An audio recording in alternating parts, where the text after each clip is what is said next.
Tonight, we're diving into the history of zoos. And here's the thing nobody tells you.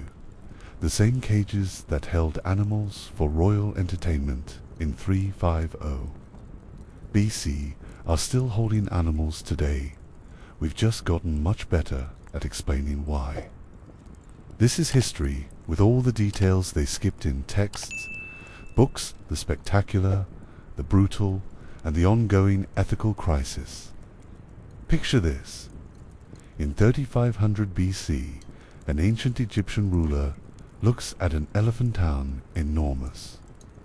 Dangerous, logistically nightmarish elephant town, thinks, I need one of those in my backyard. Fast forward to 2025, and a conservation scientist is using genetic sequencing and population modeling to save that same species from extinction. Same animal, same captivity. Completely different story about why it's justified. That's the history of the zoo in a nutshell. For millennia, humans have been capturing, confining, and displaying wild animals. The reasons have changed, the rhetoric has evolved, the cages got bigger and prettier. But the fundamental question remains uncomfortably constant. Do we have the right to do this at all? The zoological institution, whether you call it a menagerie, an animal park, or a conservation center, has always been defined by this profound paradox. On one side, there's the ancient human impulse to capture and control nature, to demonstrate power through possession of the exotic and dangerous. On the other side, there's the modern mandate to protect, study, and preserve endangered species through carefully managed captive populations. Both involve cages, both involve confinement, both claim to serve a higher purpose. To understand how we got from point A to point B, from spectacle to science, from entertainment to conservation, we need to examine two figures who represent opposite ends of this ethical spectrum. First, there's Frank Buck, born in 1884, died in 1950, and in between those dates, he became the most famous animal collector in American history. Buck was the quintessential early 20th century celebrity adventurer, part explorer, part showman, part industrial supplier. He made his fortune capturing exotic animals in Asia and shipping them to zoos and circuses across America and Europe. His 1930 bestseller, Bring 'Em Back Alive, turned him into a household name. Between 1932 and 1943, he starred in 7 adventure films featuring staged fights between wild beasts. Because nothing says documentary authenticity like choreographed tiger battles. The scale of Buck's operation was staggering. He claimed to have captured and shipped over 100,000 live specimens. Let that number sink in for a moment. 100,000 animals. His documented hauls included 49 elephants, 60 tigers, 63 leopards, 5 Indian rhinoceros, 52 orangutans, and 90 pythons. Among countless others, Frank Buck represents the golden age of zoo acquisition, high stakes, adventure, media-driven celebrity, and industrial-scale capture, volume over ethics, spectacle over sustainability. The demands of exhibition justified any method of collection. If animals died in transit hand, they did. In numbers we'll get to later, well, that was just the cost of doing business. Now, on the opposite end of the spectrum, imagine a modern conservation ethnologist. This person isn't capturing animals in the wild. They're working within an accredited institution, managing a species survival plan for an endangered species, let's say the California Condor. Their job involves genetic analysis, breeding recommendations, behavioral enrichment protocols, and coordinating with field biologists working on reintroduction programs. They're tracking stud books, monitoring inbreeding coefficients, and collaborating with institutions across multiple countries to maintain a genetically diverse, demographically stable captive population. The goal isn't exhibition, it's ensuring that the species survives. The California Condor, by the way, dropped 227 individuals in the wild by 1987. Today, thanks to intensive captive breeding and reintroduction efforts, there are over 500. Without zoos, the California condor would be extinct. Full stop. The distance between Frank Buck and that conservation scientist measures the complete ethical transformation of the zoological institution. Buck's world was defined by volume, adventure, and a deadly supply chain that treated animals as disposable inventory. The modern zoo is defined by genetic management, behavioral science, and species survival plans. Buck shipped 100,000 animals with minimal concern for mortality rates. The modern zoo spends months debating whether a single animal transfer is ethically justified. That's progress. The question is whether it's enough progress. Because here's the uncomfortable truth. The zoo has always needed a story to justify its existence. In ancient Egypt, the story was simple exotic animals demonstrated royal power. In Rome, it was public entertainment. In Victorian England, it was scientific classification and imperial prestige. After World War II, when the public started asking harder questions about mortality rates and animal welfare, the story shifted again. Conservation. We're not confining animals for entertainment anymore. We're saving them from extinction. And sometimes that's genuinely true. The California condor proves it. So does the black-footed ferret, and the red wolf, and dozens of other species that would be gone without captive breeding programs. But sometimes, often, the conservation narrative has been deployed strategically as cover for operations that look suspiciously similar to the old model. Capture, confine, display, justify. The cages got more sophisticated, the justifications got more scientific. But at its core, the institution remained remarkably consistent. So that's what we're investigating tonight. How an institution rooted in royal luxury and Roman slaughter evolved into what it claims to be today, a global conservation network dedicated to protecting endangered species. We'll trace this journey from the pre-dynastic Egyptian collections at Nicain in 3500 BC through the aristocratic menageries of Versailles, the scientific zoos founded during the French Revolution, the Victorian taxonomy obsession, Carl Hagenbeck's architectural revolution and racist exhibitions, Frank Buck's industrial capture era, and finally the modern pivot toward conservation, behavioral enrichment, and field programs. We'll examine the deadly economics of the supply chain that stocked these institutions. We'll confront the brutal mortality rates that defined the golden age of acquisition. We'll explore Carl Hagenbeck's genius for barless enclosure, design developed simultaneously with his unconscionable human zoo exhibitions. We'll calculate the cost of spectacle. We'll evaluate the claims of conservation. And we'll ask the question that modern zoos can no longer avoid. Does the goal of species preservation justify individual animal confinement? This is a story about power, science, exploitation, and transformation. It's about how humans have always been fascinated by wild animals, and how that fascination has manifested in ways both spectacular and horrifying.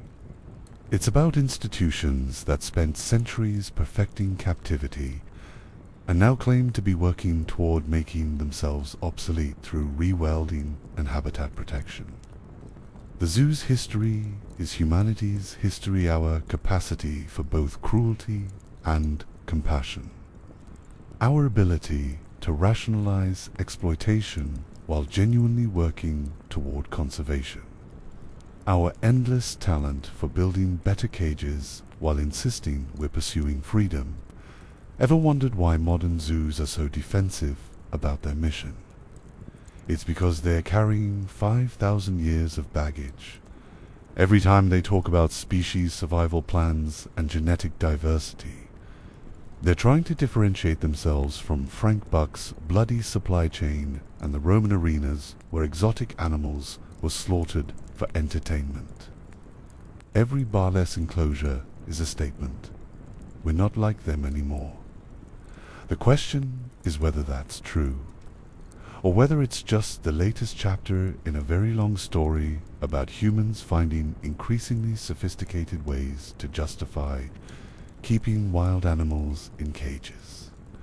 So let's start at the very beginning, when powerful men first realized that owning a leopard made you more intimidating than owning gold. Let's go back to ancient Egypt, where someone looked at an elephant and thought, yes, that belongs in my courtyard.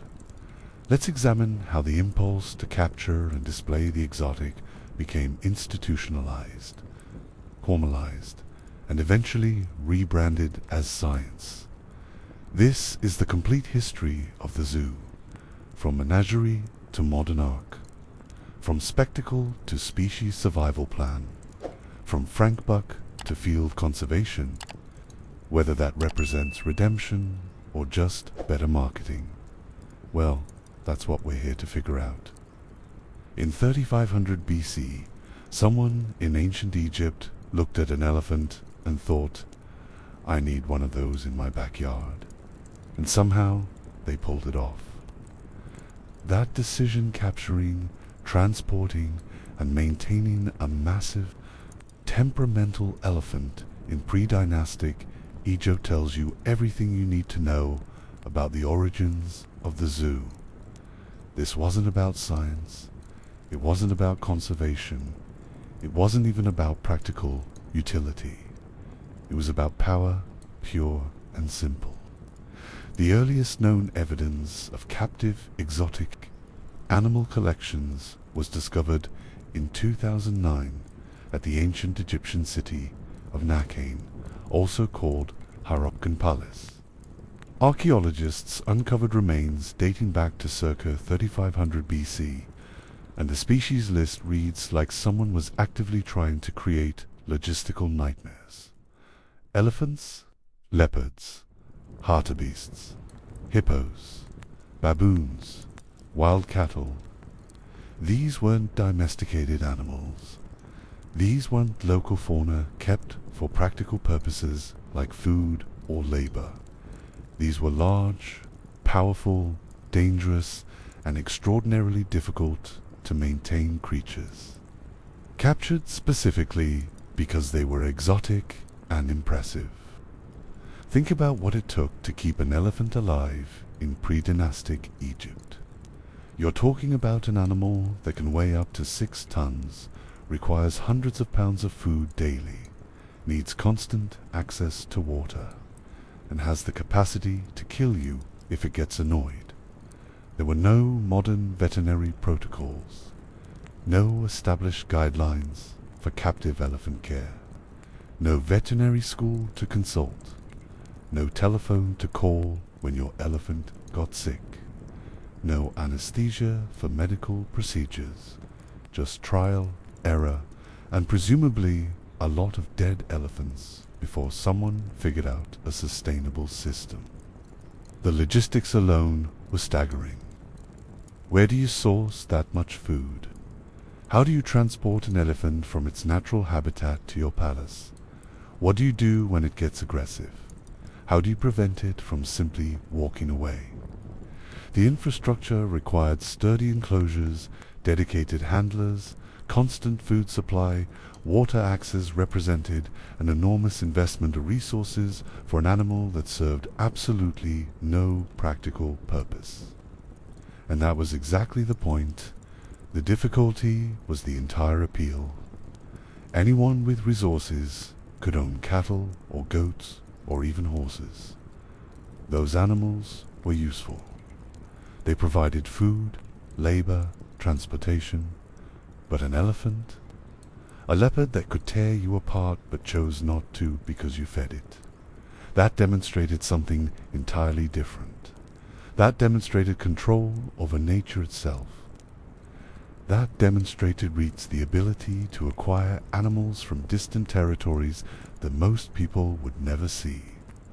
That demonstrated wealth the capacity to maintain creatures that served no practical purpose except to prove you could afford to maintain them. These early collections weren't public. They weren't educational. They certainly weren't designed with the animal's welfare in mind. They were purely symbolic demonstrations of dynastic power. The exotic animal functioned as a living trophy, proof that the ruler's authority extended beyond the immediate region into wild, distant, and dangerous territories, controlling nature, capturing it, confining it, keeping it alive against considerable odds, was a metaphor for controlling everything else. If you could dominate an elephant, what couldn't you control? The symbolic power of exotic animals persisted precisely because they were difficult to obtain and maintain. A rare creature from a faraway land represented conquest without the need for actual military campaign. It demonstrated that your network, your resources, and your authority could reach into territories that existed mostly as rumors to your subjects. This logic exotic animals has powered symbols remarkably consistent across ancient civilizations. Persian emperors kept menageries.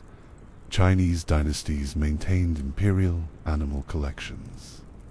Alexander the Great reportedly sent exotic animals back to Greece from his conquests, establishing a tradition of using captured fauna as literal spoils of war. But the Romans took the entire concept to an entirely different level. They didn't just collect animals to display power through possession.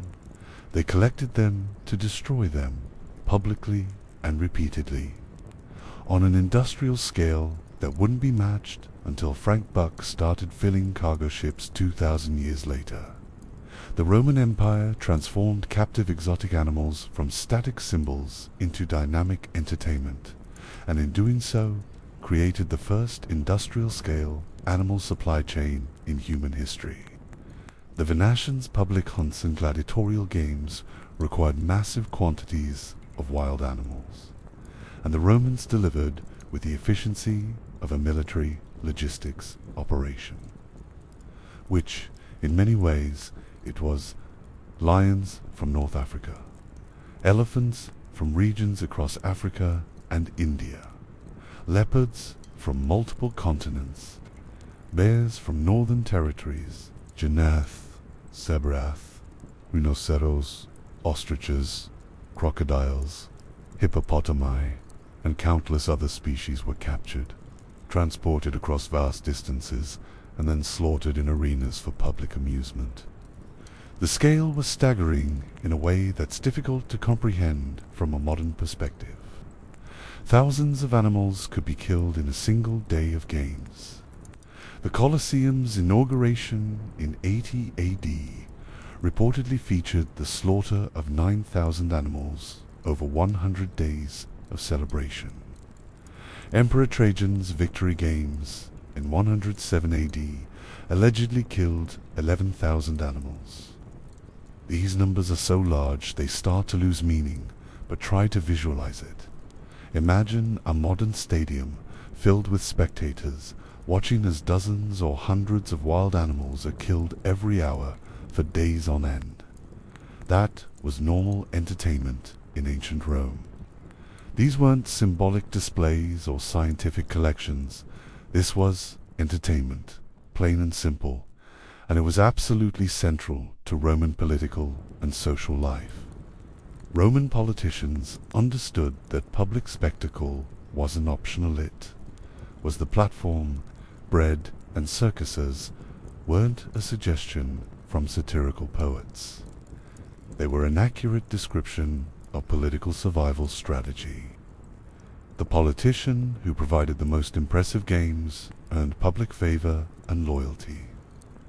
The more exotic the animals, the more spectacular the slaughter, the more innovative the staged hunts, the better the political outcome. Every lion from Africa, every elephant from India, every exotic creature dying in the arena was visual proof of Rome's dominion over distant territories. The games literally demonstrated Roman power by destroying the symbols of foreign lands.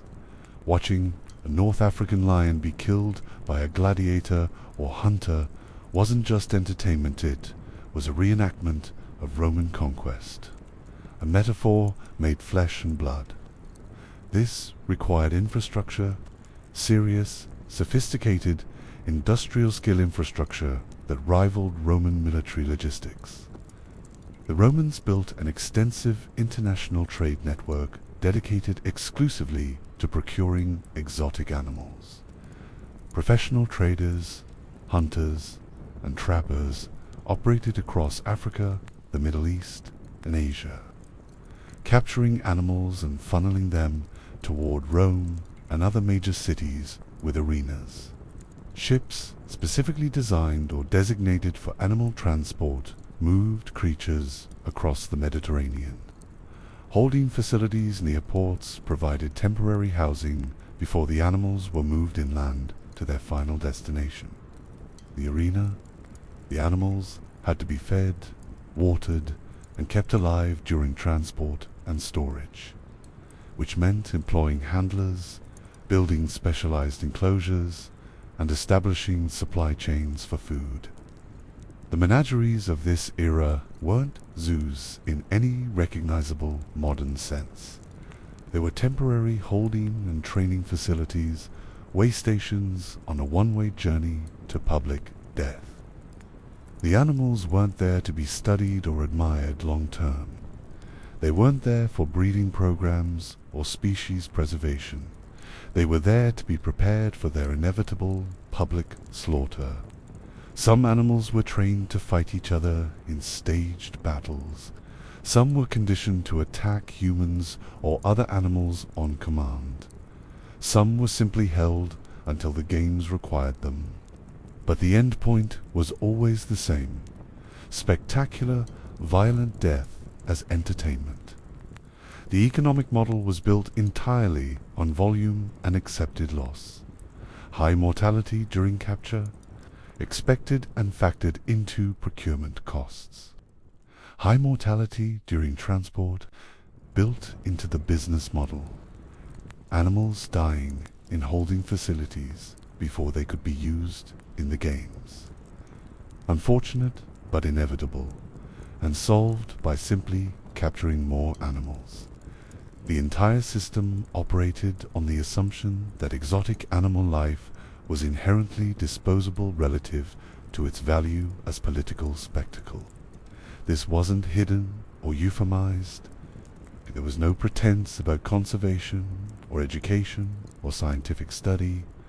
The Romans were completely explicit about what they were doing. They were capturing and killing exotic animals in massive numbers because the public demanded it and politicians needed it. The death was the entire point.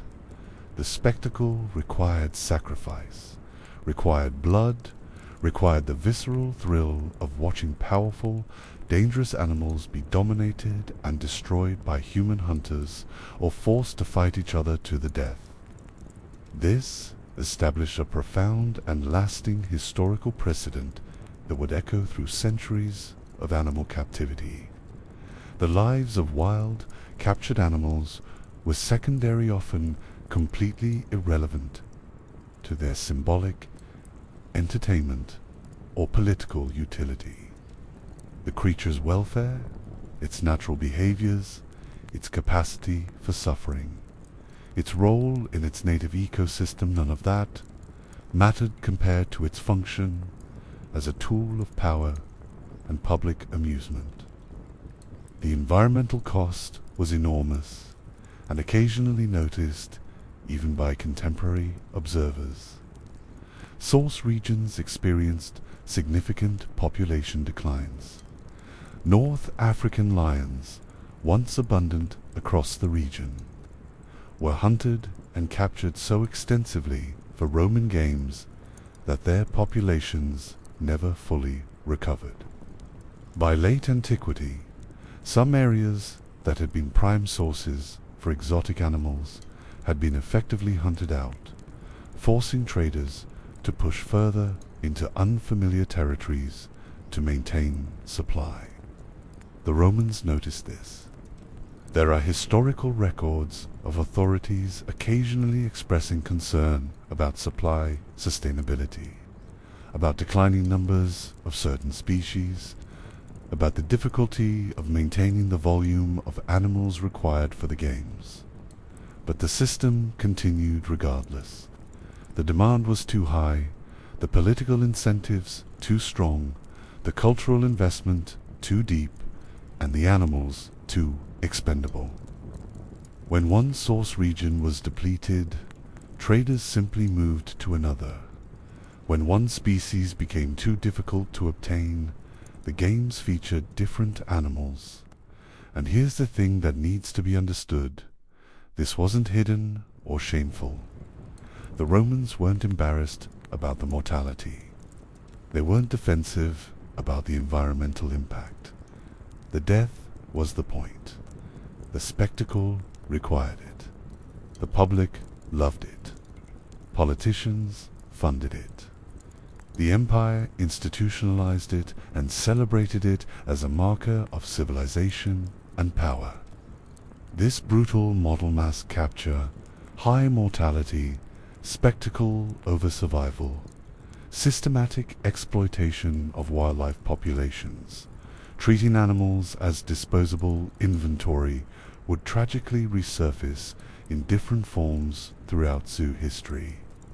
Frank Buck's era, nearly 2,000 years later, would operate on disturbingly similar principles. Industrial-scale capture, accepted mortality rates, prioritization of supply over sustainability, and public celebration of the hunters who made it possible. The Romans proved that you could build an entire entertainment industry on animal death, that you could systematize exploitation on a continental scale, and that the public would not only accept it, but demand more. That legacy didn't disappear when the empire fell. It just evolved, adapted, and found new justifications. After Rome's collapse in the 5th century, you might expect the tradition of exotic animal collections to die with it. Cultural upheaval, economic disruption, the fragmentation of Europe into competing kingdoms, the loss of the infrastructure that had made Roman-scale animal trade possible, surely, that would end the practice of maintaining expensive, impractical menageries. It didn't. The medieval era maintained the tradition, albeit on a smaller scale and with different justifications. Medieval rulers and powerful courts continued to collect exotic animals, explicitly connecting their collections to ancient precedents and using them for the same fundamental purpose, demonstrating power through possession of the exotic and dangerous. Charlemagne, crowned as the first Holy Roman Emperor in 800 AD, maintained a menagerie that included an elephant, a gift from the Abbasid Caliph Harun al-Rashid. The elephant, named Abel Abbas, became famous across Europe simply by existing. Here was a creature most Europeans had never seen, would never see, existing in Charlemagne's court as living proof of his diplomatic reach and the respect he commanded from distant powers. When Abalabs died in 810 AD, the event was considered significant enough to be recorded by multiple chroniclers. Various European monarchs kept lions, bears, leopards, and other exotic creatures as symbols of their authority. The Tower of London maintained a menagerie starting in the 13th century, housing lions, leopards, bears, and eventually elephants gifted to English monarchs. These weren't public institutions. Viewing access was restricted and often required royal permission. They weren't scientific. There was no systematic study or documentation of the animal's behavior or biology. They were purely symbolic, extensions of royal power made tangible through the possession of creatures that nobody else could obtain or afford to maintain. The medieval menagerie lacked the industrial scale of Roman slaughter and the sophisticated international trade networks that had supplied the games. Europe during this period was more fragmented, trade was more difficult, and the economic surplus required to maintain large exotic animal collections was scarcer. But the fundamental logic remained completely intact. Exotic animals demonstrated power. A king with a lion was more impressive than a king without one. The creatures reintroduced in dangerous territories that most subjects would never so reflected the ruler's reach and resources. The ability to maintain the animal expensive, impracticable, serving no utilitarian purpose whatsoever proved the ruler had wealth to spare. These collections were still private, still tied to concentrated power, and still completely unconcerned with the welfare or scientific study of the animals. Medieval animal care knowledge was minimal. Diets were often inappropriate. Enclosures were crude. Medical care was non-existent. Animals died frequently and were replaced when possible. The medieval menagerie was essentially a continuation of the ancient model with less infrastructure, smaller volume, and occasional religious justification about dominion over creation, but the same core purpose: demonstrating human control over nature through captivity and display. This continuity across thousands of years is important because it demonstrates that the impulse to capture and display wild animals wasn't a phase or a quirk of specific cultures. It was a persistent feature of concentrated power across millennia, across civilizations, across different political and religious systems, from pre-dynastic Egypt, through Rome, through medieval Europe, through the Islamic world, through Chinese dynasties. The same pattern repeated with remarkable consistency. Rulers collected exotic animals to demonstrate authority, maintained them at enormous expense, and rarely, if ever, questioned whether the animal's suffering was justified by human benefit. The animals were objects, symbols, tools, trophies, but they weren't considered beings, with their own interests or welfare that might conflict with human purposes. That conceptual framework that the animal's experience mattered, that suffering should be minimized, that captivity itself might be ethically problematic wouldn't emerge for centuries. Next time you visit a modern zoo and see carefully designed enclosures with enrichment toys, behavioral training programs, climate-controlled habitats, and interpretive signs about conservation, remember that the institution you're visiting has roots in 3,500-year-old elephant collections designed purely as power displays. Roman holding facilities where animals waited to be slaughtered for entertainment. and medieval tower menageries where exotic creatures lived in crude stone enclosures until they died from inappropriate care.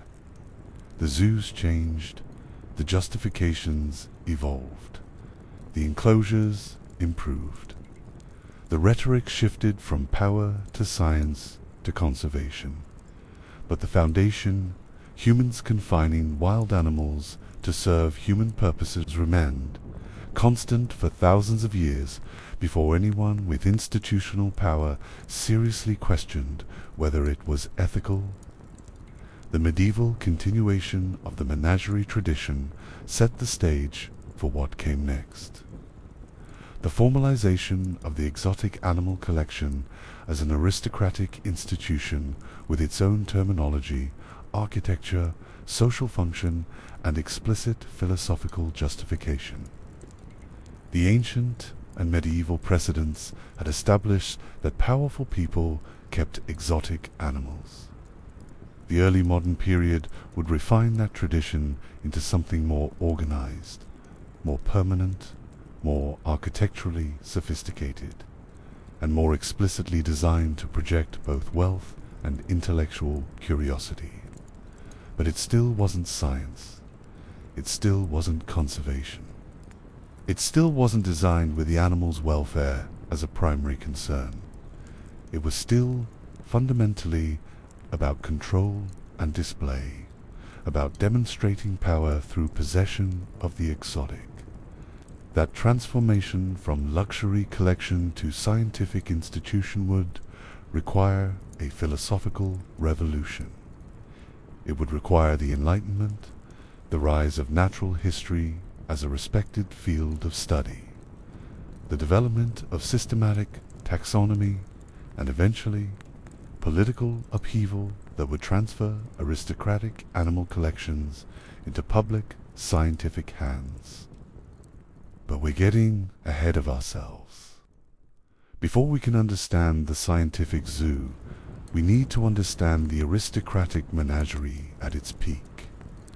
We need to examine what happened when European royalty took the ancient tradition of exotic animal collecting and turned it into an art form with its own perfectly pretentious definition, its own architectural conventions, and its own place in the landscape of aristocratic luxury. And nobody did pretentious luxury quite like the French under Louis XIV.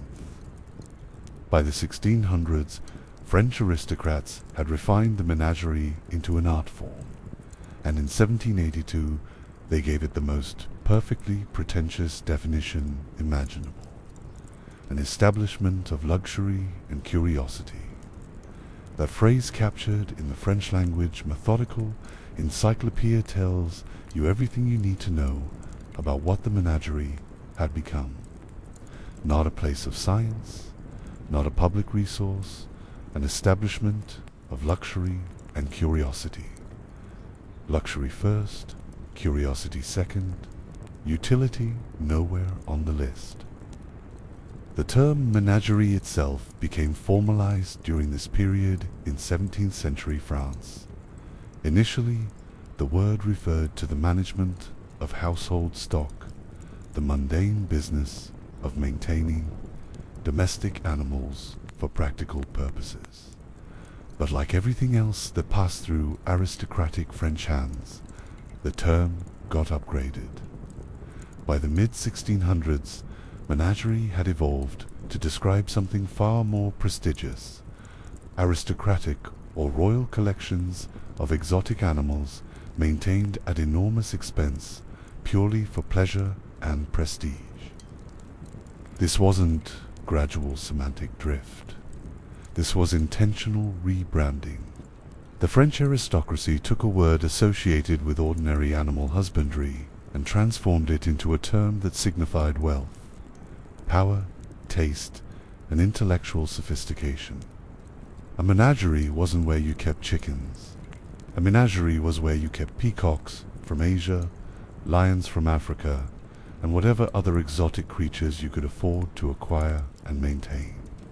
The linguistic evolution mirrored the social function, taking something common and making it exclusive. The epitome of this aristocratic menagerie tradition was the facility of the Palace of Versailles during the reign of Louis XIV, the Sun King himself. Louis XIV understood spectacle better than almost any ruler in European history. Everything about Versailles was designed to project absolute power through overwhelming magnificence. The palace was absurdly large. The gardens were impossibly elaborate. The rituals of court life were choreographed down to the minute. And naturally, there was a menagerie. The Versailles Menagerie, established in 1664, was located in the palace gardens and designed by architect Louis Laval. The layout was distinctive. A central pavilion surrounded by radiating enclosures, creating a wheel-spoke design that allowed visitors meeting the king and his selected guest to view multiple animals from a central vantage point. The architectural design itself made a statement. The viewer at the center, the exotic creatures arranged around them for inspection and admiration. The entire setup emphasizing human dominion and curatorial control. The collection included species from across the known world: elephants, lions, leopards, ostriches, pelicans, flamingos, dromedaries, various exotic birds. The specific animals changed over time as creatures died and were replaced, but the core principle remained constant. Maintain a diverse collection of rare, exotic, expensive animals that most people would never have the opportunity or resources to see. And that was exactly the point. The Versailles Menagerie wasn't designed for the French public.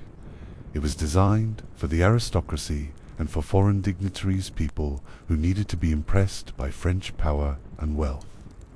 The menagerie functioned as a living catalogue of French reach and resources. Every exotic animal represented territories where France had trading relationships, diplomatic connections, or colonial interests. The creatures were trophies, yes, but they were also geopolitical statements. Look what we can acquire. Look what we can maintain. Look how far our influence extends. The core purpose of these facilities was to project the owner's wealth and power through the display of exotic animals that were uncommon, exceptionally difficult to acquire, and expensive to maintain in a living state. The difficulty was the luxury. Anyone with enough money could buy expensive jewels or fine art. But keeping a living elephant, healthy and alive in 17th century France, that required resources on an entirely different scale. That required international connections to acquire the animal. That required expertise to transport it without killing it. That required dedicated staff, appropriate facilities, specialized food supplies, and constant maintenance. That required the kind of surplus wealth where you could afford to dedicate significant resources to something with absolutely no practical utility. The aristocrats who maintained menageries were illustrating their dominion, both literal and metaphorical, over the known world. Literal dominion in the sense that many exotic animals came from territories under European colonial control or influence. Metaphorical dominion in the sense that successfully confining and maintaining wild, powerful, dangerous creatures demonstrated control over nature itself. If you could keep a lion as a pet, what couldn't you control? Other European courts followed the Versailles model, establishing their own menageries as markers of prestige and sophistication. The Austrian Habsburgs, the Spanish court, various German principalities all maintained exotic animal collections of varying size and impressiveness. the menagerie became a standard feature of royal and aristocratic estates, as expected as elaborate gardens or impressive art collections. It signified that you weren't just wealthy. You were cultured, curious, connected to the wider world. And this is crucial, the aristocratic menagerie remained, fundamentally different from what would later become the zoological garden. The purpose was not scientific or educational, at least not primarily. These weren't research institutions. There was minimal systematic study of animal behavior or biology. There was no public access or educational mission. There was no serious attempt to understand the animals as anything other than exotic display pieces. The animals existed to be looked at, to be shown to important guests, to serve as conversation pieces and status symbols. The animal welfare was predictably terrible by any modern standard. Enclosures were designed for human viewing pleasure, not animal comfort or behavioral needs. Diets were often inappropriate because nobody really understood the nutritional requirements of exotic species. Medical care was primitive at best. Animals that became sick or injured often simply died and were replaced if possible. The average lifespan of animals in these aristocratic menageries was significantly shorter than their wild counterparts. Not that anyone was systematically tracking or particularly concerned about that statistic. The mortality was accepted as inevitable. Exotic animals were difficult to keep alive. Everyone knew that. If your elephant died, well, that was unfortunate and expensive, but you acquired another elephant if you could. The animal wasn't valuable as an individual, it was valuable as a representative of its species, as a symbol, as a display piece. One lion was functionally interchangeable with another lion for the purposes of aristocratic display. This callous approach to individual animal welfare wouldn't change significantly until the scientific revolution and the Enlightenment began shifting how educated Europeans thought about the natural world, and that shift from pure luxury display to something approaching intellectual curiosity and systematic study was gradual and incomplete. The transition from the aristocratic menagerie to something resembling a modern zoo wasn't a sudden revolution. It was a slow evolution driven by changing intellectual currents in 17th and 18th century Europe. The Enlightenment brought with it an explosion of scientific curiosity about the natural world. Scholars began systematically studying, classifying, and documenting plants, animals, minerals, and everything else they could observe. Natural history emerged as a respected field of inquiry, and exotic animals became objects of genuine scientific interest, not just aristocratic display. Carl Linnaeus, the Swedish botanist and zoologist, published his System Monetary in 1735, establishing the framework for modern biological taxonomy. Suddenly, there was a systematic way to classify and organize the natural world. Animals weren't just exotic curiosities, they were specimens that fit into a broader classificatory scheme. Representatives of species and genera that could be studied, compared, and understood scientifically. This intellectual framework began infiltrating the aristocratic menagerie. Educated nobles started taking a more systematic interest in their animal collections. The creatures weren't just status symbols anymore. There were also opportunities for observation and study. This didn't mean the animals' welfare improved significantly, or that the collections became primarily scientific institutions. But it did mean that a new justification for animal captivity was emerging intellectual utility. The observation of exotic animals alongside art collections in princely palaces reflected this shift. Franz I, Holy Roman Emperor, established the Schönbrunn Menagerie in Vienna. In 1752, the facility was explicitly connected to his wider interests in natural history and natural philosophy, what we would today call science. The architectural design incorporated viewing platforms and observation areas that facilitated study, not just casual viewing. The collection was intended, at least partly, for the advancement of knowledge, a phrase that signaled the Enlightenment's influence. This was new rhetoric.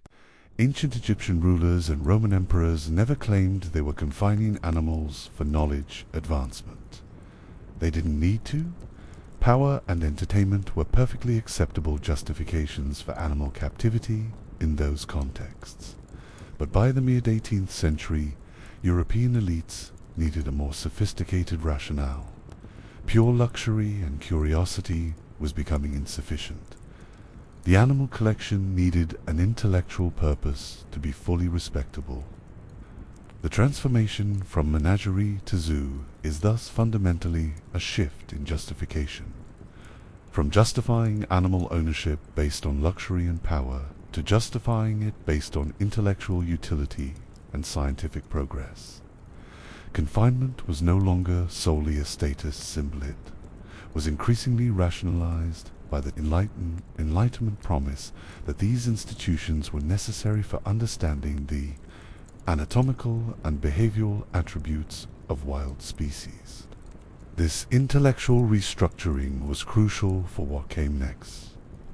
You couldn't have large, public, commercial zoological gardens without first establishing that animal captivity served a legitimate educational and scientific purpose. The aristocratic menagerie provided the physical infrastructure and the established tradition of exotic animal keeping. The Enlightenment provided the philosophical justification that would allow that tradition to be transformed into something resembling a modern institution. Natural philosophers and early scientists began arguing that exotic animals should be studied systematically. How do these creatures behave? What do they eat? How do they reproduce? How do their bodies function? What is their natural habitat? These questions couldn't be answered, so the argument went without having live specimens. Available for close observation, wild animals in their native environments were too difficult to access and study. Captive animals, however, could be observed continuously under controlled conditions with the kind of systematic attention that scientific inquiry demanded. This was, to be clear, a rationalization. The primary purpose of aristocratic menageries remained display and prestige. The scientific study was secondary at best, often superficial, and frequently limited to anatomical dissection of dead animals, rather than behavioral observation of living ones. But the rhetoric mattered. By framing exotic animal captivity as scientifically valuable, Enlightenment thinkers were building the conceptual foundation that would allow the transformation of private aristocratic collections into public scientific institutions. The progression is visible in how facilities were described and justified during this period. Earlier aristocratic menageries were explicitly about luxury and curiosity. The 1782 encyclopedic definition said the quiet part loud, but by the late 18th century, menageries were increasingly described in terms of their contribution to natural history, their educational value, their role in advancing human knowledge about the natural world. The animals were still confined, still displayed, still dying at higher rates than their wild counterparts. But the story about why they were confined was changing. this wasn't entirely cynical. Some scholars genuinely were interested in studying exotic animals systematically. The problem was that the existing institutional structure, private aristocratic collections with no public access, no standardized record keeping, no peer review or scholarly oversight, wasn't conducive to real scientific progress. What emerged from aristocratic menagerie observations was often anecdotal, unsystematic, and colored by anthropomorphic assumptions and cultural prejudices.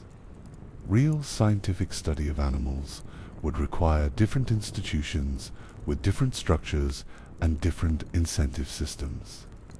But the Enlightenment provided something crucial. The argument that animal captivity could and should serve public, intellectual purposes rather than purely private, luxury purposes. This argument would become the foundation for the public zoo. You couldn't justify spending public money or granting public land for institutions that were just aristocratic entertainment. But if these institutions served education, advanced scientific knowledge, and provided public benefit, that was a different proposition. The aristocratic menagerie at its peak represented the culmination of thousands of years of exotic animal captivity justified primarily by power and prestige. The Enlightenment represented the beginning of a new justification: knowledge and education. The transition between these two models, from private luxury to public science, would require political upheaval to actually happen. And political upheaval was coming. The French Revolution would literally redistribute the contents of aristocratic menageries into public scientific hands. The royal animals of Versailles would become the founding stock of the world's first truly public scientific zoo. The transformation from menagerie to modern zoological garden wouldn't be driven primarily by intellectual developments or scientific progress. It would be driven by revolution, by the violent redistribution of aristocratic property, by the political demand that elite resources be repurposed for public benefit. The Enlightenment provided the intellectual framework for the public zoo. The French Revolution provided the opportunity and the physical resources. Together, they would create an institution that looked different from the aristocratic menagerie, that claimed different purposes, that served different audiences.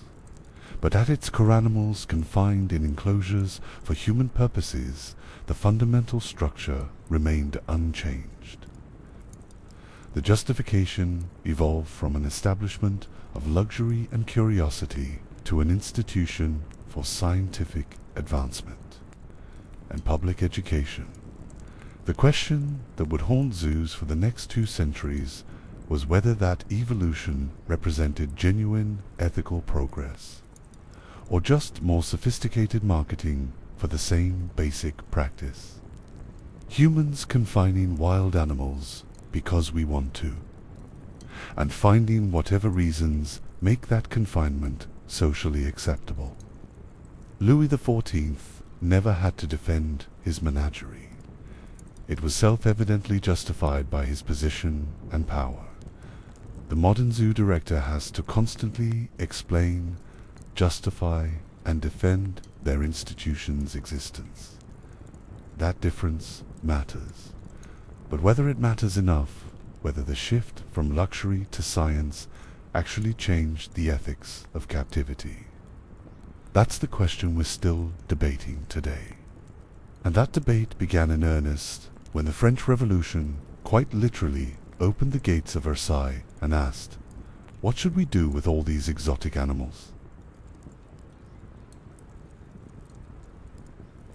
The French Revolution gave the world many things: democracy, the guillotine, the metric system, and the modern zoo. 2 of these were intentional. One was a side effect of redistributing aristocratic property. I'll let you guess which. When revolutionary forces seized the Palace of Versailles and the French aristocracy found themselves either fleeing or losing their heads, there was suddenly a practical question nobody had anticipated. What do we do with all these exotic animals? The Versailles menagerie contained lions, elephants, exotic birds, and various other creatures that couldn't simply be released into the French countryside without causing significant problems. You can redistribute land, jewels, and artwork relatively easily, but you can't exactly divide an elephant among the people. The solution became one of the French Revolution's more unexpected legacies: the creation of the world's first truly public scientific zoo.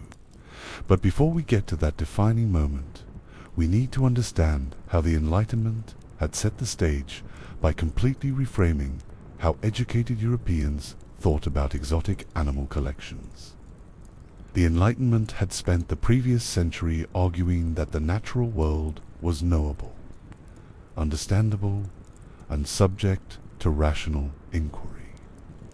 Natural philosophers, what we would call scientists, insisted that systematic observation and classification could reveal the fundamental principles governing nature, and exotic animals, previously valued primarily as status symbols, increasingly became seen as objects of legitimate scientific interest.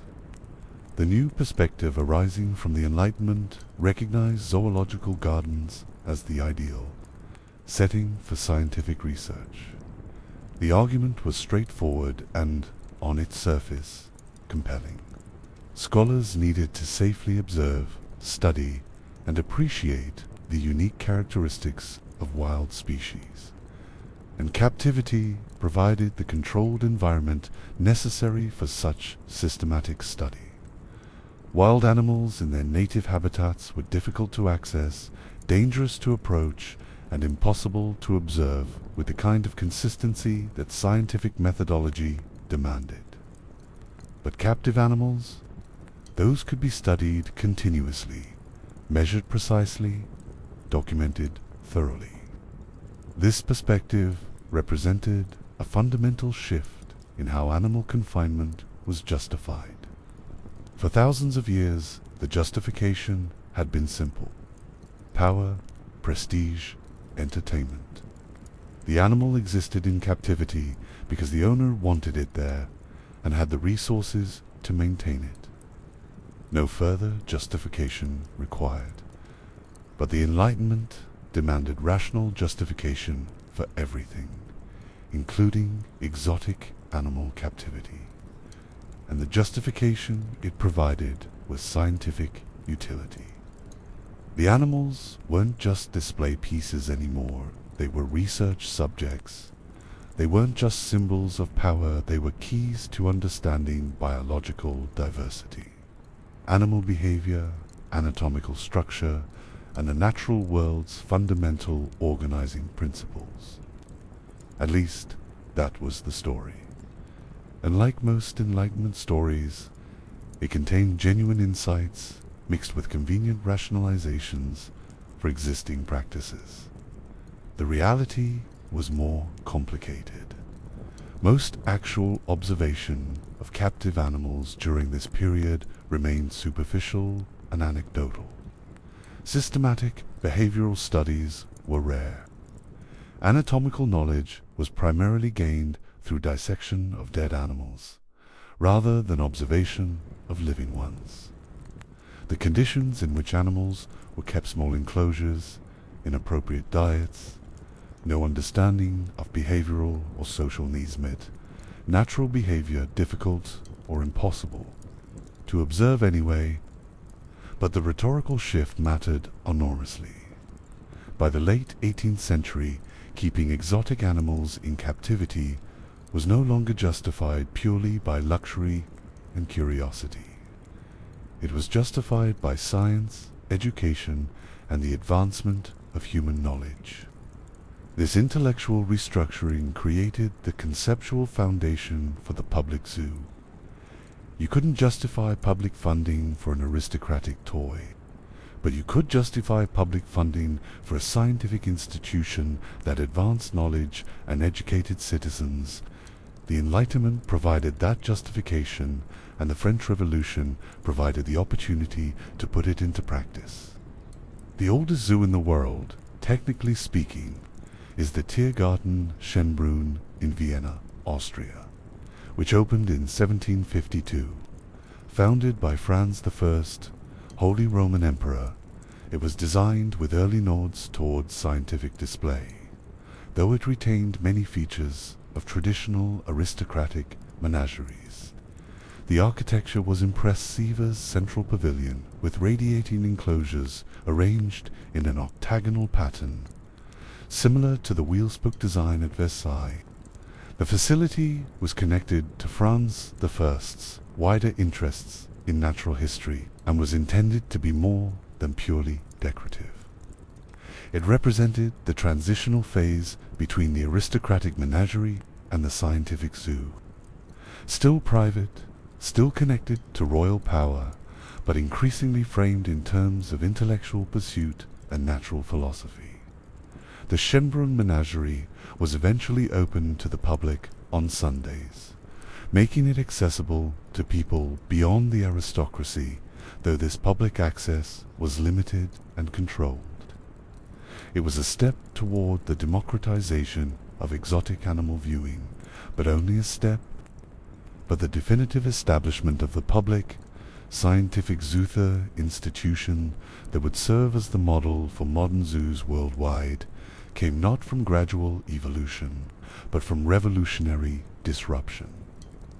The Ménagerie du Jardin des Plantes in Paris, the world's second oldest zoo, opened in 1794, and its founding moment is highly significant in ways that reveal uncomfortable truths about institutional progress. The Ménagerie du Jardin des Plantes was founded largely with animals transferred from the abandoned Royal Menagerie of Versailles following the revolutionary upheaval. When the monarchy fell, the Versailles Menagerie was left in administrative limbo. The animals still needed care, but the institution that had maintained them no longer existed. The revolutionary government, faced with exotic animals that couldn't simply be released or left to starve, made the pragmatic decision to transfer them to the Jardin des Plantes, Paris's royal botanical garden that was being transformed into a public scientific institution. This founding moment demonstrates something crucial. While the Enlightenment provided the philosophical backing for the modern zoo, the French Revolution provided the physical stock. Institutional scientific progress in Paris was contingent upon political instability and the subsequent repurposing of aristocratic property. The animals that formed the core of the world's first truly public zoo weren't acquired for scientific purposes. They were inherited from an aristocratic collection built for prestige and entertainment. Revolutionary France didn't set out to create a zoo. It had to figure out what to do with animals it had suddenly acquired through confiscation. But what the revolutionary government did with those animals matters. The Ménagerie du Jardin des Plantes was immediately opened free to the public. This was genuinely revolutionary in the literal sense. For thousands of years, exotic animal collections had been the exclusive privilege of the wealthy and powerful. Ordinary people might occasionally glimpse exotic creatures in traveling shows or during public spectacles, but sustained access to diverse animal collections. That was aristocratic privilege. The French Revolution made it a public right. More importantly, the new menagerie was placed under scientific leadership. Etienne Geoffroy Saint-Hilaire, a brilliant naturalist and one of the founders of paleontology and comparative anatomy, became one of the key figures managing the collection. Later, Frederick Cuvier, brother of the famous naturalist Georges Cuvier, took a leading role in the menageries, development, and management. These weren't aristocrats collecting exotic animals for amusement. These were serious scholars who saw the animal collection as an opportunity for systematic research and public education. The management structure firmly mandated that the institution's purpose was systematic research and education, not entertainment or prestige. Animals were to be studied, documented, and used to advance scientific understanding of natural history. The public was to be educated about the natural world through direct observation of living specimens. The menagerie was explicitly positioned as a scientific and educational institution distinguished from both the aristocratic menagerie, luxury, and curiosity, and the traveling animal show, pure entertainment. This distinction was crucial for establishing the modern zoo's identity. The Jardin des Plantes menagerie claimed to be something fundamentally different from what had come before. Not a display of power, not an aristocratic toy, not commercial entertainment, but a public scientific institution serving the advancement of knowledge and the education of citizens. This claim would become the foundation of zoo legitimacy for the next 2 centuries. Whether the reality matched the rhetoric is debatable. The animals were still confined in enclosures that prioritized human viewing over animal welfare. The scientific observations often remained superficial and anthropomorphic.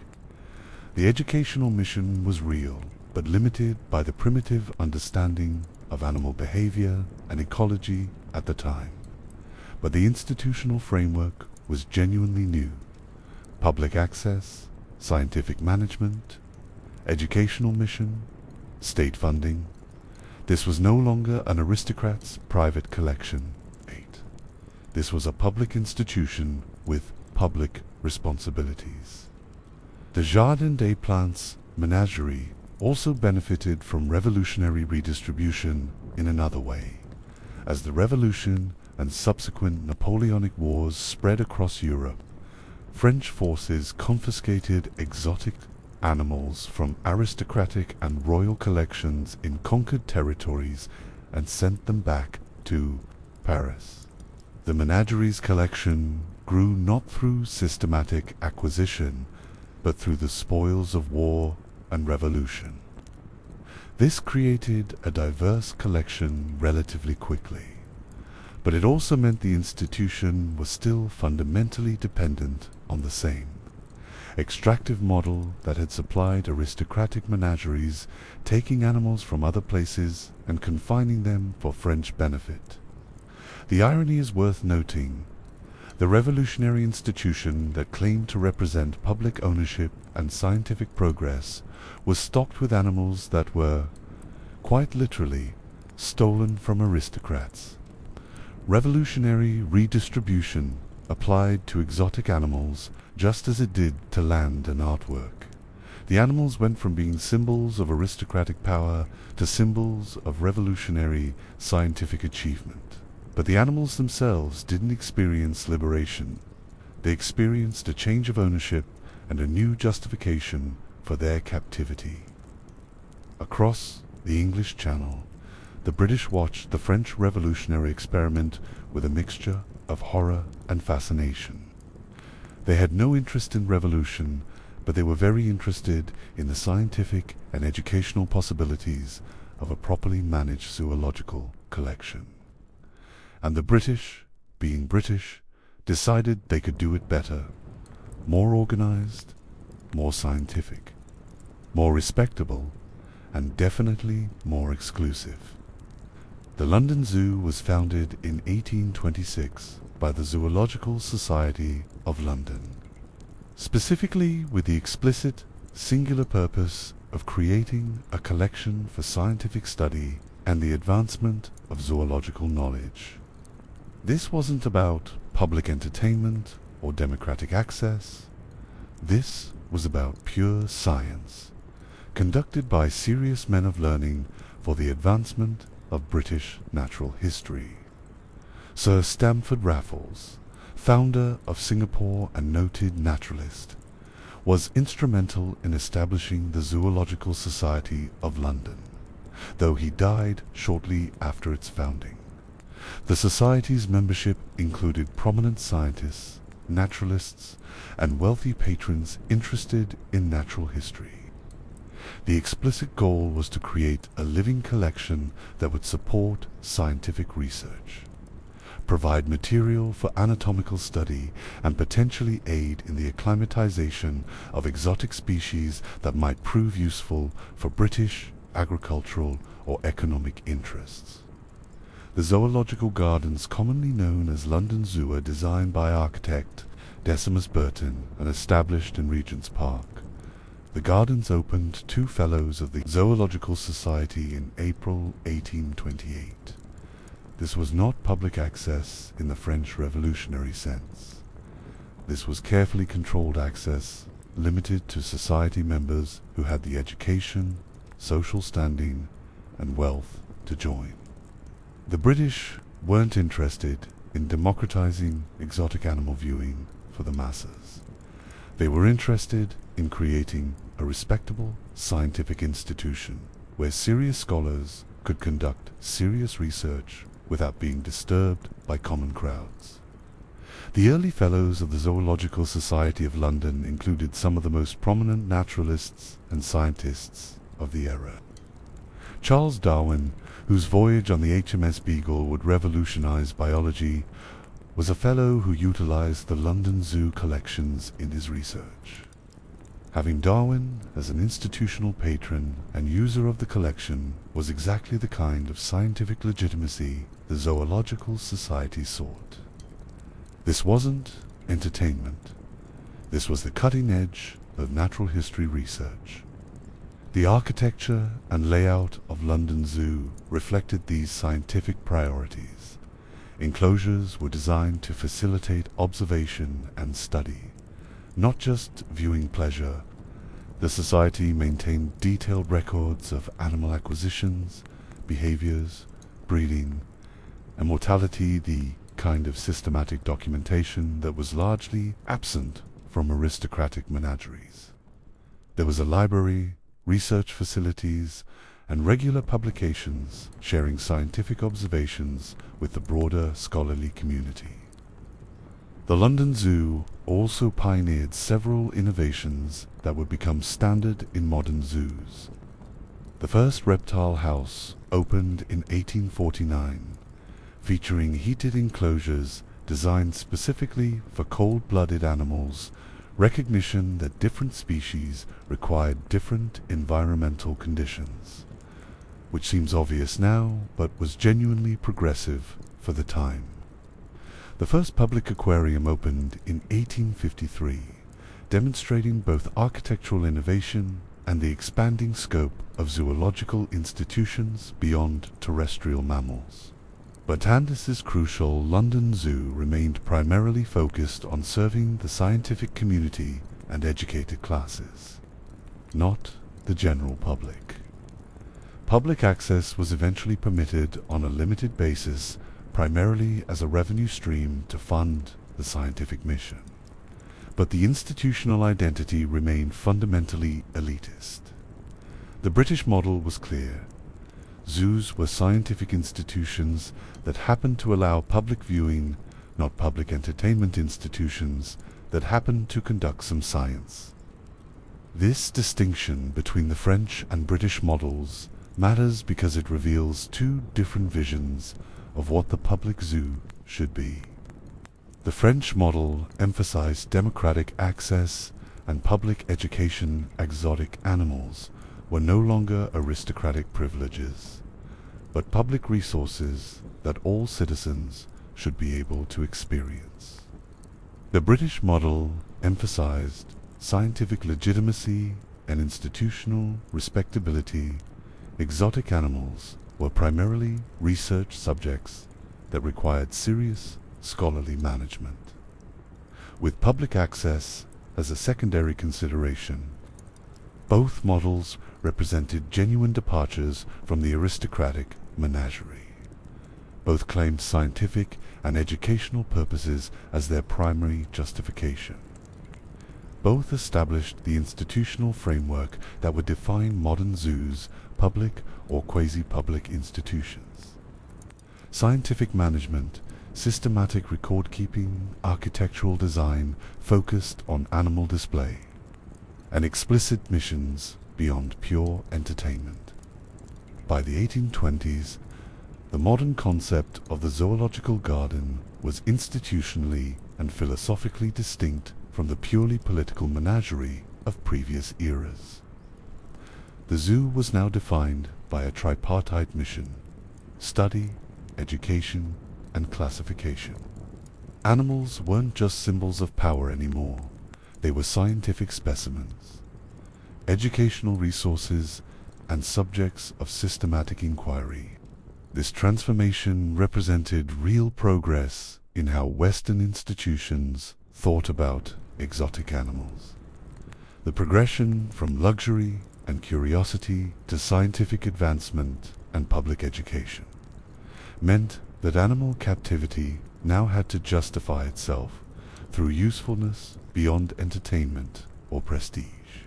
Institutions had to demonstrate that they were contributing to knowledge, that they were educating the public, that they were serving purposes that transcended the private pleasure of wealthy collectors. But several uncomfortable truths remained. First, the animals were still confined in conditions that prioritized human needs over animal welfare. Enclosures were designed for viewing and study, not for behavioral needs or psychological well-being. Second, the mortality rates remained high. Most captive, exotic animals lived significantly shorter lives than their wild counterparts. Though this wasn't systematically tracked or publicly acknowledged. Third, the acquisition methods remained fundamentally extractive.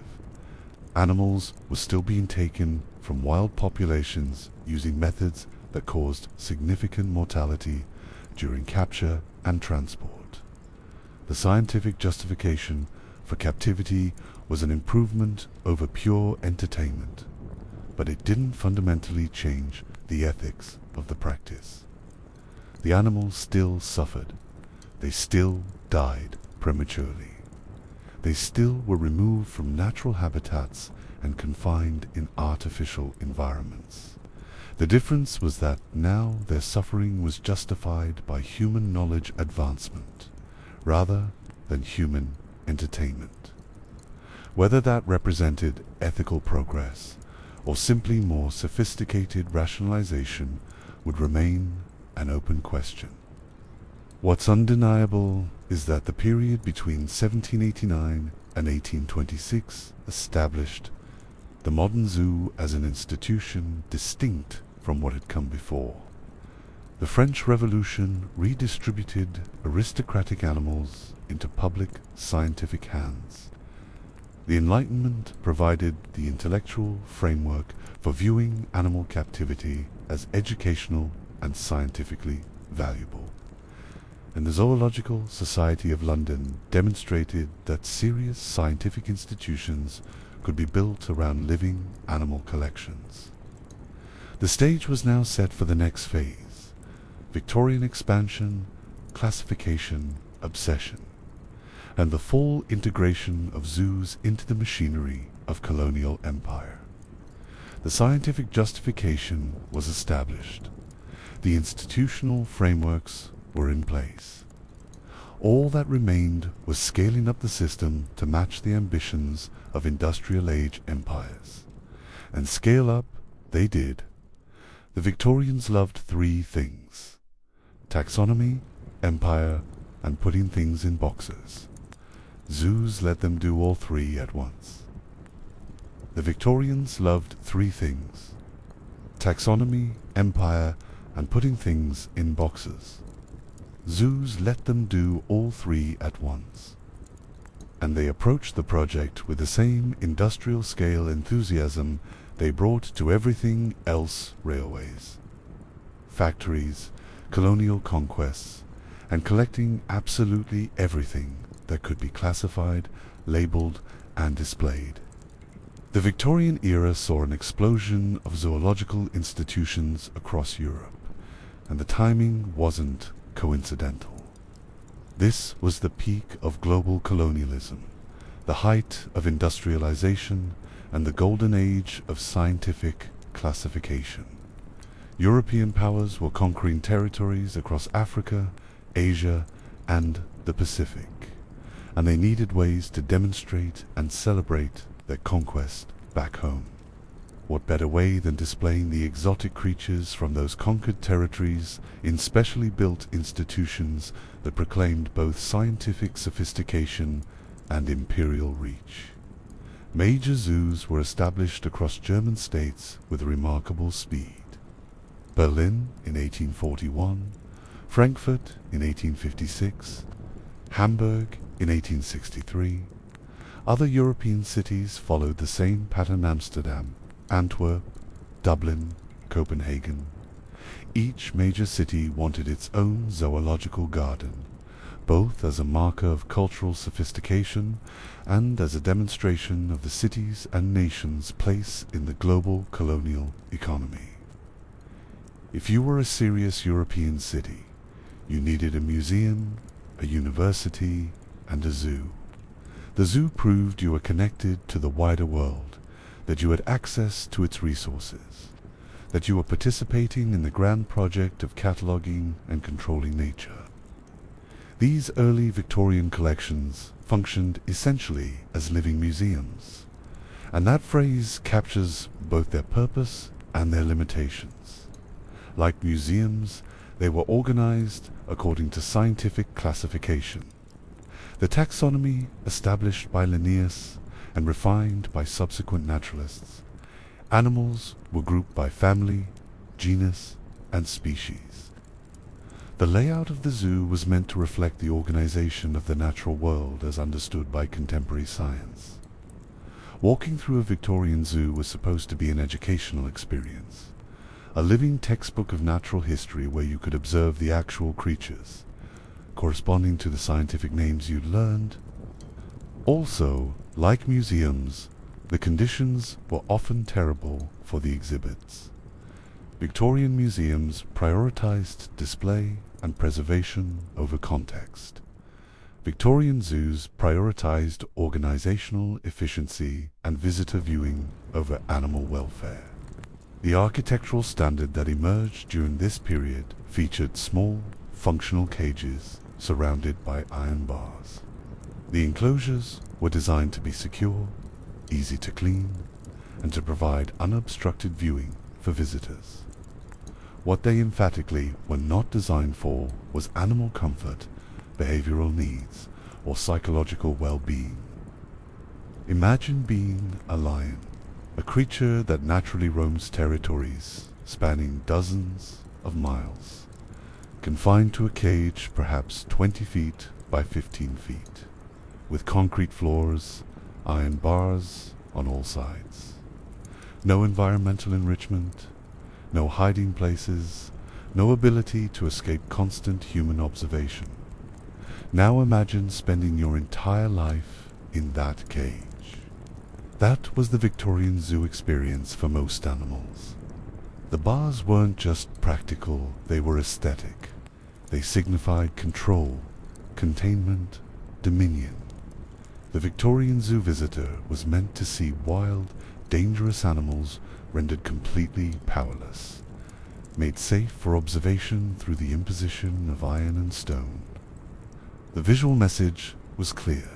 Nature, even in its most powerful and dangerous forms, could be categorized, controlled, and contained by European scientific and industrial capabilities. The lion in the cage represented not just that individual animal, but the entire concept of wilderness, brought under rational human control. The zoo was a metaphor made physical. This architectural approach persisted for decades and in some places continued well into the 20th century. Even today, older zoos still have buildings from this era's more barred enclosures that, by modern standards, look more like prisons than habitats. Because that's essentially what they were. Prisons designed to hold animals for human viewing, with security and convenience prioritized far above welfare. The mortality rates in Victorian zoos were high. Though this wasn't widely publicized or systematically studied at the time, animals frequently died from inappropriate diets, inadequate environmental conditions, stress-related illnesses, and simple lack of understanding about their basic needs. Tropical animals died from cold in northern European winters. Animals from temperate regions died from heat in buildings designed to recreate tropical conditions but without proper ventilation. Social animals died from isolation. Solitary animals died from inappropriate grouping. The learning curve was steep, and the animals paid the price. But the Victorian appetite for exotic specimens was insatiable, which created both a challenge and an opportunity. The challenge was maintaining adequate supply to stock the rapidly expanding number of zoos across Europe. The opportunity was for enterprising individuals who could organize the capture and transport of exotic animals on a commercial scale. Enter the professional animal trader, the middleman who would transform exotic animal acquisition from an occasional aristocratic procurement into a systematic, industrial-scale global business. The most famous of these was Charles Jamrock, who operated a dealership in London's Docklands starting in the 1840s. Jamrock's operation was strategically located near the East India Docks, where ships from around the world brought goods, people, and occasionally animals to Britain.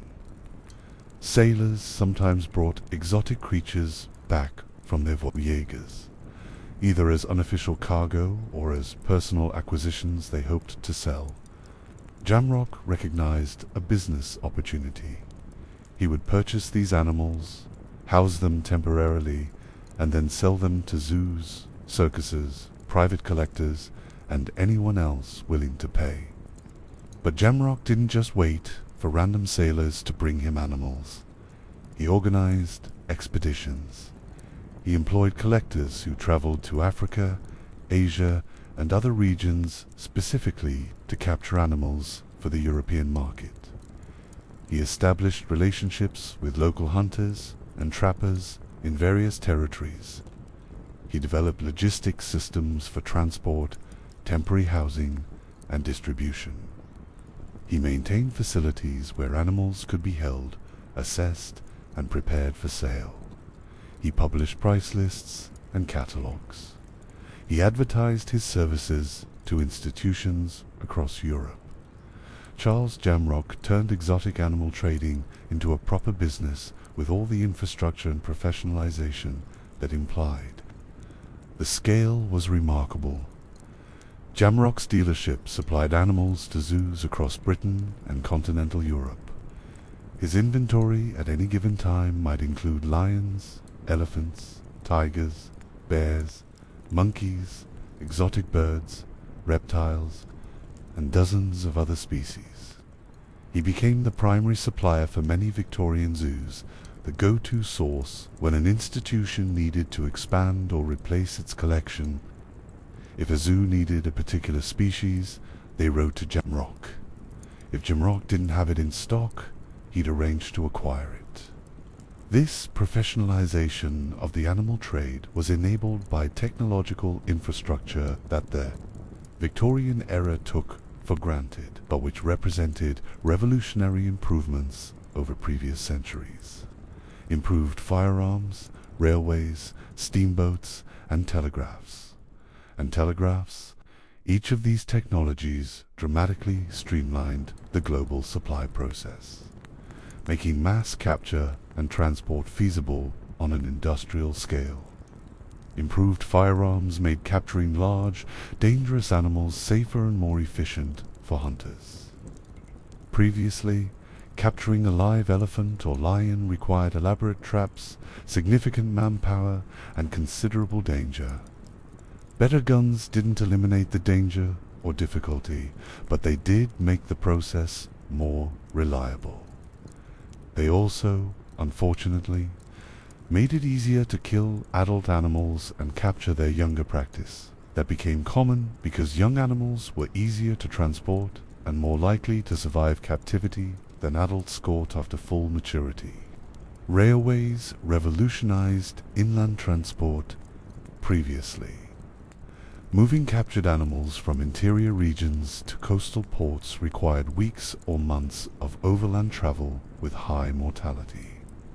Railways reduced that time to days, significantly improving survival rates during transport and making it economically feasible to capture animals from deeper inland territories that had previously been inaccessible to commercial traders. Steamboats replaced sailing ships for oceanic transport, providing faster, more reliable, more climate-controlled voyages. A sailing ship journey from India to London might take months and was subject to weather delays that could extend the voyage indefinitely. A steamship made the same journey in weeks on a predictable schedule. Faster transport meant better survival rates, which meant more animals arriving alive, which meant more profit and more supply for European zoos. Telegraphs allowed for coordination across vast distances. A zoo director in Berlin could telegraph an order to Jamrock in London, who could telegraph instructions to his collectors in India or Africa, coordinating capture and shipment without waiting weeks or months for correspondence to travel by ship. This speed of communication allowed the animal trade to operate with the same efficiency as other global commodity markets. These technologies, the tools of empire, as historians accurately call them, didn't just facilitate animal trading. They facilitated colonialism itself. The same infrastructure that moved exotic animals to European zoos also moved colonial administrators. Military forces, raw materials, and manufactured goods throughout colonial territories. The exotic animal trade was one small part of a massive global system of extraction and exploitation. This brings us to an uncomfortable truth about Victorian zoos that's often glossed over in institutional histories. The zoo was irrevocably linked to colonial expansion. The exotic animals displayed weren't simply biological specimens acquired through neutral commercial transactions. They were visual proof, physical synecdoche, of the breadth of colonial conquests and the dominion of European nations over foreign land. The Victorian zoo visitor wasn't just looking at animals, they were looking at trophies, tangible evidence of imperial success. Every elephant from India represented British colonial control over the subcontinent. Every lion from Africa represented European dominance over that continent. Every exotic bird from the Pacific represented the global reach of European trade and influence. The animals weren't presented in this explicit context, of course. They were presented as scientific specimens organized by taxonomy, labeled with Latin names. But the subtext was clear to contemporary audiences. Look at what we can acquire from around the world. Look at what we can capture, transport, and display. Look at the reach of European civilization. This wasn't subtle. Zoo promotional materials often explicitly referenced the colonial origins of animals. Newspaper coverage of new zoo acquisitions frequently mentioned the territories from which they came and the difficulties of acquisition. The narrative was consistently one of European skill, bravery and organization overcoming the challenges of wild, dangerous territories to bring these creatures back for scientific study and public edification. The colonial framing was built into the institution. The Victorian Zoo functioned as a kind of imperial museum where the exhibits were alive. Just as national museums displayed artifacts from conquered territories, artwork, historical objects, cultural treasure zoos displayed living creatures from those same territories. Both institutions served to reinforce the colonial hierarchy, showcasing the captured subjects of empire in carefully controlled environments designed for European viewing, pleasure, and edification. The public visiting a major Victorian zoo was implicitly viewing a collection of colonial trophies, while the institution dissimulated the underlying deadly economy of capture required to stock the collection. The pleasant afternoons spent observing exotic animals in organized, scientific settings obscured the violence, mortality, and exploitation that characterized the acquisition process. And that acquisition process was brutal. The deadly economy of capture, term historians use to describe the system, was characterized by simple delivery imperatives that resulted in significant declines in wildlife populations in the source regions. The goal was getting animals to European markets alive. How many animals died in the process? How much damage was done to source populations? How sustainable were the capture methods? These questions were rarely asked, and even more rarely prioritized. Documentation from the era reveals that capture procedures operated on a volume model with accepted high mortality. Collectors understood that many animals would die during capture. More would die during inland transport to ports. More would die during sea voyages, and still more would die shortly after arrival in Europe. This was simply factored into the business model. If you needed to deliver one healthy elephant to a European zoo, you might need to capture 3 or 4, knowing that most would die along the way. If that meant local elephant populations declined, that was someone else's problem. The environmental damage was occasionally noted even by colonial authorities themselves, indicating that the methods used for acquisition were inherently unsustainable. British colonial administrators in India sometimes expressed concern about declining populations of certain species in regions that had been heavily exploited by animal traders. German colonial authorities in Africa occasionally implemented restrictions on animal capture after noting population crashes. But these concerns were sporadic, poorly enforced, and generally secondary to the economic interests driving the trade. Collectors and the zoo directors who commissioned them were often eager to circumvent weak or non-existent protection laws. Historical documents show collectors were encouraged to make liberal use of Pemit's bureaucratic language for exploiting loopholes and operating in the grey areas of colonial regulation. They actively sought out territories where, as one collector put it, there was no fauna protection to speak of. This deliberate exploitation of regulatory gaps highlights the predatory approach to global fauna acquisition that characterized the era.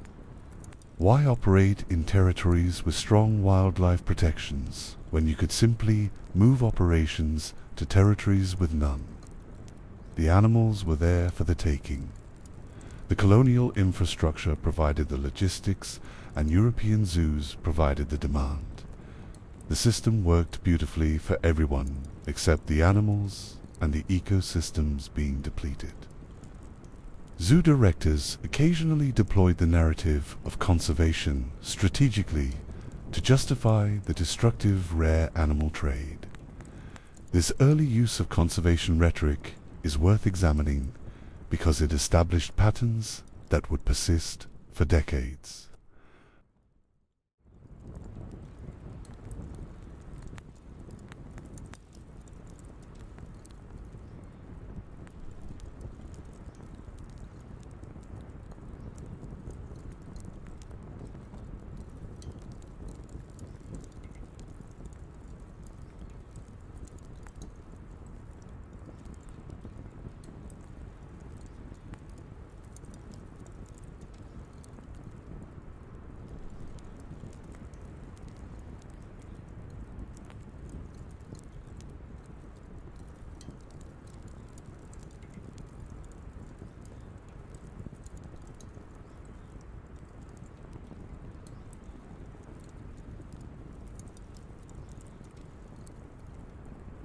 Progress and atrocity, innovation and racism, all from the same institutional culture.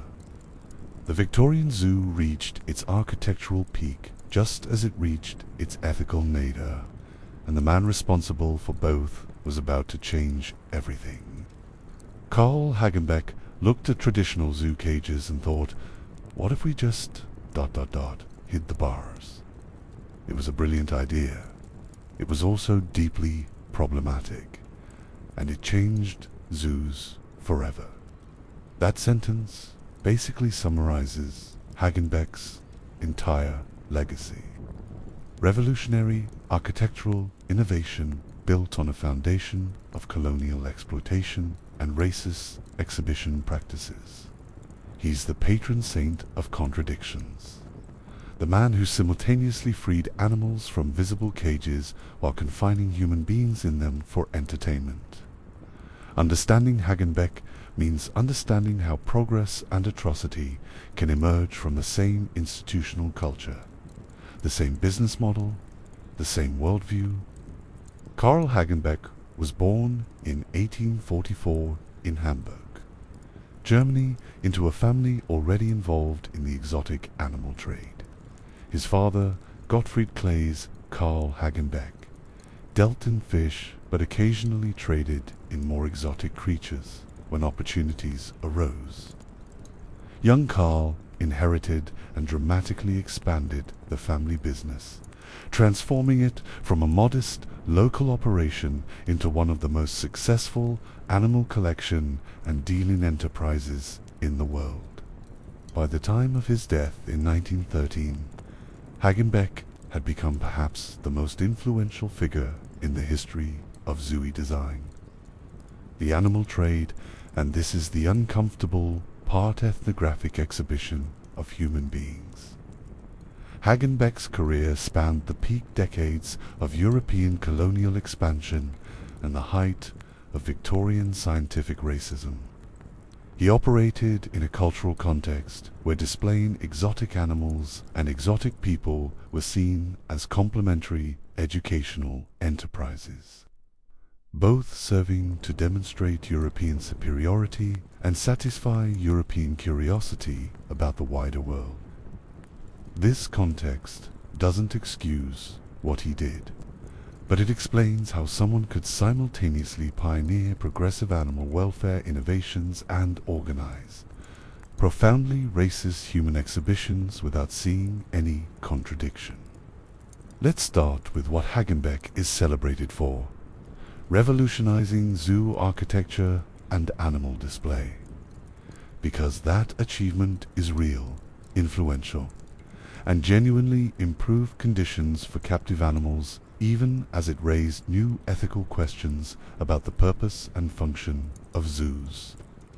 Hagenbeck spent decades organizing extensive hunting and capture expeditions across nearly every continent to supply animals to zoos and circuses worldwide. He traveled to Africa multiple times, to India and Southeast Asia, to the Arctic regions, to South America.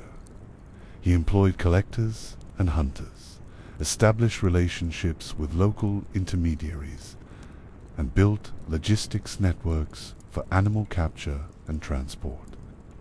He documented his methods and adventures in his 1908 autobiography, Beasts and Men, which became a bestseller and established him as a celebrity explorer-entrepreneur in the mold that Frank Buck would later perfect. The scale of Hagenbeck's animal trading operations was enormous. He supplied specimens to zoos across Europe and beyond. His catalogues featured hundreds of species. At any given time, his Hamburg facilities might house dozens or hundreds of animals in various stages of the supply chain recently captured, being conditioned for transport, awaiting sale, or serving as breeding stock.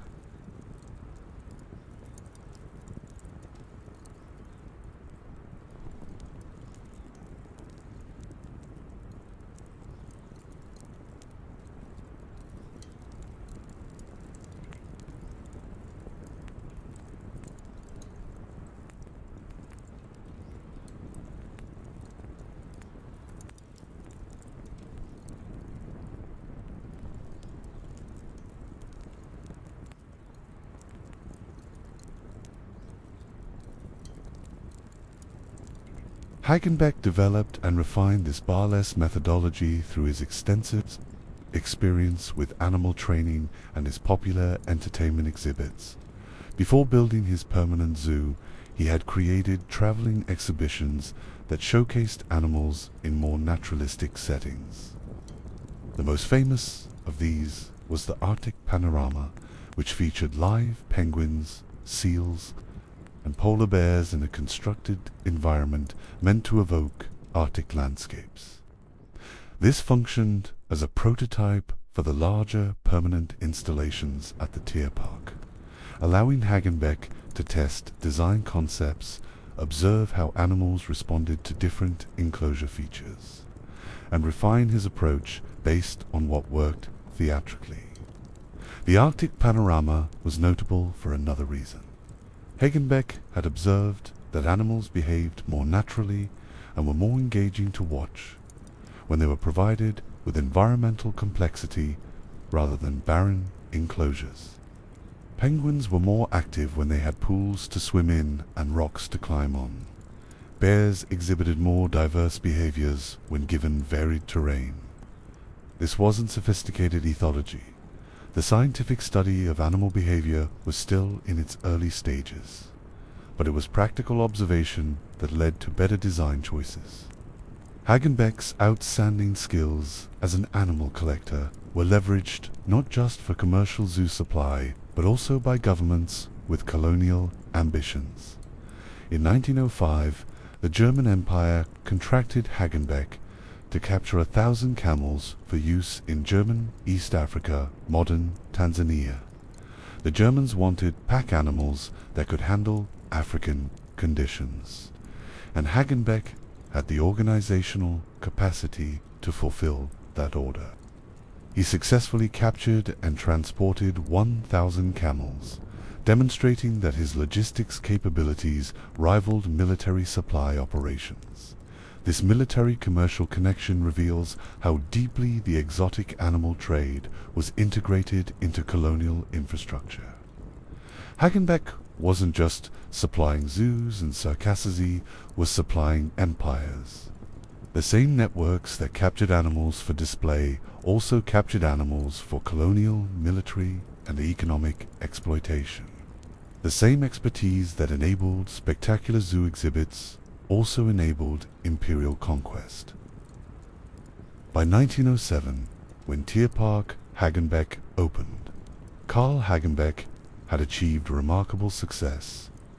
He was famous across Europe as an adventurer, animal dealer, and zoo innovator. His facility in Hamburg became a must-see attraction, drawing visitors from across Germany and beyond. His design principles were being adopted by institutions worldwide. He had transformed zoo architecture and established new standards for animal display that persist to this day. This is where most institutional histories of zoos stop the Hagenbeck story. They celebrate the barless revolution, credit him with improving animal welfare through larger, more naturalistic enclosures, and position him as a visionary who understood that good design benefits both animals and visitors. All of that is true as far as it goes, but it doesn't go nearly far enough. Because while Hagenbeck was pioneering progressive animal architecture, he was simultaneously running one of the most extensive and notorious human exhibition businesses in European history. The Völkershow and the People's Shows were not a minor side venture. They were a central, profitable, and celebrated part of Hagenbeck's enterprise. And they revealed that the progressive architectural vision that freed animals from cages was developed in parallel with exhibitions that systematically denied human dignity to non-European people. We need to talk about the human zoos, because you cannot understand the history of the zoological institution without confronting this stain, and you cannot understand Carl Hagenbeck's legacy without grappling with the fact that his most celebrated innovations emerged from the same worldview that made human exhibition seem acceptable. The Volksshowen, literally people shows, also known as ethnological exhibitions or human zoos displayed people of color in staged, naturalized settings for European entertainment and edification. These exhibitions were common across Europe and America during the late 19th and early 20th centuries. But Hagenbeck was one of the most prolific and successful organizers of such displays. Beginning in 1874 and continuing for decades, Hagenbeck organized exhibitions featuring Sami people from northern Scandinavia, Inuit from Greenland, Nubians from Sudan, various African ethnic groups, South Asian peoples, and many others. These individuals and families were recruited sometimes with false promises, sometimes with coercion, always with profound power imbalances, to travel to Europe and be displayed in constructed villages where they would perform traditional activities for paying audiences. The people in these exhibitions were displayed alongside animals, often in the same facilities, sometimes in adjacent enclosures. The visual and conceptual connection was explicit. Both exotic animals and exotic people were curiosities to be observed. Primitive specimens that demonstrated European advancement by comparison. The exhibitions were framed as educational, as opportunities for Europeans to observe and learn about distant cultures and peoples. In reality, they were dehumanizing spectacles that reduced complex cultures to simplified, static, exoticized performances designed to reinforce colonial hierarchies and racial pseudoscience. The participants in Volksshowen were not volunteers in any meaningful sense. They were often recruited from colonial territories by intermediaries who made promises about compensation, travel opportunities, and safe conditions that were frequently broken. Once in Europe, they had limited autonomy, were contractually obligated to perform, and were dependent on the exhibition organizers for food, shelter, and eventual passage home. They were observed constantly, photographed, measured by anthropologists claiming to conduct scientific research, and subjected to the intrusive scrutiny of paying audiences who treated them as curiosities rather than human beings. The conditions were often terrible. Participants were housed in quickly constructed, poorly insulated structures meant to evoke traditional dwellings, but which were inappropriate for European climates. They were expected to perform in weather conditions ranging from summer heat to winter cold while wearing traditional clothing that might be completely unsuitable. They suffered from exposure, malnutrition, disease contracted in foreign environments, and profound psychological stress from constant exhibition. Deaths were not uncommon. When participants died during exhibitions, they were often buried in unmarked graves far from their homelands, their families sometimes never informed of their fate. Hagenbeck's Volksshowen were commercially successful and culturally celebrated during his lifetime. They drew massive crowds. They were praised in newspapers as educational and fascinating.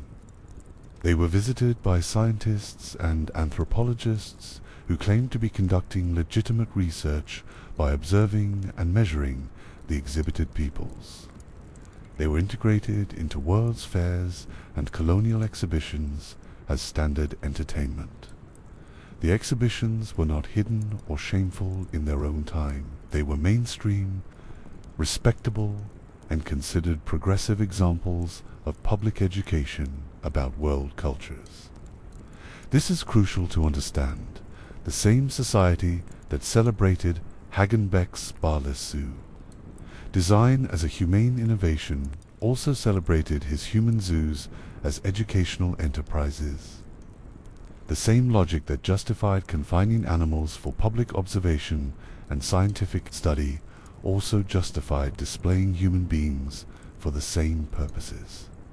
Both practices claimed to serve education and science. Both claimed to improve public understanding of the natural world and human diversity. Both were deeply intertwined with colonial ideology and racist assumptions about European superiority. The concealed moat system, the technology of illusion that granted the perception of freedom to animals, was perfected in an environment where the concept of human dignity was systematically denied to the subjects of the Volkerschönen. This isn't coincidental. The theatrical skills Hagenbeck developed creating compelling exhibitions of people were directly applicable to creating compelling exhibitions of animals. The stagecraft, the attention to authentic seeming details, the understanding of how to create immersive environments that told stories, all of this translated across both types of exhibition. The fundamental link is clear. Both the barless animal display and the human exhibition relied on staging exotic subjects in carefully controlled environments to maximize spectator thrill and reinforce colonial hierarchy through spectacle. Both presented simplified versions of complex realities. Both prioritized visitor experience over subject welfare. Both served to demonstrate European power and control. The moat that kept the lion contained and the fence that kept the exhibited person contained served the same function, creating spectacle while maintaining the distinction between observer and observed, between civilized viewer and primitive subject. Hagenbeck didn't invent the human Zoological exhibitions existed before him and continued after him, but he was one of the most successful practitioners of the form, and his integration of human and animal exhibition into a unified business model reveals how deeply connected these practices were. You cannot separate the progressive zoo design from the racist human exhibition. They emerged from the same cultural context, served similar purposes, and relied on the same assumptions about the appropriateness of exhibiting the exhibition, entertainment, and edification. The Nazis eventually banned the Volkerschönen upon coming to power in the 1930s, recognizing correctly that such exhibitions were incompatible with even their perverted version of human dignity. Though their motivations were hardly humanitarian, the practice had already been declining as changing attitudes slowly made such explicit human exhibition less socially acceptable. But for decades, they had been a normal, celebrated part of European cultural life. Hagenbeck's legacy remains contested in modern Germany. For most of the 20th century, he was remembered almost exclusively for his zoo innovations. Streets were named after him. Statues were erected. His Hamburg Zoo remained a popular attraction. The architectural revolution was celebrated. The Volkerschönen were forgotten or minimized in institutional histories. But since 2020, petitions and protests have demanded a critical re-examination of Hagenbeck's full history. Activists have called for the removal of his statue, the renaming of Hagenbeckstraße and other streets in his honor, an institutional acknowledgement of the harm caused by his human exhibitions. The debate reflects a broader reckoning with colonial history and the figures who profited from colonial exploitation. The question is what to do with a legacy that contains both genuine innovation and profound harm. Do you celebrate the architectural achievements while condemning the human exhibitions? Do you argue that the progressive animal welfare should outweigh the racist spectacle? Do you insist that the human zoos taint everything else? Do you remove all honors and memorials? Do you add contextualizing plaques acknowledging the full history? There's no easy answer, but there is an honest answer. Carl Hagenbeck was a product of his time, who both shaped and reflected the colonial worldview that dominated late 19th and early 20th century Europe. He made genuine contributions to zoo design that improved conditions for captive animals. He also organized exhibitions that systematically dehumanized non-European peoples for profit. Both facts are true. Both matter. The temptation is to separate these aspects of his career, to argue that the zoo innovations stand apart from the human exhibitions. But they don't. They're connected by common assumptions that exotic subjects, whether animal or human, could legitimately be captured and transported and displayed for European benefit. Education and entertainment justified confinement and exhibition. That spectacular presentation mattered more than subject welfare.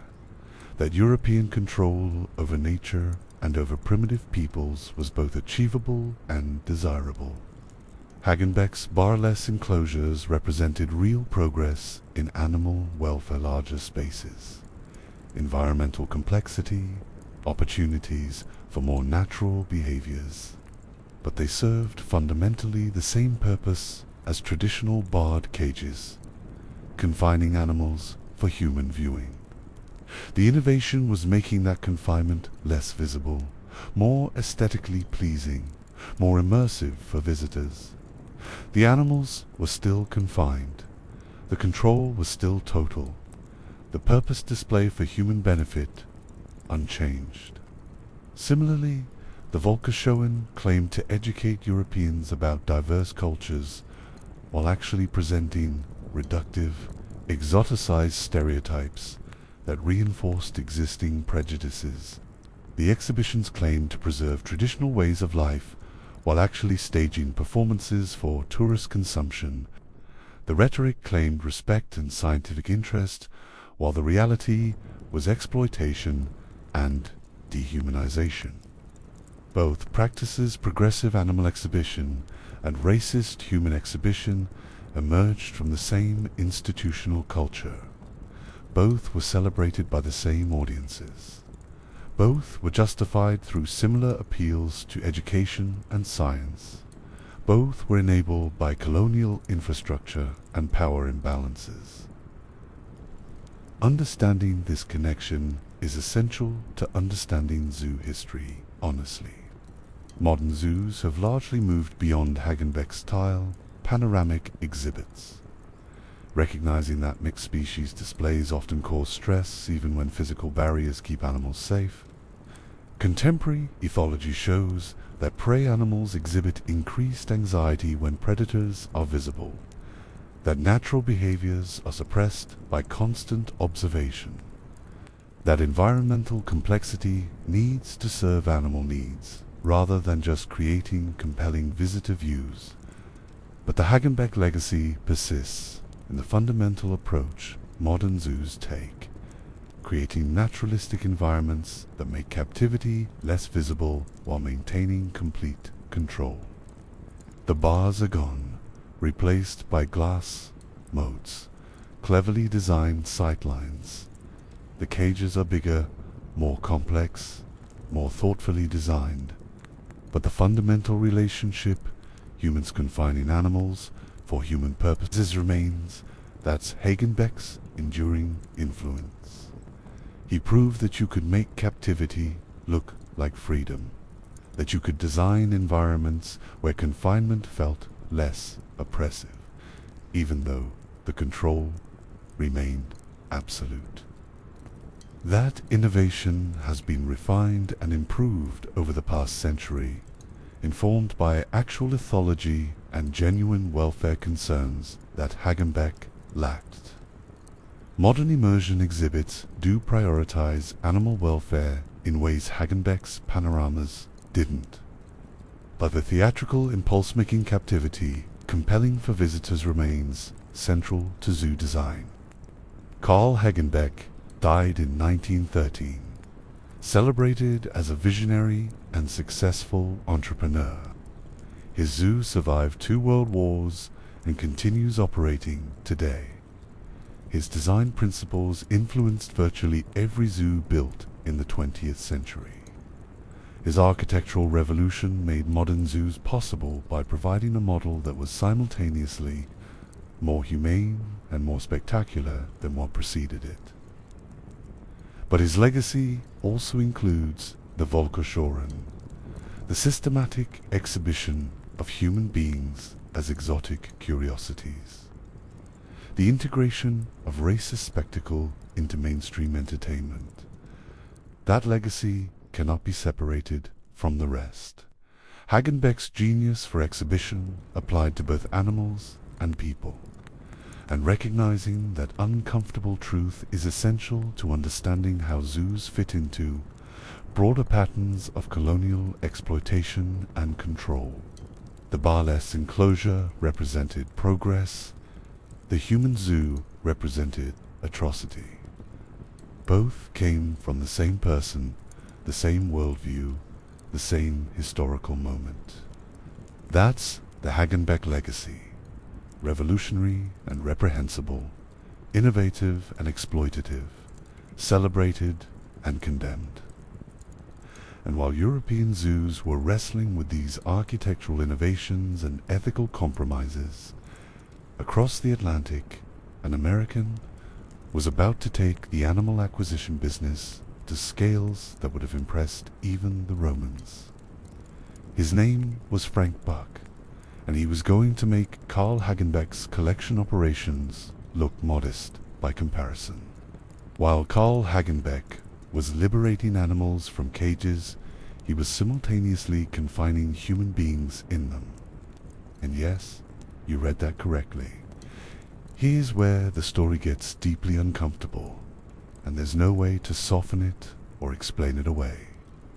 Carl Hagenbeck, the same man who revolutionized zoo architecture, who pioneered naturalistic exhibits, who demonstrated genuine skill at understanding animal behavior, also organized and profited from human exhibitions that systematically denied dignity to non-European people for the entertainment of European audiences. The same creative genius that freed animals from visible bars was applied to confining human beings in ethnological displays that reduced complex cultures to racist caricatures. This isn't a footnote. This isn't a regrettable side project. This was central to Hagenbeck's business model for decades, and it reveals something crucial about the zoo's historical relationship with colonialism, racism, and exploitation. You cannot separate the progressive animal architecture from the human exhibitions. They emerged from the same worldview, served similar purposes, and relied on the same fundamental assumptions about who had the right to display whom for whose benefit. Beginning in 1874 and continuing for decades, Carl Hagenbeck organized what were known as Volksschulen, literally people shows, though they're more commonly and accurately described as human zoos or ethnological exhibitions. These displays featured people of color from colonized territories, brought to Europe and exhibited in constructed villages where they performed traditional activities for paying audiences. Sami people from northern Scandinavia, Inuit from Greenland, Nubians from Sudan, various African ethnic groups, South Asian peoples, indigenous populations from across the colonial world. The exhibitions were staged in naturalized, set-in-constructed environments meant to evoke the participants' homelands, complete with traditional dwellings, tools, clothing, and activities. The visual presentation was carefully designed to appear authentic while actually being highly controlled and theatrical. And critically, these human exhibitions were often displayed alongside or near animal exhibits, sometimes in the same facilities, creating an explicit visual connection between exotic animals and exotic people as objects of curiosity and entertainment. The logic was disturbingly simple. If displaying exotic animals educated Europeans about distant fauna, then displaying exotic people would educate Europeans about distant cultures.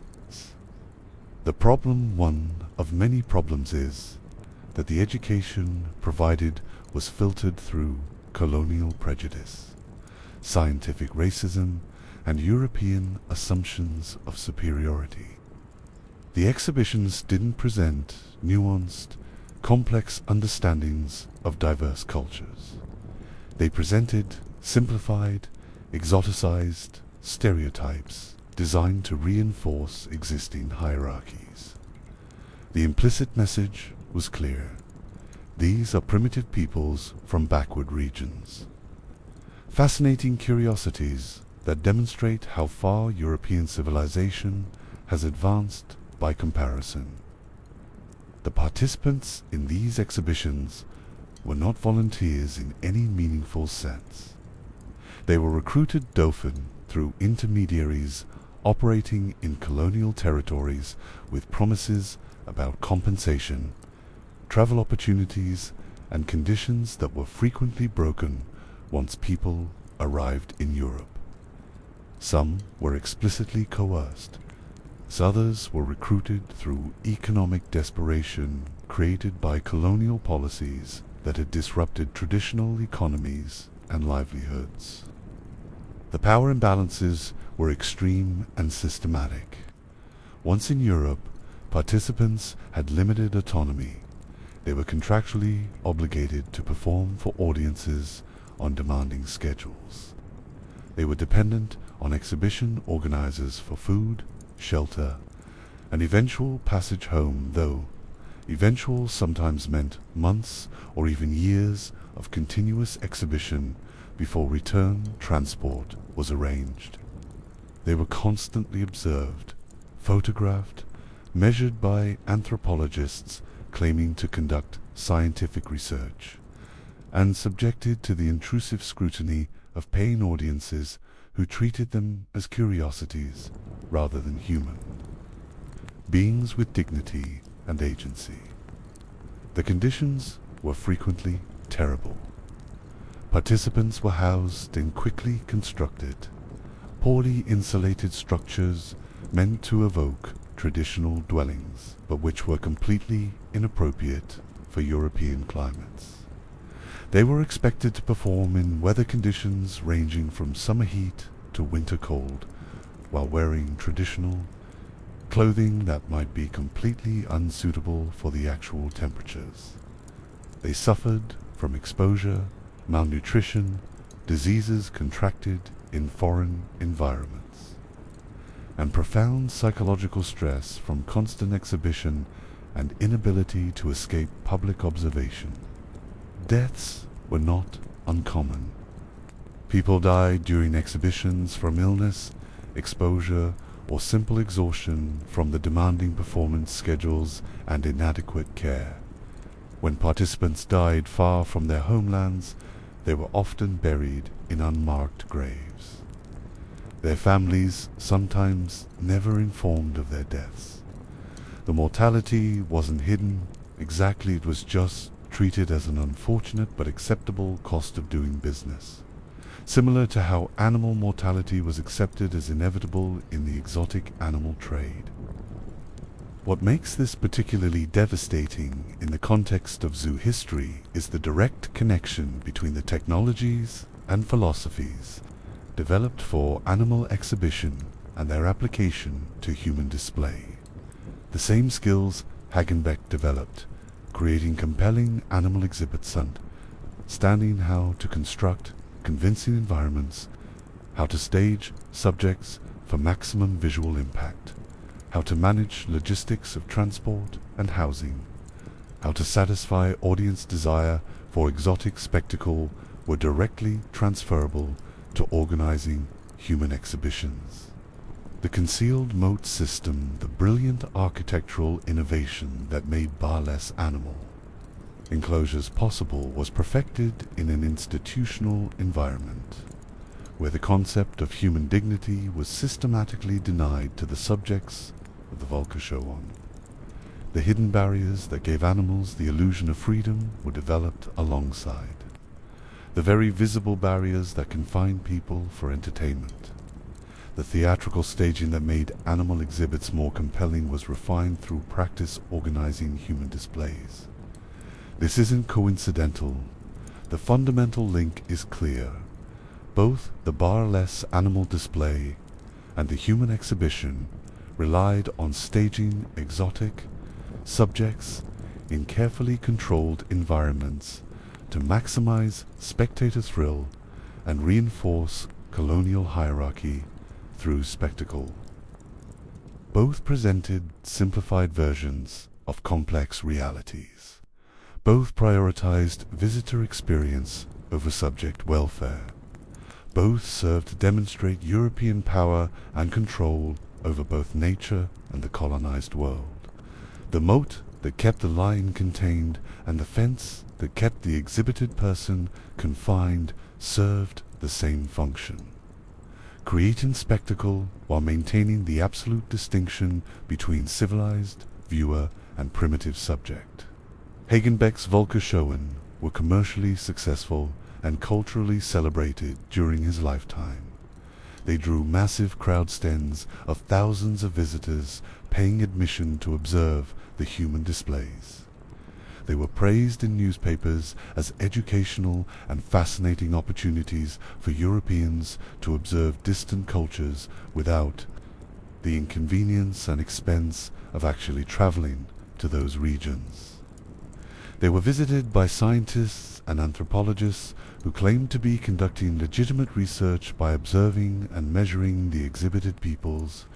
They were integrated into world's fairs and colonial exhibitions as standard, respectable entertainment alongside industrial displays and artistic performances. The exhibitions weren't hidden or shameful in their own time. They were mainstream, respectable, and considered progressive examples of public education about world cultures and human diversity. Critics existed, certainly. Some voices objected to the exhibitions on humanitarian grounds. Some religious leaders found them troubling. Some observers questioned whether the displays were appropriate or ethical. But these critical voices were marginal, easily dismissed by the majority who found the exhibitions fascinating, educational, and perfectly acceptable. The same society that celebrated Hagenbeck's bar-less zoo design as a humane innovation also celebrated his human zoos as educational enterprises. There was no perceived contradiction.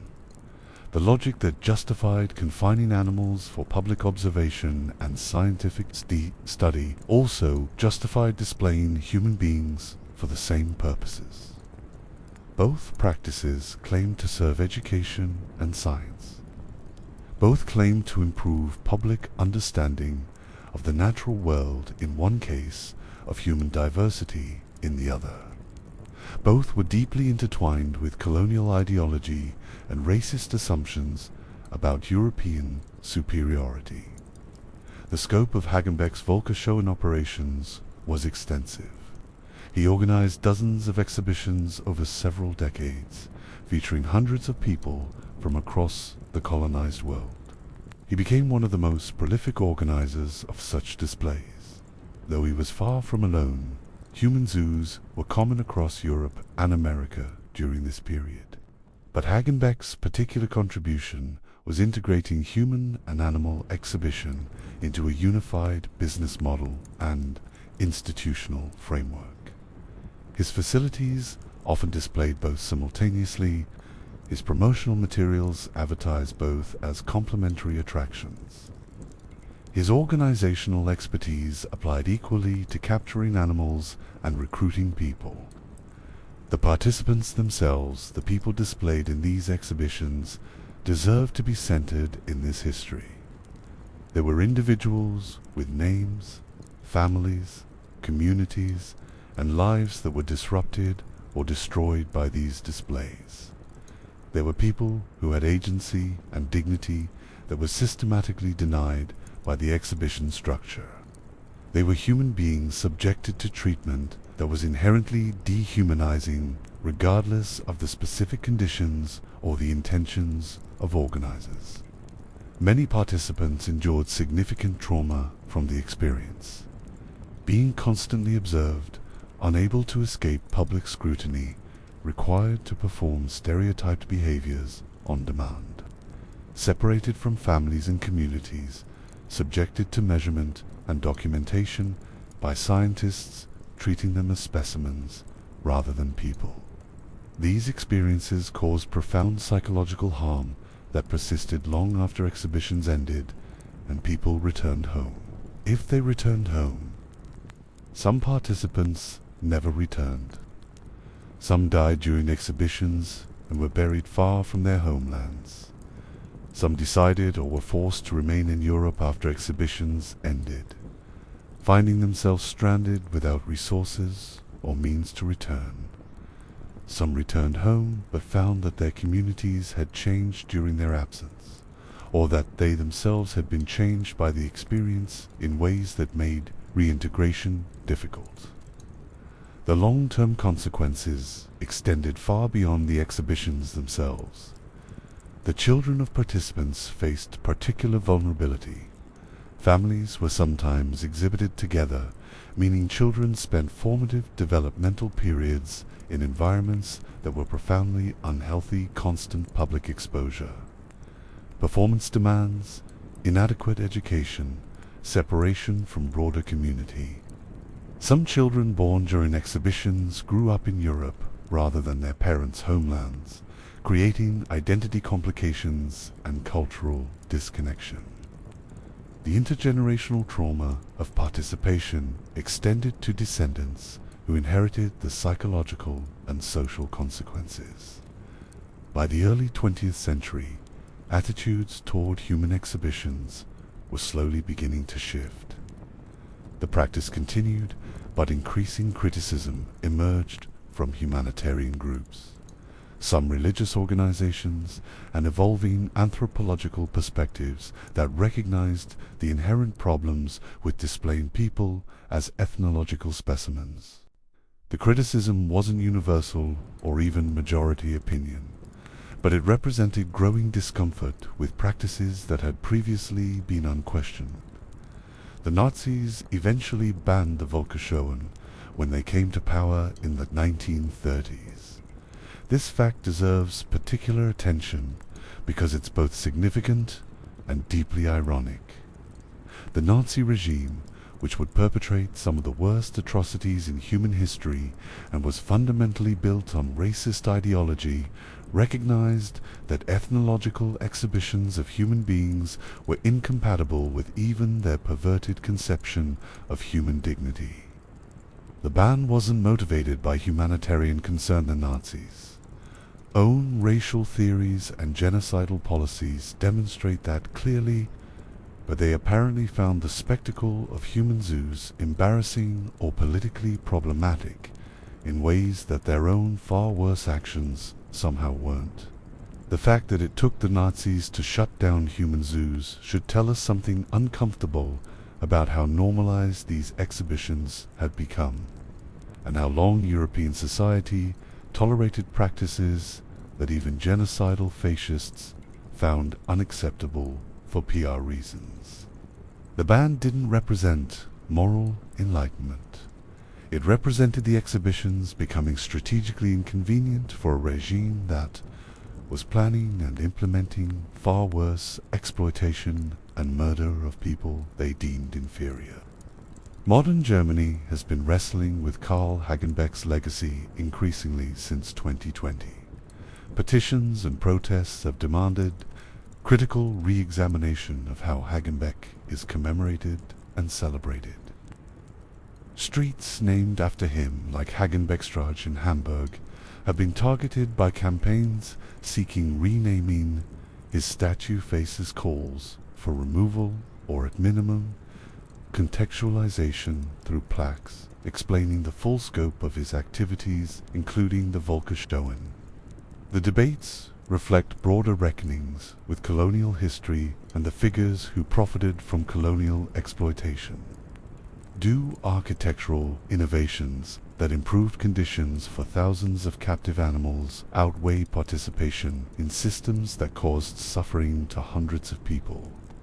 Can you celebrate someone's contributions to one field while acknowledging their profound failures in ethical treatment of human beings?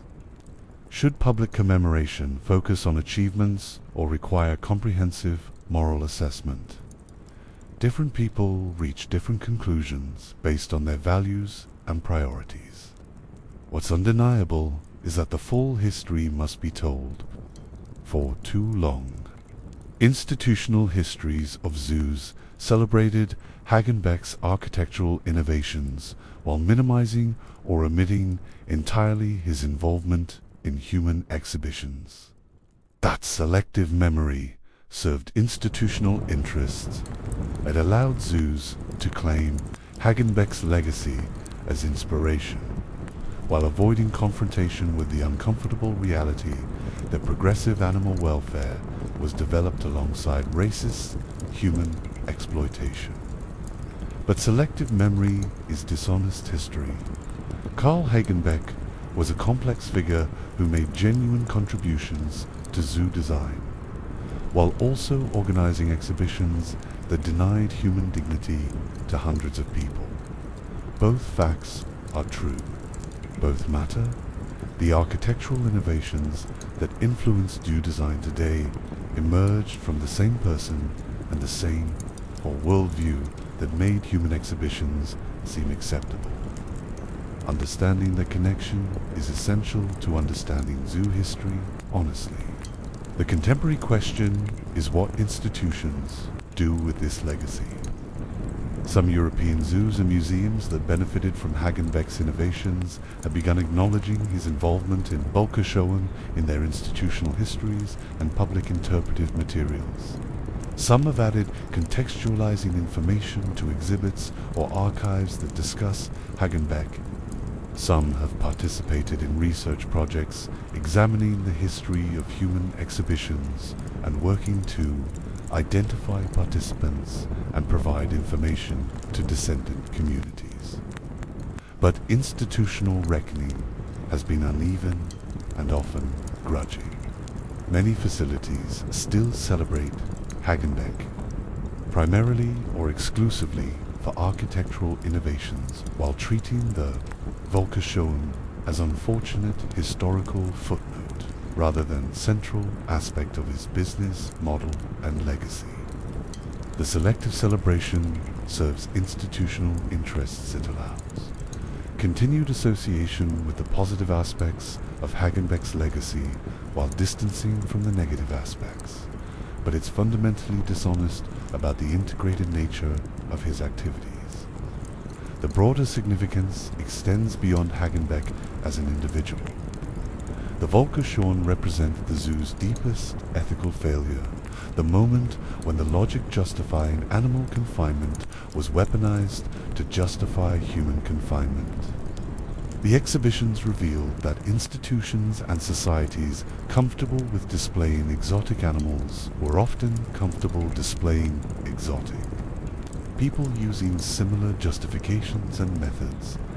Both practices emerged from colonial worldviews that treated non-European nature and non-European people as resources to be extracted, objects to be studied, and spectacles to be consumed for European benefit. This isn't about individual moral failing.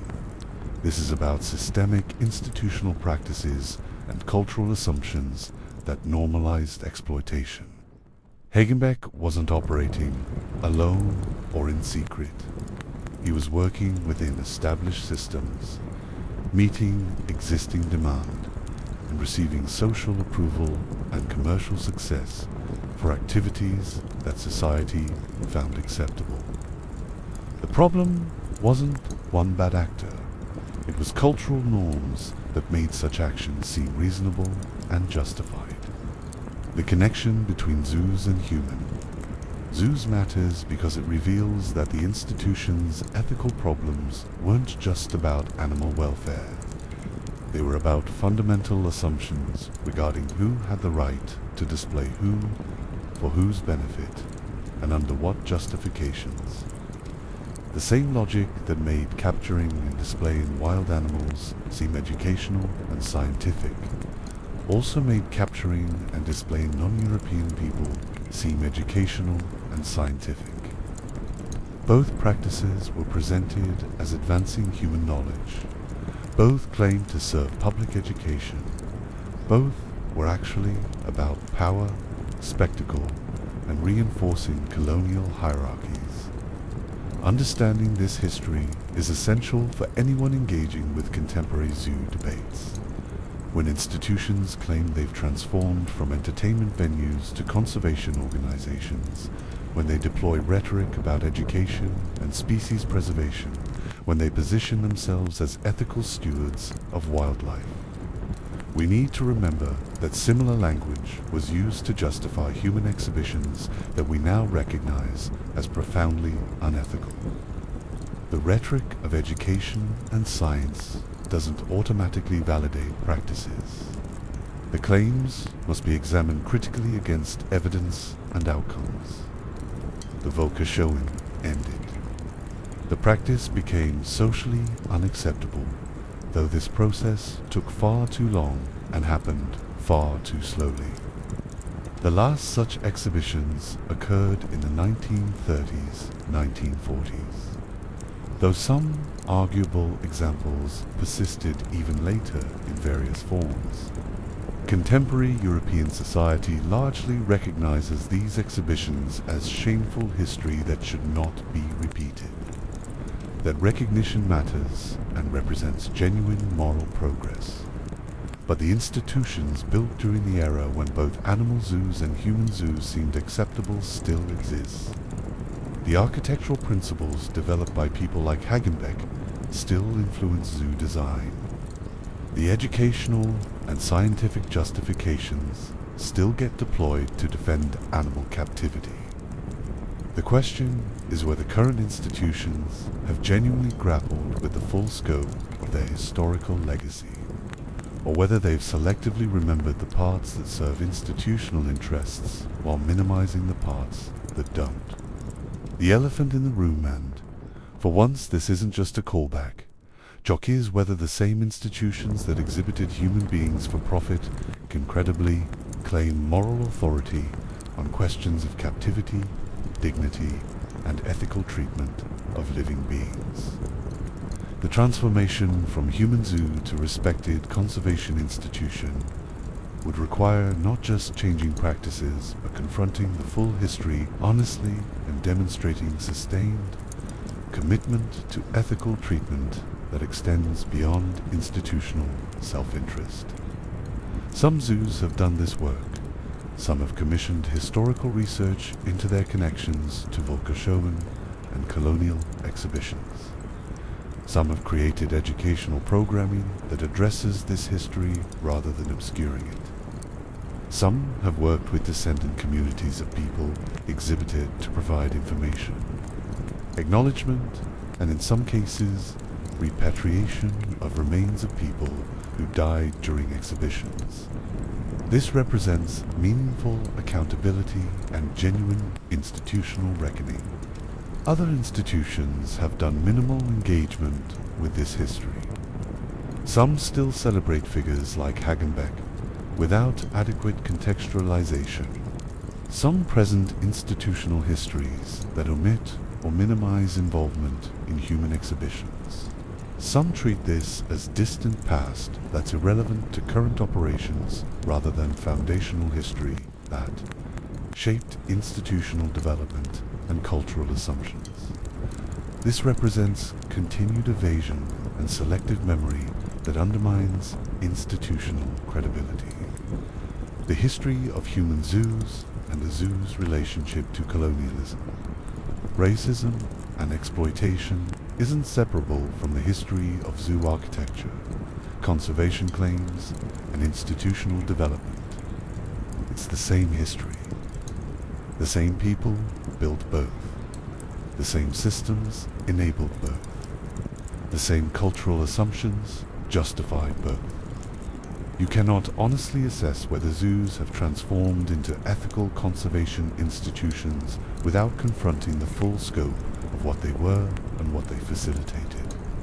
Carl Hagenbeck died in 1913, widely celebrated for his architectural innovations and commercial success. His human exhibitions continued to be viewed positively by many contemporaries. The ethical reckoning came later, much later.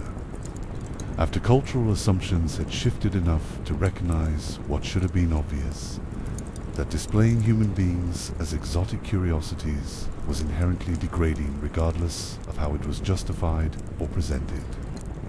The lesson for contemporary zoo ethics is clear. Practices that seem acceptable or defensible by current institutional logic and cultural norms may be recognized by future generations as profoundly unethical. The question is whether institutions can develop capacity for critical self-examination that doesn't wait for cultural shifts to force accountability. Whether they can proactively identify ethical problems in current practices rather than defending them until external pressure becomes impossible to ignore. The barless enclosure represented architectural progress for animals. The human zoo represented moral catastrophe for people. Both emerged from Carl Hagenbeck from the same creativity and the same worldview. Understanding the duality, that capacity for innovation and atrocity, to emerge from the same source is essential to understanding both zoo history and the contemporary ethical questions that history creates. Because the past isn't past. Its foundation, its context. It's the legacy that current institutions inherited, whether they acknowledge it or not. The cages got bigger and prettier for animals. The human exhibitions ended, but the fundamental question persists. Who has the right to confine whom? For whose benefit? And under what justifications? That question was answered terribly wrong in the past. The burden is on contemporary institutions to prove they're answering it better now, and that proof requires honest confrontation with the full scope of the history, rather than selective celebration of the parts that look good and embarrassed silence about the parts that don't. The Volksshoen represent the zoo's deepest shame, not because they were anomalous, but because they were logical extensions of the same principles that built the zoological institution. If you've normalized confining and displaying the exotic for education and entertainment, the boundary between exhibiting exotic animals and exhibiting exotic people becomes disturbingly thin. Hagenbeck crossed that boundary systematically and profitably, and European society rewarded him for it. Contemporary zoos that claim moral authority on conservation and ethical animal treatment carry that history whether they acknowledge it or not. The institutions that claim to be saving species from extinction have historical foundations in systematic exploitation of both animals and people. That doesn't invalidate current conservation work. The California Condor is alive regardless of institutional history. But it does require humility, acknowledgement, an ongoing vigilance against the human tendency to find sophistications for practices that serve institutional interests while causing harm to those without power to resist. The human zoo is over. The architectural innovations persist. The ethical questions remain unresolved, and anyone engaging with contemporary zoo debates needs to understand this history not as distant, irrelevant past, but as foundation that shapes current institutions, current assumptions. and current claims about what zoos are and what they're for. Because if we don't learn from history's worst failures, we're doomed to repeat its mistakes in new forms, with new justifications that will seem as obviously wrong to future generations as the Volkershowen seem to us now. And while Carl Hagenbeck was perfecting his theatrical approach to displaying both animals and people in Europe, across the Atlantic, an American was about to take the animal acquisition business to scales that would make European collectors look quaint by comparison. His name was Frank Buck. His tagline was, "Bring him back alive." And he was about to turn wildlife capture into the ultimate celebrity brand. If Hagenbeck was the architect of illusion, Buck would be the industrialist of acquisition, the man who transformed animal collection from refined European enterprise into American-scale commercial operation, complete with movies, merchandise, and mortality rates that would have made even the Romans uncomfortable. Frank Buck was what you'd get if you combined Indiana Jones, P.T. Barnum, and a wildlife trafficking operation. He was also, somehow, a household name. In an era when most Americans couldn't name a single zoologist, they knew Frank Buck. They'd read his books, they'd seen his movies, they'd heard his tagline, "Bring M back alive," which became so famous it entered the cultural lexicon as shorthand for animal capture adventure. Buck turned wildlife acquisition into celebrity entertainment, and in doing so became the definitive symbol of the golden age of zoo collection. High stakes, media-driven, and operating on an industrial scale that made Victorian animal dealers look like hobbyists. Frank Howard Buck was born in 1884 in Gainesville, Texas, and died in 1950 in Houston. Between those dates, he transformed himself from a small-town cowboy into America's most famous animal collector, a transition that reveals everything about early 20th century. American appetite for adventure narratives wrapped in commercial enterprise. Buck wasn't a scientist. He wasn't a conservationist. He wasn't even particularly interested in animal welfare. He was a supplier meeting demand, and business by every measure was spectacular. Buck's career as an animal collector began in 1911 when, at age 27, he traveled to Brazil on what was essentially a speculative business venture. He'd done various jobs up to that point: cowboy, railroad worker, newspaper reporter, but nothing that suggested exotic animal trading as a logical career path. The Brazil trip was opportunistic. He'd heard there was money in capturing live animals for zoos and circuses, and he figured he had the nerve and practical skills to make it work. He was right. That first expedition established Buck's operational model. Travel to regions with abundant exotic wildlife. Hire local guides and trappers who had the actual expertise organize capture operations. Arrange transport to port cities and ship animals back to the United States for sale to zoos, circuses, and private collectors. Buck positioned himself as the adventurous American entrepreneur coordinating these operations, the bold explorer venturing into dangerous territories. The reality was closer to logistics management with colonial characteristics. But logistics management doesn't sell books or movie tickets. Buck quickly realized that Asia offered better opportunities than South America. The American market wanted Asian elephants, tigers, leopards, orangutans, pythons, the species that populated public imagination and institutional shopping lists. So Buck shifted his base of operations to Singapore, which became his headquarters for the next several decades.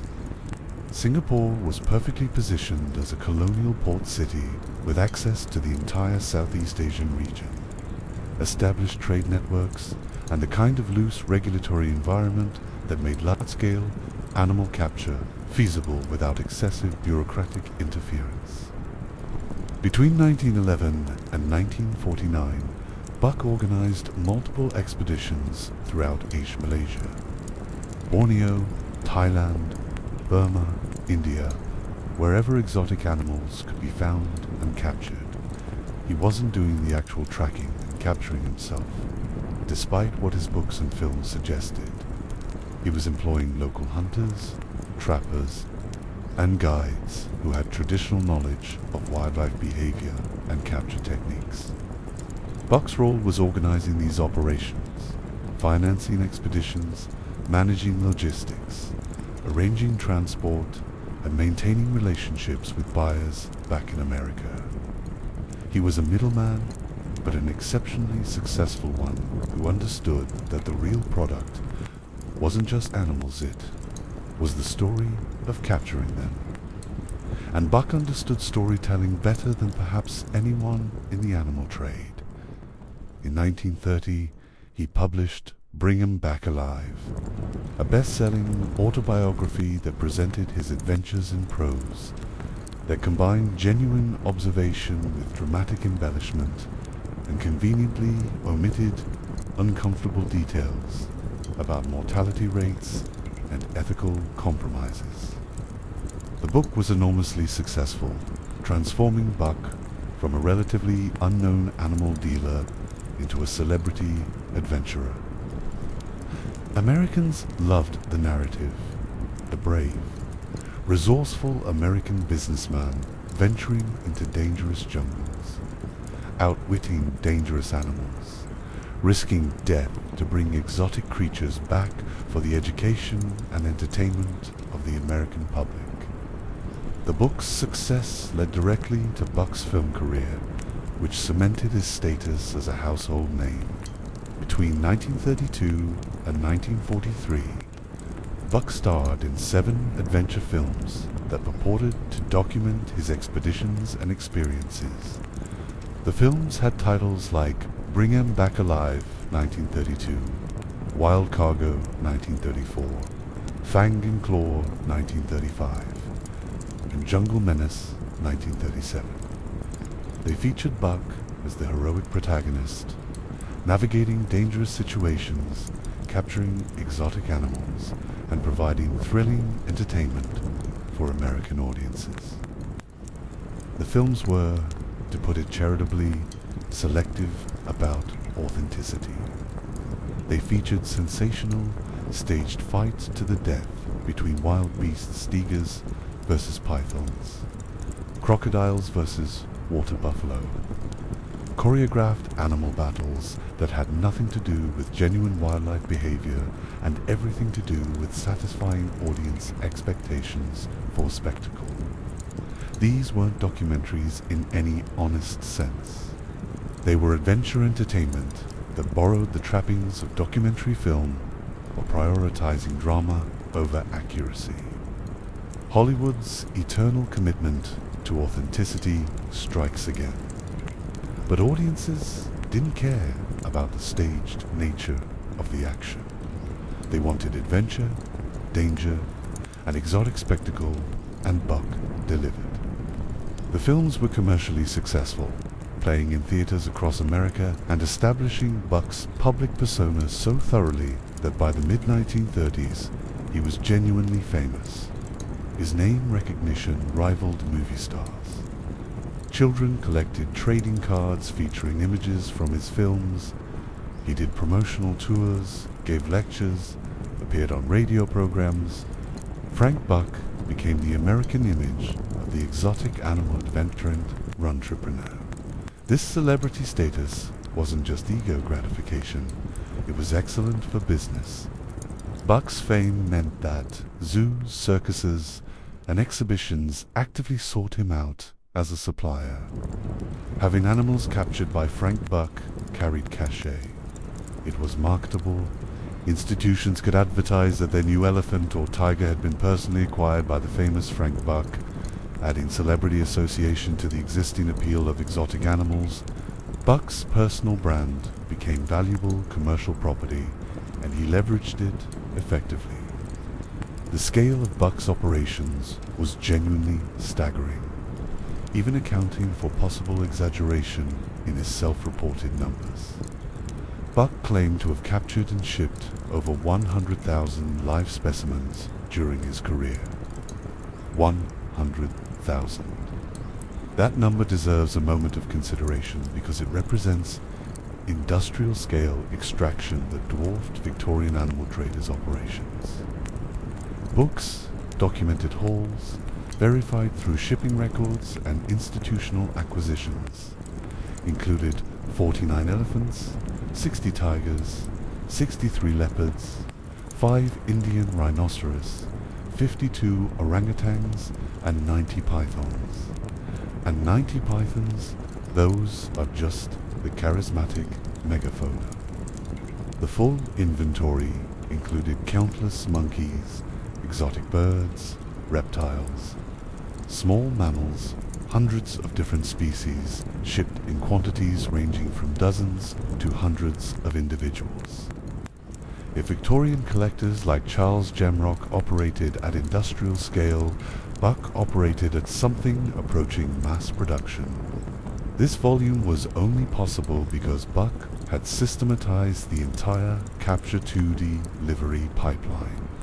He maintained facilities in Singapore for temporarily housing animals between capture and transport. He employed a network of collectors, trappers, and handlers across Southeast Asia. He had relationships with shipping companies for regular animal transport. He maintained contacts with zoos and circuses across America and Europe who would purchase his shipments. He could capture a young elephant in Burma, transport it to Singapore, house it temporarily while arranging sale and shipping, transport it by boat to San Francisco or New York, and deliver it to an American zoo within a coordinated system that operated continuously across multiple expeditions simultaneously. The logistics were genuinely impressive from a business operations perspective, which is exactly the problem.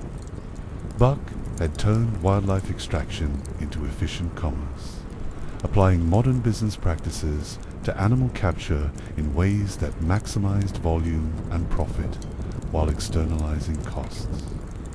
Primarily animal mortality and environmental damage that didn't affect his bottom line. Buck's global operations explicitly relied on colonial cooperation and infrastructure. His base in Singapore, a British colonial port, provided access to territories under British control or influence. His expeditions operated throughout regions where European colonial powers had established administrative control, making capture expeditions legally and logistically feasible.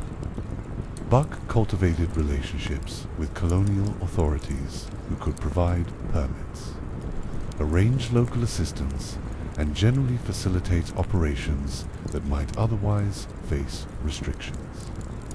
One of Buck's most important relationships was with Sultan Ibrahim of Johor, the ruler of Johor State in southern Malaysia.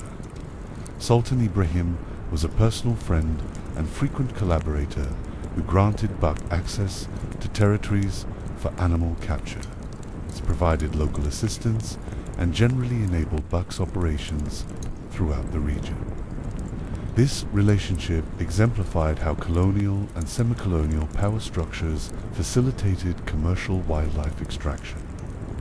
Buck wasn't operating as an outlaw or poacher chief, was working within established systems, with official permission and cooperation from authorities who saw wildlife as resources to be exploited rather than protected.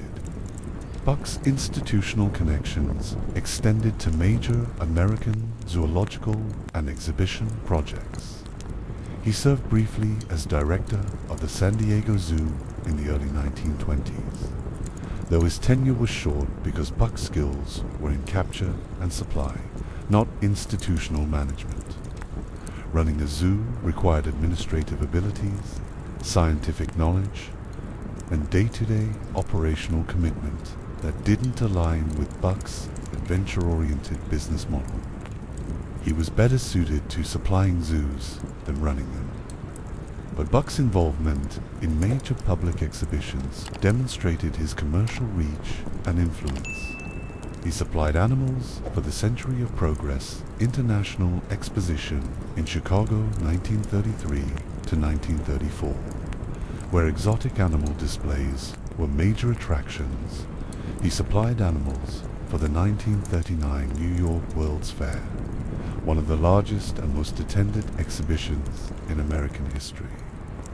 These high-profile projects showcased Buck's ability to deliver large quantities of exotic animals on demanding schedules for premium clients. If you needed 50 different species of Asian wildlife delivered to Chicago by a specific date for a World's Fair, Frank Buck could make it happen. This scale and reliability made Buck indispensable to American zoos during the interwar period. The 1920s and 1930s represented peak zoo expansion in the United States. Cities across America were building or expanding zoological facilities, and they all needed animals. Buck was the go-to supplier, the logistics expert who could deliver whatever species you needed in whatever quantities you required. The San Diego Zoo, Bronx Zoo, Chicago's Lincoln Park Zoo, Philadelphia Zoo, virtually every major American institution acquired animals through Buck at some point. Buck embodied the golden age of zoo acquisition, prioritizing spectacle and volume over ethics, operating through colonial infrastructure, treating animals as inventory, marking an adventure while obscuring mortality, and doing all of it with enough charisma and business acumen to become wealthy and famous in the process. He represented the zoo supply chain at its most efficient and its most ethically problematic. The public persona Buck cultivated was crucial to his success.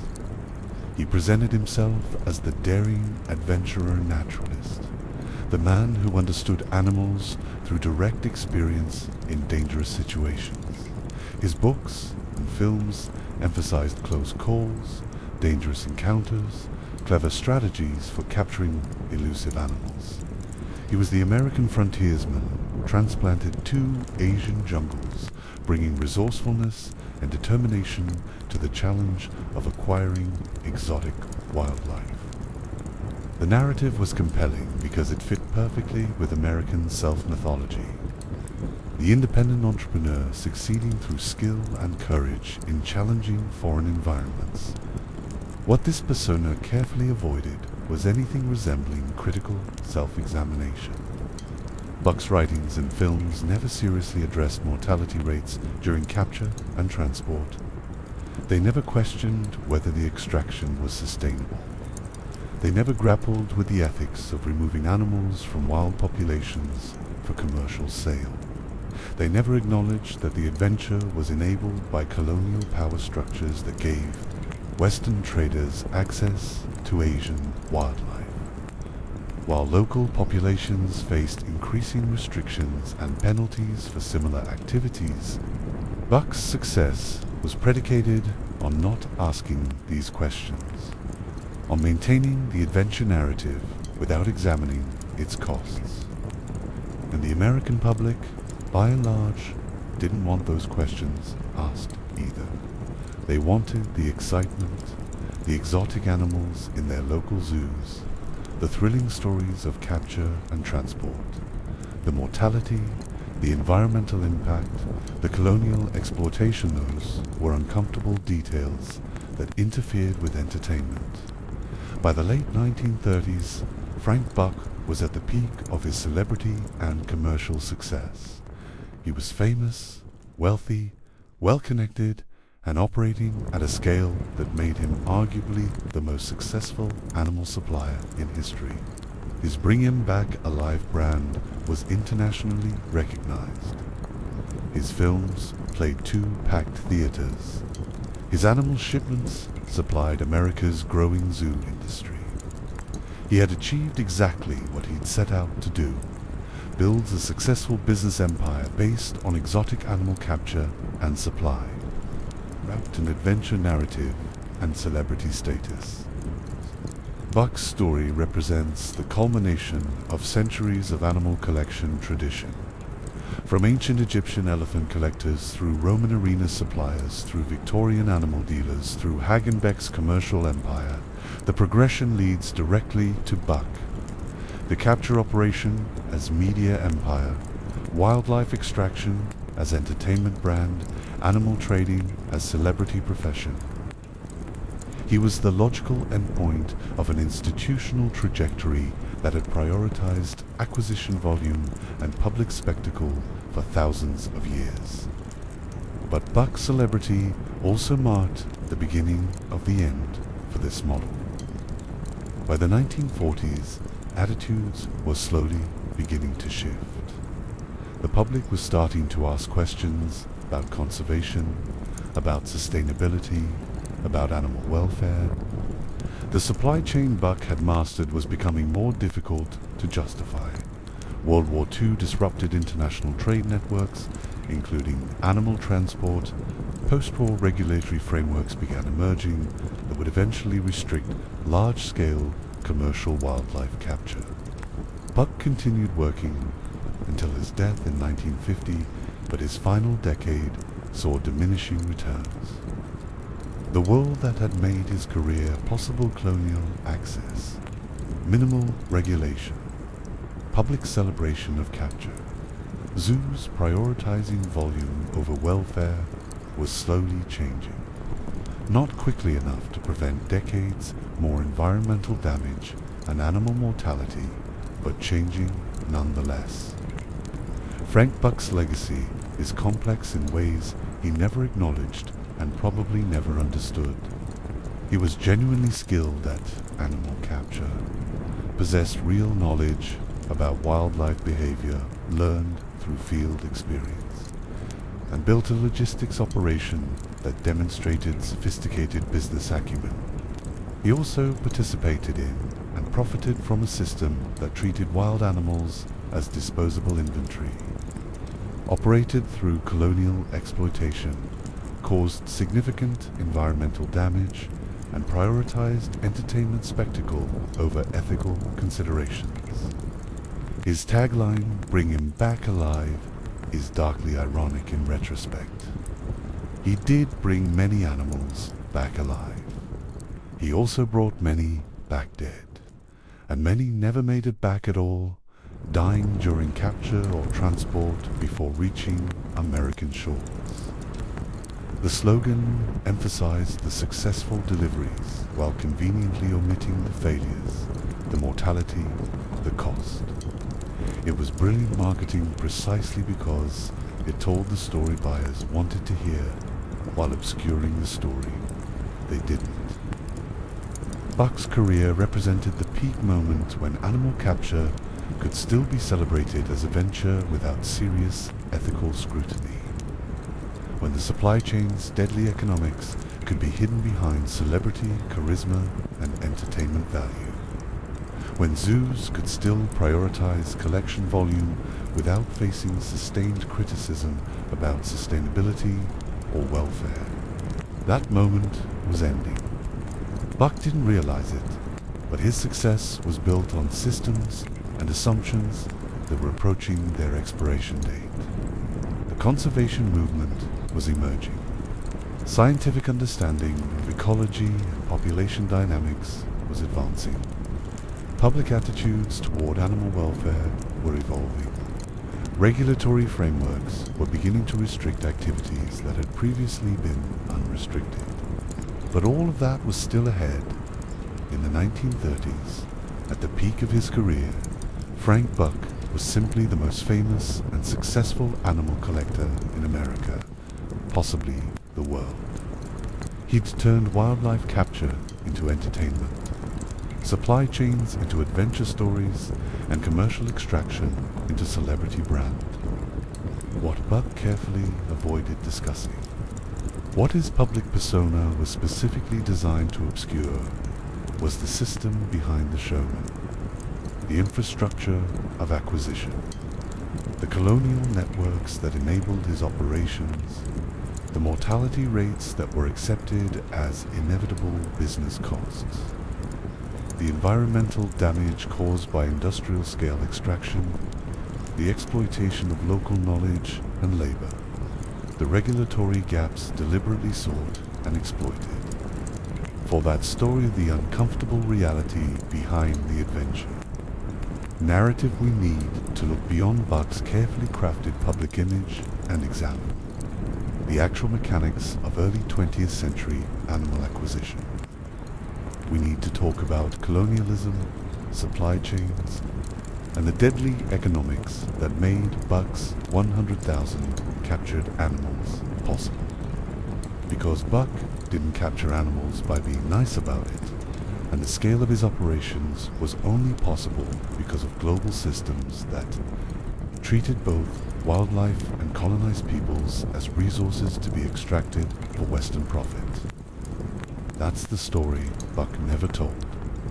But it's the story that needs telling if we're going to understand how zoos were actually stocked during their so-called golden age. Why deal with restrictions, permits, and oversight when you could simply operate in territories where colonial administration was weak? Wildlife laws didn't exist, or enforcement was non-existent. This deliberate regulatory arbitrage demonstrates the fundamentally predatory approach to global fauna acquisition that characterized the era. The pattern was consistent. When regulations emerged in one territory making commercial capture more difficult or expensive, traders simply shifted operations to territories without such regulations. When British India implemented modest protections for certain species, traders increased activity in Burma or the Dutch East Indies, where restrictions were looser. When one colonial administration began requiring more detailed permits and reporting, traders cultivated relationships with administrators in territories that demanded less documentation. The global colonial system provided abundant alternative locations, ensuring that regulatory pressure in one region simply displaced rather than reduced overall exploitation. This regulatory shopping was enabled by colonial competition and uneven administrative development. Different colonial powers had different priorities, different regulatory frameworks, and different levels of administrative capacity. German, British, French, Dutch, and Belgian colonial territories all operated under distinct legal systems with varying approaches to wildlife management. Traders could and did exploit these differences, operating wherever conditions were most favorable and moving operations when regulations became inconvenient. Zoo directors participated directly in this system. They weren't passive recipients of whatever animals collectors provided. They actively commissioned specific species, specified quantities and demographics, set budgets that implied acceptable capture methods, and maintained relationships with collectors whose methods they understood even if they preferred not to know details.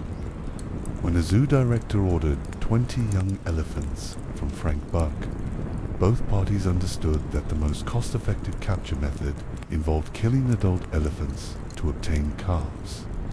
This reality was euphemized in correspondence as necessary capture methods or standard field procedures. But everyone involved understood what was actually happening. This brings us to one of the most important and troubling aspects of the Golden Age acquisition system: the strategic deployment of conservation narrative to justify destructive practices.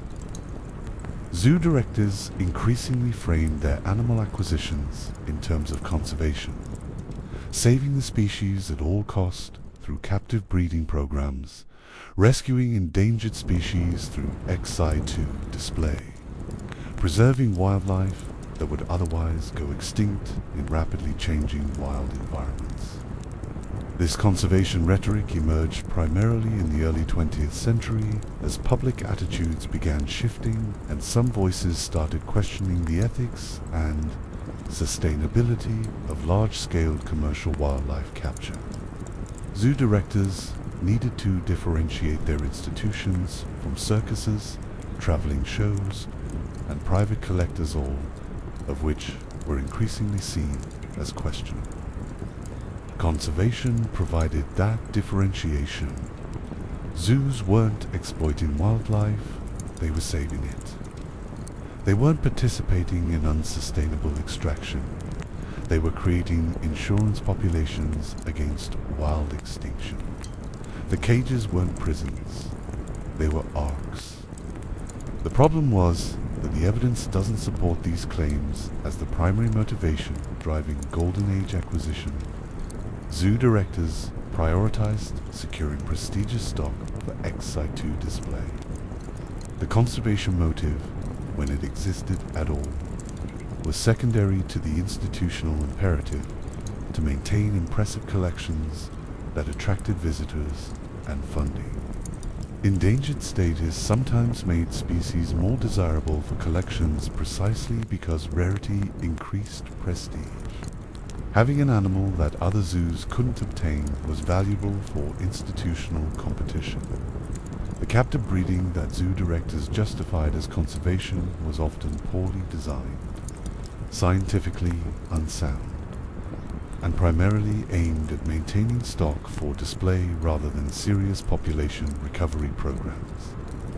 Breeding records from this era show limited attention to genetic diversity, minimal coordination between institutions, and little serious planning for how captive populations might eventually contribute to wild population recovery.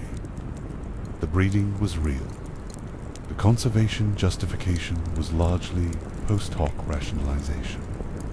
Genuine field conservation, protecting wild habitats, addressing threats to wild populations. Supporting in situ preservation was almost entirely absent from zoo operations during this era.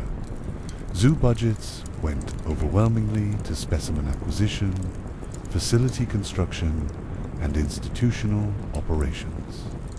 Field programs that actually protected wild populations in their native habitats. That was someone else's responsibility, if anyone's. The conservation narrative was deployed to justify captive collections, not to drive actual conservation activities. This matters because it reveals the fundamental dishonesty at the heart of Golden Age zoo operations. The public story was conservation, science, education. The operational reality was commercial wildlife extraction operating through colonial systems, deploying conservation rhetoric strategically when useful, and prioritizing institutional collection needs over any genuine concern for wild population, sustainability, or animal welfare. Zoo directors weren't ignorant of the environmental costs. Correspondence and institutional records show they were aware that source populations were declining, that capture methods were destructive, that mortality rates were high. They knew because collectors told them, because colonial authorities occasionally complained, because the animals themselves bore physical evidence of capture trauma. They knew, and they continued commissioning captures because institutional imperatives maintaining collections, attracting visitors, competing with other zoos outweighed concerns about sustainability or ethics. The system was reinforcing public demand for exotic animals drove zoo attendance. Attendance drove revenue and public support. Revenue and support funded expansion and new acquisitions. New acquisitions attracted more visitors. Each successful display justified further acquisition. Each impressive animal reinforced public expectation for continued access to exotic wildlife. Zoo directors were operating within incentive structures that rewarded acquisition and punished restraint. A zoo that stopped acquiring new animals would lose visitors to institutions that continued building spectacular collections. But incentive structures don't eliminate moral responsibility. Zoo directors made choices within the constraints they faced. They chose to prioritize collections over conservation. They chose to work with traders whose methods they understood. They chose to deploy conservation rhetoric while participating in unsustainable extraction. They chose institutional prestige over environmental ethics. These were choices, not inevitabilities. The colonial infrastructure that enabled all of this was built on human exploitation as well as environmental exploitation. The local hunters, guides, and laborers who did the actual dangerous work of wildlife capture were poorly compensated, faced significant risks, and had no share in the profits their knowledge and labor generated. Many were essentially coerced into participation through economic desperation created by colonial policies that had disrupted traditional economies. Some faced explicit coercion. Colonial authorities could and did require local populations to provide labor for commercial operations as a form of tax or corvée labor obligation.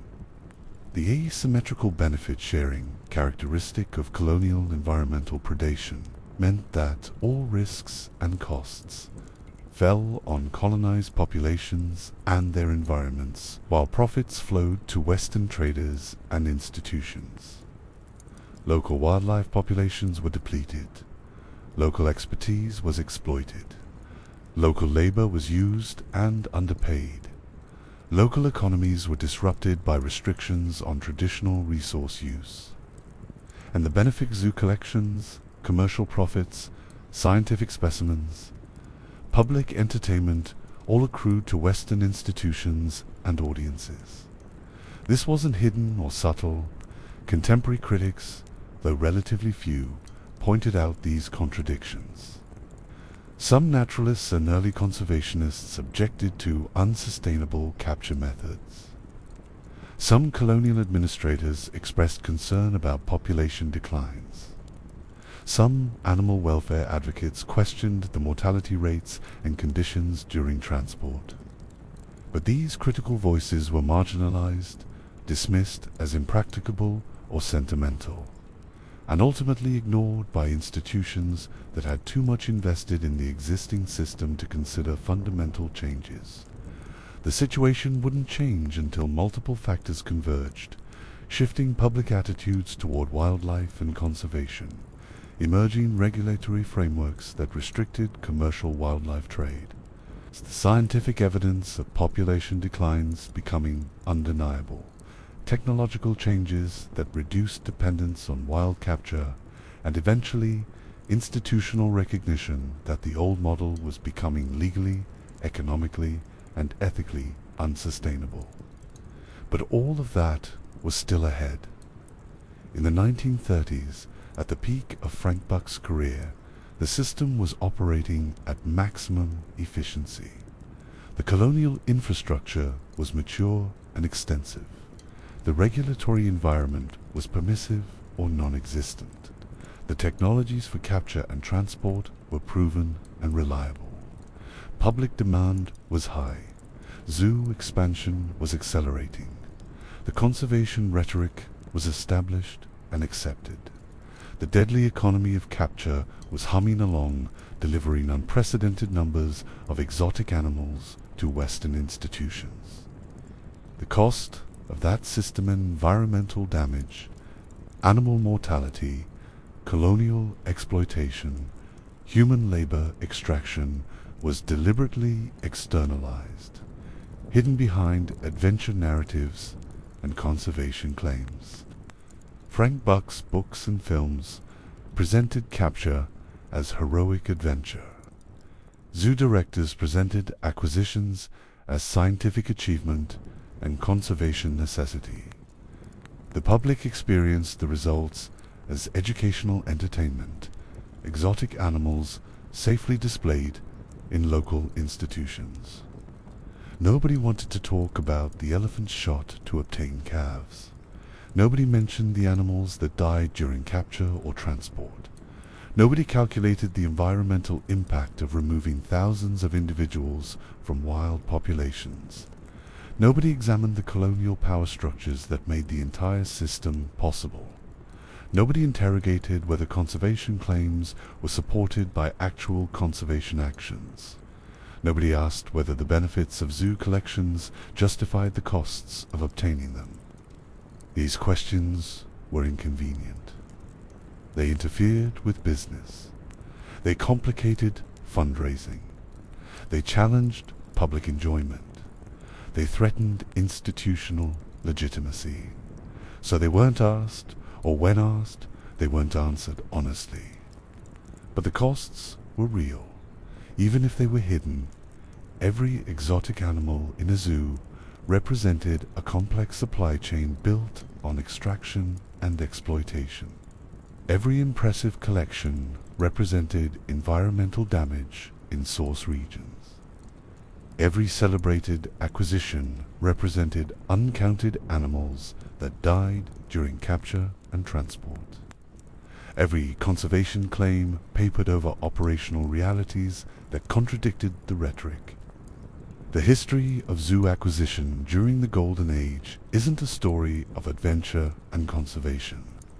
It's a story of industrial-scale wildlife exploitation enabled by colonial infrastructure, justified through strategic deployment of scientific and conservation rhetoric, and sustained by deliberately not asking questions about costs and sustainability. Frank Buck shipped 100,000 animals, but he never shipped the full story of how those animals were obtained, what it cost to obtain them, and who paid that cost. That story, the deadly economics behind the celebrity adventure narrative, is what we need to understand if we're going to honestly assess the zoo's historical legacy and contemporary claims to conservation authority. Because the modern zoo's conservation mission exists in direct relationship to this history.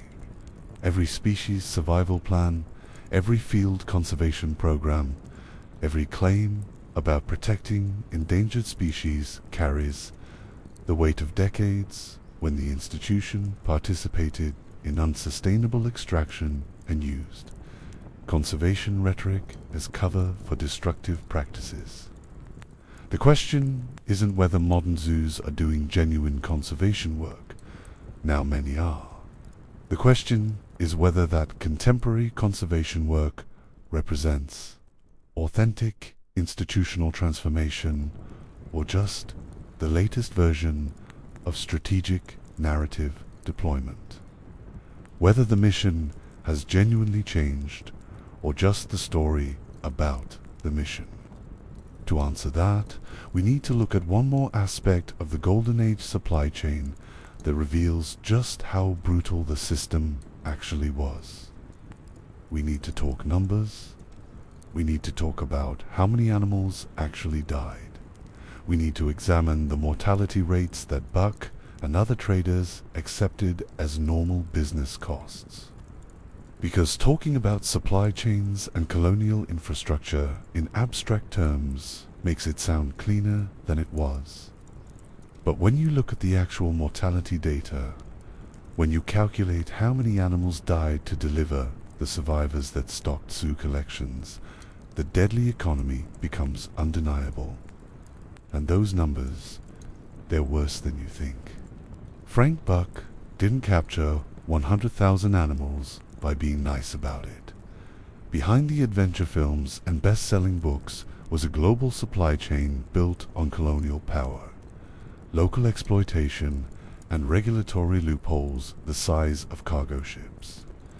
The celebrity persona carefully avoided certain uncomfortable details, like where the animals actually came from, what the capture process costs, and how the entire system depended on infrastructure and power structures that had nothing to do with adventure and everything to do with empire. Understanding how zoos were actually stocked during the golden age of acquisition requires looking past the showman and examining the systems that enabled them. And those systems were fundamentally colonial. Every major animal collector of the era book Hagenbeck, the Victorian dealers who preceded them operated through networks established and maintained by European colonial empires. The exotic animal trade wasn't separate from colonialism. It was a direct product and beneficiary of colonial conquest and control. The infrastructure that made industrial-scale animal capture possible was the same infrastructure that made colonial exploitation possible. Steamship lines, railway networks, telegraph systems, port facilities, administrative bureaucracies, and most importantly, the legal and military frameworks that gave European and American traders access to wildlife in colonized territories, while restricting or criminalizing similar activities by local populations. Frank Buck's base in Singapore exemplifies this colonial dependency perfectly. Singapore was a British colonial port, strategically positioned for access to the Malay Peninsula, Borneo, Sumatra, and the broader Southeast Asian region. The British colonial administration provided the legal framework, the trade infrastructure, and the political stability that allowed Buck to operate freely. When Buck organized expeditions into the Malay interior or traveled to Borneo or Burma, he was moving through territories under British control or influence, operating with permissions granted by colonial authorities, and relying on administrative systems designed to facilitate resource extraction, whether that resource was rubber, timber, minerals, or wildlife. The same pattern held across other regions where animal collectors operated. Hagenbeck's African expeditions worked through German, British, and French colonial territories. His agents operated in German East Africa, British Kenya, French colonial holdings, all regions where European administrative salute control provided both legal access and practical logistics. Animal collectors working in India operated through British colonial systems. Those working in the Dutch East Indies operated through Dutch colonial frameworks. Those working in French Indochina operated through French colonial administration. This wasn't coincidental. Colonial powers had established systems specifically designed to extract resources from colonized territories for European benefit. Wildlife was simply one resource among many being extracted. The same port facilities that shipped rubber and coffee also shipped captured animals. The same railways that transported raw materials to ports also transported caged wildlife. The same administrative structures that granted timber concessions also granted animal capture permits. The same military and police forces that suppressed local resistance to colonial rule also provided security for commercial operations, including animal trading. The system explicitly mobilized colonized populations, expertise, and labor, often through coercion or unequal collaboration. Buck didn't track animals himself. He hired local hunters and guides who had traditional knowledge of wildlife behavior, migration patterns, and capture techniques developed over generations. These local experts did the actual dangerous work of locating, tracking and capturing animals, while Buck coordinated logistics and took credit in his books and films. The compensation for this expertise and labor was asymmetrical in ways characteristic of colonial environmental predation. Local hunters and trappers were paid wages that were minimal by Western standards, had no share in the ultimate profits from animal sales, and faced increasing restrictions on their own traditional hunting practices, as colonial administrations implemented conservation regulations that, notably, didn't prevent commercial wildlife traders with proper permits from extracting animals for export. This created a perverse situation.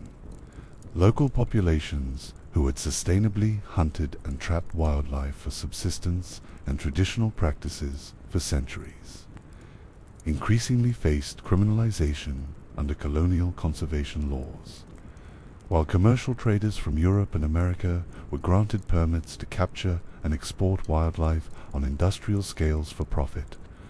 The rhetoric was protecting wildlife.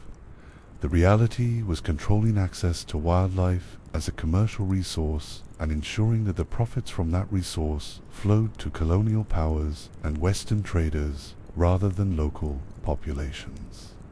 The logistics that enabled Buck's operations demonstrated how thoroughly the exotic animal trade was integrated into colonial commerce. Consider what it took to deliver a young elephant from the interior of Burma to a zoo in New York. First, local hunters had to locate and capture the animal, which often involved killing protective adults, usually the mother, to obtain young animals that were easier to transport and more likely to survive captivity than adults captured after full maturity. The young elephant would then need to be transported overland to the nearest port city, a journey that might take weeks or months, during which the animal required constant care, appropriate food, and handling by experienced mahouts who understood elephant behavior. At the port, the elephant needed temporary housing while transport was arranged. Buck maintained facilities in Singapore specifically for this purpose, essentially holding pens where recently captured animals could be assessed, prepared for sea transport, and held until shipping could be arranged. These facilities required staff, food, supplies, veterinary attention for animals that became sick or injured, and security to prevent escape or theft. Then came the sea voyage. Elephants, like most terrestrial animals, don't naturally belong on ships. They needed specially designed crates or enclosures that could withstand ocean conditions while providing adequate space, ventilation, and access for feeding and cleaning. The voyage from Singapore to San Francisco or New York took weeks, during which animals required constant care from handlers who traveled with the cargo. Food and water had to be provided throughout the journey. Waste had to be managed. Sick animals had to be treated. Dead animals had to be disposed of at sea. Upon arrival in the United States, animals faced additional transport from port cities to final destination zoos, circuses, or private collections across the country. This final leg might involve rail transport, which presented its own challenges for animal welfare and logistics. Every step of this process, from initial capture through inland transport to port facilities, to ocean shipping to rail transport to final delivery, depended on infrastructure. Established and maintained by colonial and industrial systems, Buck couldn't have operated without steamship companies willing to transport animals.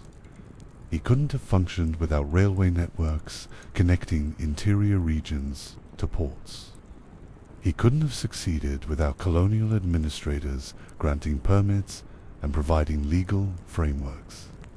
He couldn't have achieved his scale without telegraph networks, allowing rapid communication and coordination across vast distances. The technology that enabled Victorian and early 20th century animal trading improved firearms, railways, steamships, telegraphs was the same technology that enabled colonial conquest and control. These weren't neutral tools. They were instruments of empire that facilitated extraction of resources, including wildlife, from colonized territories for Western benefit. Firearms made animal capture safer and more efficient for hunters, but they also fundamentally changed the relationship between humans and wildlife in colonized territories. Traditional hunting methods had been constrained by available technology traps, spears, bows.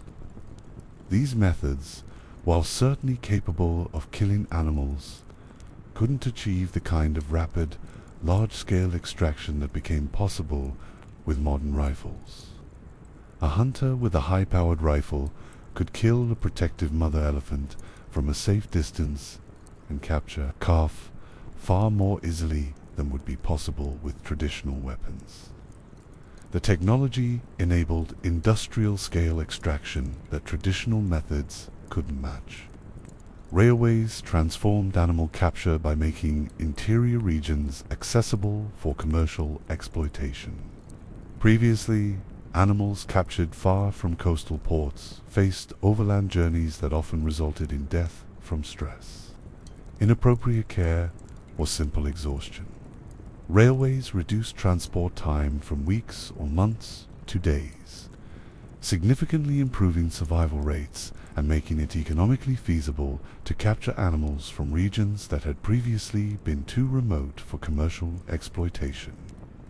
This expanded the geographic scope of animal trading dramatically, opening up previously inaccessible populations to commercial extraction. Steamships provided faster, more reliable oceanic transport. The difference between a 6-week sailing ship journey and a 3-week steamship journey might seem modest, but in terms of animal mortality, it was significant. Faster voyages meant less time for animals to sicken from stress, inappropriate conditions, or disease. More reliable scheduling meant better planning for care and handling. Climate control in steam-powered vessels was marginally better than in sailing ships. All of these factors improved survival rates enough to make the commercial trade more profitable and thus more intensive. Telegraph communication allowed for coordination and planning impossible in earlier eras. Buck could communicate with his collectors in the field, with shipping companies in Singapore, with buyers in America, all within days rather than months.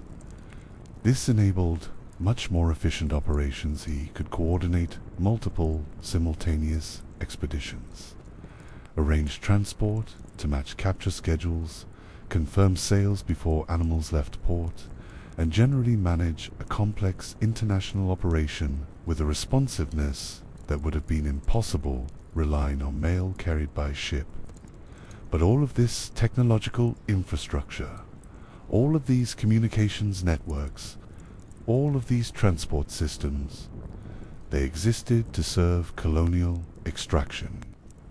The exotic animal trade was one small part of a massive global system designed to move resources from colonized territories to Western markets. The same ships that carried captured animals also carried raw materials, rubber, coffee, spices, minerals, timber. The same railways that transported wildlife also transported plantation products. The same administrative systems that granted animal capture permits also granted mining concessions and agricultural land appropriations. The same legal frameworks that protected Western traders also dispossessed local populations of land and resources. Understanding this means recognizing that the zoo's golden age of acquisition wasn't just ethically problematic in terms of animal welfare and environmental impact. It was fundamentally built on colonial exploitation of both human populations and natural resources. Every exotic animal in a Western zoo represented not just the capture of that individual animal, but participation in broader systems of colonial extraction and control. The deadly economy of capture, that's the term historians use to describe how this system actually functioned at ground level. The phrase captures the simple, brutal logic. The imperative was delivery. Get animals to Western markets alive. How many animals died in the process? How much damage was done to source populations? How sustainable were the methods? These questions were secondary at best, irrelevant at worst. The system was built on accepted loss, on the understanding that animal mortality was simply a cost of doing business that could be addressed by capturing more animals. Source regions experienced significant environmental damage from this extractive model. Wildlife populations in areas subject to intensive commercial capture declined noticeably, sometimes dramatically. British colonial records from India document declining elephant populations in regions where capture for commercial export had been intensive. German colonial authorities in East Africa noted population crashes of certain species in territories where Hagenbeck's agents had been particularly active. Dutch colonial administrators in the East Indies reported declining orangutan numbers in regions where commercial capture for zoos and circuses was concentrated. These declines were occasionally acknowledged even by colonial authorities themselves, which indicates the level of impact it had to be quite severe and obvious to penetrate official notice in administrative systems that were generally unconcerned with wildlife. Conservation, beyond ensuring continued availability for European hunting and commercial extraction, colonial officials weren't environmental activists. They noticed population declines primarily when those declines threatened continued exploitation or when the damage became too obvious to ignore. The methods used were inherently unsustainable, capturing young animals by killing protective adults meant removing breeding females from populations, the demographic group most critical for population stability. Intensive capture in specific regions meant concentrated population impact rather than diffused pressure across broader ranges. Focusing on the most accessible populations meant those populations bore disproportionate extraction pressure, while populations in more remote or difficult terrain remained relatively untouched, creating uneven demographic impacts that destabilized regional populations.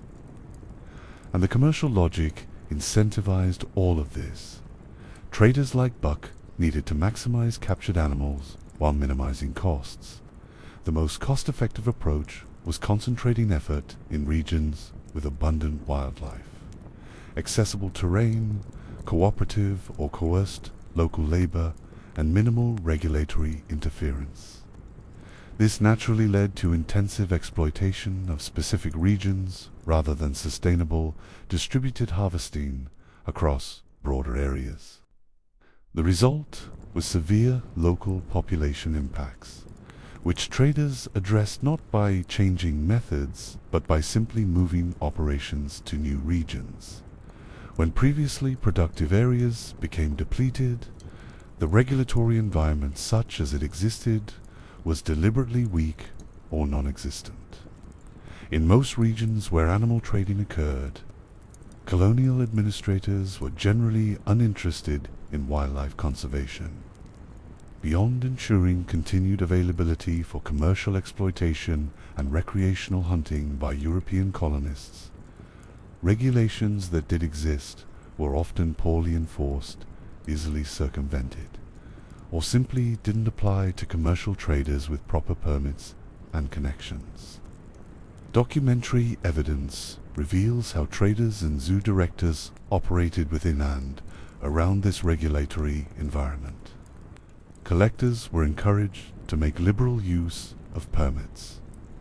That bureaucratic euphemism translates to exploit every loophole, interpret restrictions loosely, operate in gray areas, and don't worry too much about technical compliance as long as the animals keep flowing.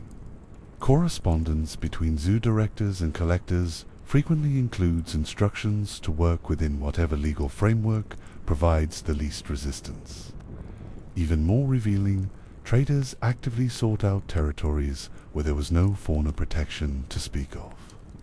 This phrase appears repeatedly in historical documents collectors, writing to zoos about promising new source regions, specifically because regulatory oversight was absent. Why deal with restrictions, permits, and oversight when you could simply operate in territories where colonial administration was weak? Wildlife laws didn't exist, or enforcement was non-existent. This deliberate regulatory arbitrage demonstrates the fundamentally predatory approach to global fauna acquisition that characterized the era. The pattern was consistent. When regulations emerged in one territory making commercial capture more difficult or expensive, traders simply shifted operations to territories without such regulations. When British India implemented modest protections for certain species, traders increased activity in Burma or the Dutch East Indies where restrictions were looser. When one colonial administration began requiring more detailed permits and reporting, traders cultivated relationships with administrators in territories that demanded less documentation. The global colonial system provided abundant alternative locations, ensuring that regulatory pressure in one region simply displaced rather than reduced overall exploitation. This regulatory shopping was enabled by colonial competition and uneven administrative development. Different colonial powers had different priorities, different regulatory frameworks, and different levels of administrative capacity. German, British, French, Dutch, and Belgian colonial territories all operated under distinct legal systems with varying approaches to wildlife management. Traders could and did exploit these differences, operating wherever conditions were most favorable and moving operations when regulations became inconvenient. Zoo directors participated directly in this system. They weren't passive recipients of whatever animals collectors provided. They actively commissioned specific species, specified quantities and demographics, set budgets that implied acceptable capture methods, and maintained relationships with collectors whose methods they understood even if they preferred not to know detail. When a zoo director ordered 20 young elephants from Frank Buck, both parties understood that the most cost-effective capture method involved killing adult elephants to obtain calves. This reality was euphemized in correspondence as necessary capture methods or standard field procedures. But everyone involved understood what was actually happening. This brings us to one of the most important and troubling aspects of the Golden Age acquisition system: the strategic deployment of conservation narrative to justify destructive practices. Zoo directors increasingly framed their animal acquisitions in terms of conservation, saving the species at all cost through captive breeding programs, rescuing endangered species through ex situ display, preserving wildlife that would otherwise go extinct in rapidly changing wild environments. This conservation rhetoric emerged primarily in the early 20th century as public attitudes began shifting and some voices started questioning the ethics and sustainability of large-scale commercial wildlife capture. Zoo directors needed to differentiate their institutions from circuses, traveling shows, and private collectors, all of which were increasingly seen as questionable. Conservation provided that differentiation. Zoos weren't exploiting wildlife, they were saving it. They weren't participating in unsustainable extraction. They were creating insurance populations against wild extinction. The cages weren't prisons, they were arks. The problem was that the evidence doesn't support these claims as the primary motivation driving Golden Age acquisition. Zoo directors prioritized securing prestigious stock for ex situ display. The conservation motive, when it existed at all, was secondary to the institutional imperative to maintain impressive collections that attracted visitors and funding. Endangered status sometimes made species more desirable for collections. Precisely because rarity increased prestige, having an animal that other zoos couldn't obtain was valuable for institutional competition. The captive breeding that zoo directors justified as conservation was often poorly designed, scientifically unsound, and primarily aimed at maintaining stock for display rather than serious population recovery programs. Breeding records from this era show limited attention to genetic diversity, minimal coordination between institutions, and little serious planning for how captive populations might eventually contribute to wild population recovery. The breeding was real. The conservation justification was largely post hoc rationalization. Genuine field conservation, protecting wild habitats, addressing threats to wild populations. Supporting in situ preservation was almost entirely absent from zoo operations during this era. Zoo budgets went overwhelmingly to specimen acquisition, facility construction, and institutional operations. Field programs that actually protected wild populations in their native habitats. That was someone else's responsibility, if anyone's.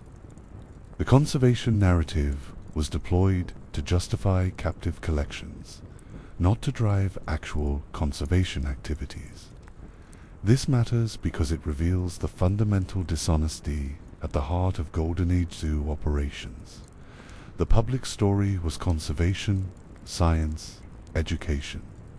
The operational reality was commercial wildlife extraction operating through colonial systems, deploying conservation rhetoric strategically when useful, and prioritizing institutional collection needs over any genuine concern for wild population, sustainability, or animal welfare. Zoo directors weren't ignorant of the environmental costs. Correspondence and institutional records show they were aware that source populations were declining, that capture methods were destructive, that mortality rates were high. They knew because collectors told them, because colonial authorities occasionally complained, because the animals themselves bore physical evidence of capture trauma. They knew, and they continued commissioning captures because institutional imperatives maintaining collections, attracting visitors, competing with other zoos outweighed concerns about sustainability or ethics. The system was self-reinforcing. Public demand for exotic animals drove zoo attendance. Attendance drove revenue and public support. Revenue and support funded expansion and new acquisitions. New acquisitions attracted more visitors. Each successful display justified further acquisition. Each impressive animal reinforced public expectation for continued access to exotic wildlife. Zoo directors were operating within incentive structures that rewarded acquisition and punished restraint. A zoo that stopped acquiring new animals would lose visitors to institutions that continued building spectacular collections. But incentive structures don't eliminate moral responsibility. Zoo directors made choices within the constraints they faced. They chose to prioritize collections over conservation. They chose to work with traders whose methods they understood. They chose to deploy conservation rhetoric while participating in unsustainable extraction. They chose institutional prestige over environmental ethics. These were choices, not inevitabilities. The colonial infrastructure that enabled all of this was built on human exploitation as well as environmental exploitation. The local hunters, guides, and laborers who did the actual dangerous work of wildlife capture were poorly compensated, faced significant risks, and had no share in the profits their knowledge and labor generated. Many were essentially coerced into participation through economic desperation created by colonial policies that had disrupted traditional economies. Some faced explicit coercion. Colonial authorities could and did require local populations to provide labor for commercial operations as a form of tax or corvée labor obligation. The asymmetrical benefit sharing characteristic of colonial environmental predation meant that all risks and costs fell on colonized populations and their environments, while profits flowed to Western traders and institutions. Local wildlife populations were depleted. Local expertise was exploited. Local labor was used and underpaid. Local economies were disrupted by restrictions on traditional resource use. And the benefic zoo collections, commercial profits, scientific specimens, public entertainment all accrued to Western institutions and audiences. This wasn't hidden or subtle. Contemporary critics, though relatively few, pointed out these contradictions. Some naturalists and early conservationists objected to unsustainable capture methods. Some colonial administrators expressed concern about population declines. Some animal welfare advocates questioned the mortality rates and conditions during transport. But these critical voices were marginalized, dismissed as impracticable or sentimental, and ultimately ignored by institutions that had too much invested in the existing system to consider fundamental changes. The situation wouldn't change until multiple factors converged, shifting public attitudes toward wildlife and conservation, emerging regulatory frameworks that restricted commercial wildlife trade, the scientific evidence of population declines becoming undeniable, technological changes that reduced dependence on wild capture, and eventually institutional recognition that the old model was becoming legally, economically, and ethically unsustainable. But all of that was still ahead.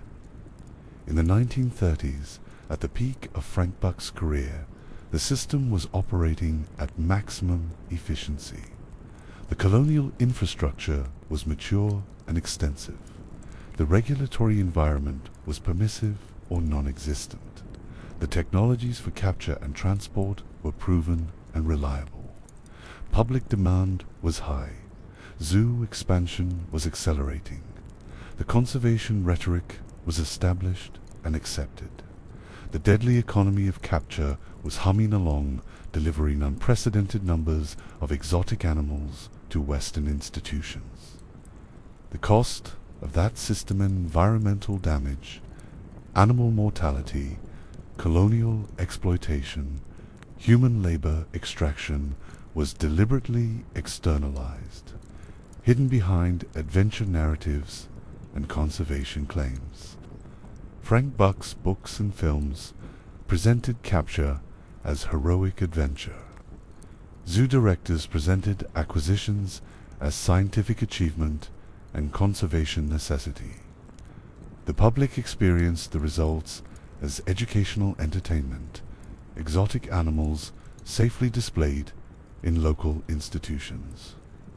Nobody wanted to talk about the elephant's shot to obtain calves. Nobody mentioned the animals that died during capture or transport. Nobody calculated the environmental impact of removing thousands of individuals from wild populations. Nobody examined the colonial power structures that made the entire system possible. Nobody interrogated whether conservation claims were supported by actual conservation actions. Nobody asked whether the benefits of zoo collections justified the costs of obtaining them. These questions were inconvenient. They interfered with business. They complicated fundraising. They challenged public enjoyment. They threatened institutional legitimacy. So they weren't asked, or when asked, they weren't answered honestly. But the costs were real. Even if they were hidden, every exotic animal in a zoo represented a complex supply chain built on extraction and exploitation. Every impressive collection represented environmental damage in source regions. Every celebrated acquisition represented uncounted animals that died during capture and transport. Every conservation claim papered over operational realities that contradicted the rhetoric. The history of zoo acquisition during the Golden Age isn't a story of adventure and conservation. It's a story of industrial-scale wildlife exploitation enabled by colonial infrastructure, justified through strategic deployment of scientific and conservation rhetoric, and sustained by deliberately not asking questions about costs and sustainability. Frank Buck shipped 100,000 animals, but he never shipped the full story of how those animals were obtained, what it cost to obtain them, and who paid that cost. That story, the deadly economics behind the celebrity adventure narrative, is what we need to understand if we're going to honestly assess the zoo's historical legacy and contemporary claims to conservation authority, because the modern zoo's conservation mission exists in direct relationship to this history. Every species survival plan, every field conservation program, every claim about protecting endangered species carries the weight of decades when the institution participated in unsustainable extraction and used conservation rhetoric as cover for destructive practices.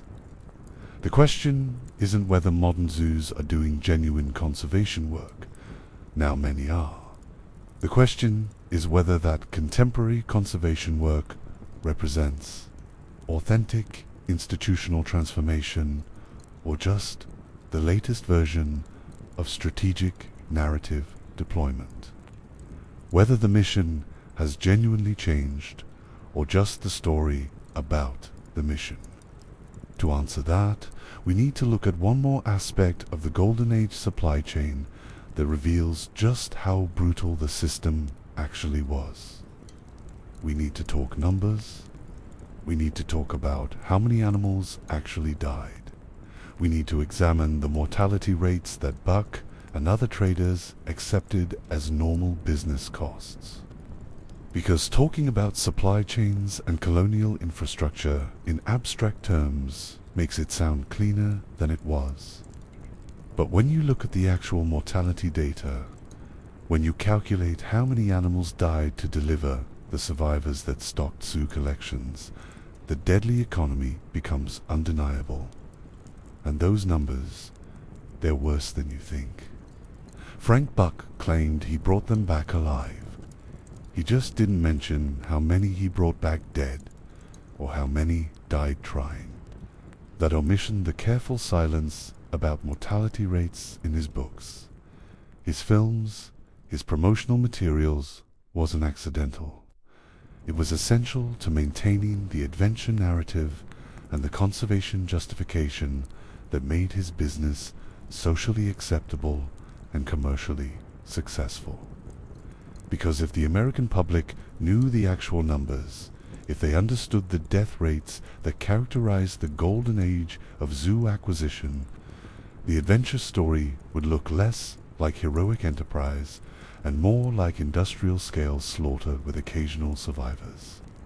The global exotic animal trade during Buck's era operated as what economists would call a calculated risk system. The economic, aesthetic, and public value of delivered animals was wagered against the extreme fragility of those animals during capture and transport.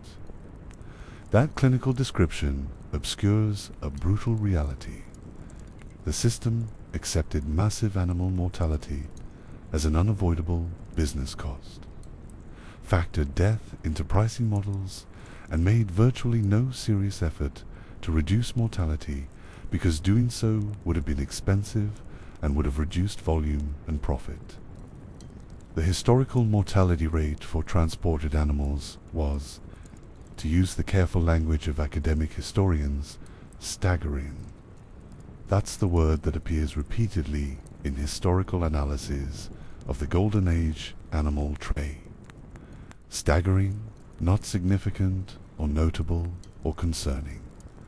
Staggering. The kind of mortality that makes you question whether trade is the right word, or whether massacre with commercial characteristics would be more accurate. Here's the problem with documenting this precisely. Specific historical seed transport mortality data for Frank Buck's shipments is conveniently absent from the historical record. Buck didn't publish mortality statistics. Shipping companies didn't maintain detailed records of animal cargo deaths. They survived inaccessible archives. Zoo acquisition records typically documented animals that arrived alive, not comprehensive mortality during the capture delivery pipeline. The data gaps aren't accidental. Nobody involved in the system wanted these numbers publicized because they would have been devastating for public relations and institutional legitimacy. But we're not completely without evidence. We have contemporary data from unregulated exotic animal trade that provides a quantitative window into what the Golden Age mortality rates likely resembled. And those numbers are absolutely damning. A major study of contemporary exotic-grade animal wholesalers documented operations where nearly 3,500 deceased or moribund animals were discarded weekly. Weekly, one operation, disposing of 3,500 animals every 7 days. The study calculated that this represented approximately a 72% mortality rate during the average 6-week stock turnover period. 72%. That means for every 100 animals entering the supply chain, 72 died before sale, and 28 survived to be sold to buyers. Let that sink in for a moment. 72% mortality. That's not a business with unfortunate losses. That's systematic mass death with occasional survivors. That's a system where animal death is the norm and survival is the exception. That's not trade, that's carnage with invoices. The causes of death documented in these contemporary operations are exactly what you'd expect from systems that prioritize volume and profit over welfare. Dehydration, stress, infection, overcrowding, trauma, inappropriate environmental conditions, lack of veterinary care, and the cumulative effects of being treated as disposable inventory rather than living beings with biological needs. Animals died from being kept in containers too small for normal movement. They died from being denied water for extended periods. They died from stress-induced conditions triggered by capture, confinement, and transport. They died from diseases that spread rapidly in overcrowded holding facilities. They died from injuries sustained during capture or rough handling. They died because the system treated their survival as optional rather than imperative. This contemporary data serves as a proxy for historical conditions during Frank Buck's era, The technological and regulatory conditions that produce 72% mortality in modern, unregulated trade are similar to conditions that characterized the Golden Age supply chain. Minimal oversight, volume-driven business models, cost minimization prioritized over animal welfare, acceptance of high mortality as normal business operations, and externalization of death as someone else's problem. If anything, historical conditions were likely worse. Contemporary transport, even an unregulated trade, benefits from technologies unavailable in Buck's era: faster ships, better climate control, improved understanding of animal physiology and stress, established veterinary protocols for common conditions. Buck was operating before most of these advantages existed. Historical accounts from the era describe transport conditions that were spectacularly inappropriate. Animals confined in crates, barely larger than their bodies, inadequate ventilation, no climate control, sporadic feeding and watering, minimal medical intervention for sick or injured animals. The economic model explicitly accepted massive collateral loss as an unavoidable business cost. Buck and other traders priced their services with mortality factored in. If a zoo ordered 10 elephants, the trader would capture 15 or 20, knowing that only 10 might survive to delivery. If a circus wanted 50 monkeys, the collector would capture 75 or 100. The extras weren't padding for unexpected demands. There were mortality reserves, the anticipated deaths that the system accepted as normal. This volume-based approach to managing mortality had devastating population-level effects.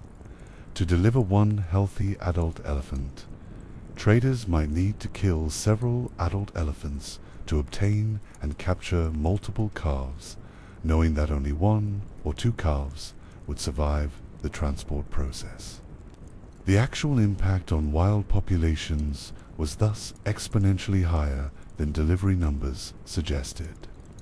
A zoo receiving 10 young elephants represented perhaps 20 to 30 elephants, captured accounting for mortality during inland transport and port holding, and another 20 to 30 adult elephants killed during capture operations. 50 elephants dead or removed from wild populations to deliver 10 to a zoo. Apply that multiplier across Buck's claimed 100,000 captured animals, and you begin to understand the true scale of environmental impact. 100,000 delivered animals likely represented 200,000 to 300,000 animals captured, plus uncounted adults killed during capture operations. The ripple effects on source populations disrupted social structures, reduced breeding capacity, altered predator-prey dynamics, extended far beyond the individuals physically removed. Now contrast this historical and contemporary unregulated mortality with modern regulated transport systems.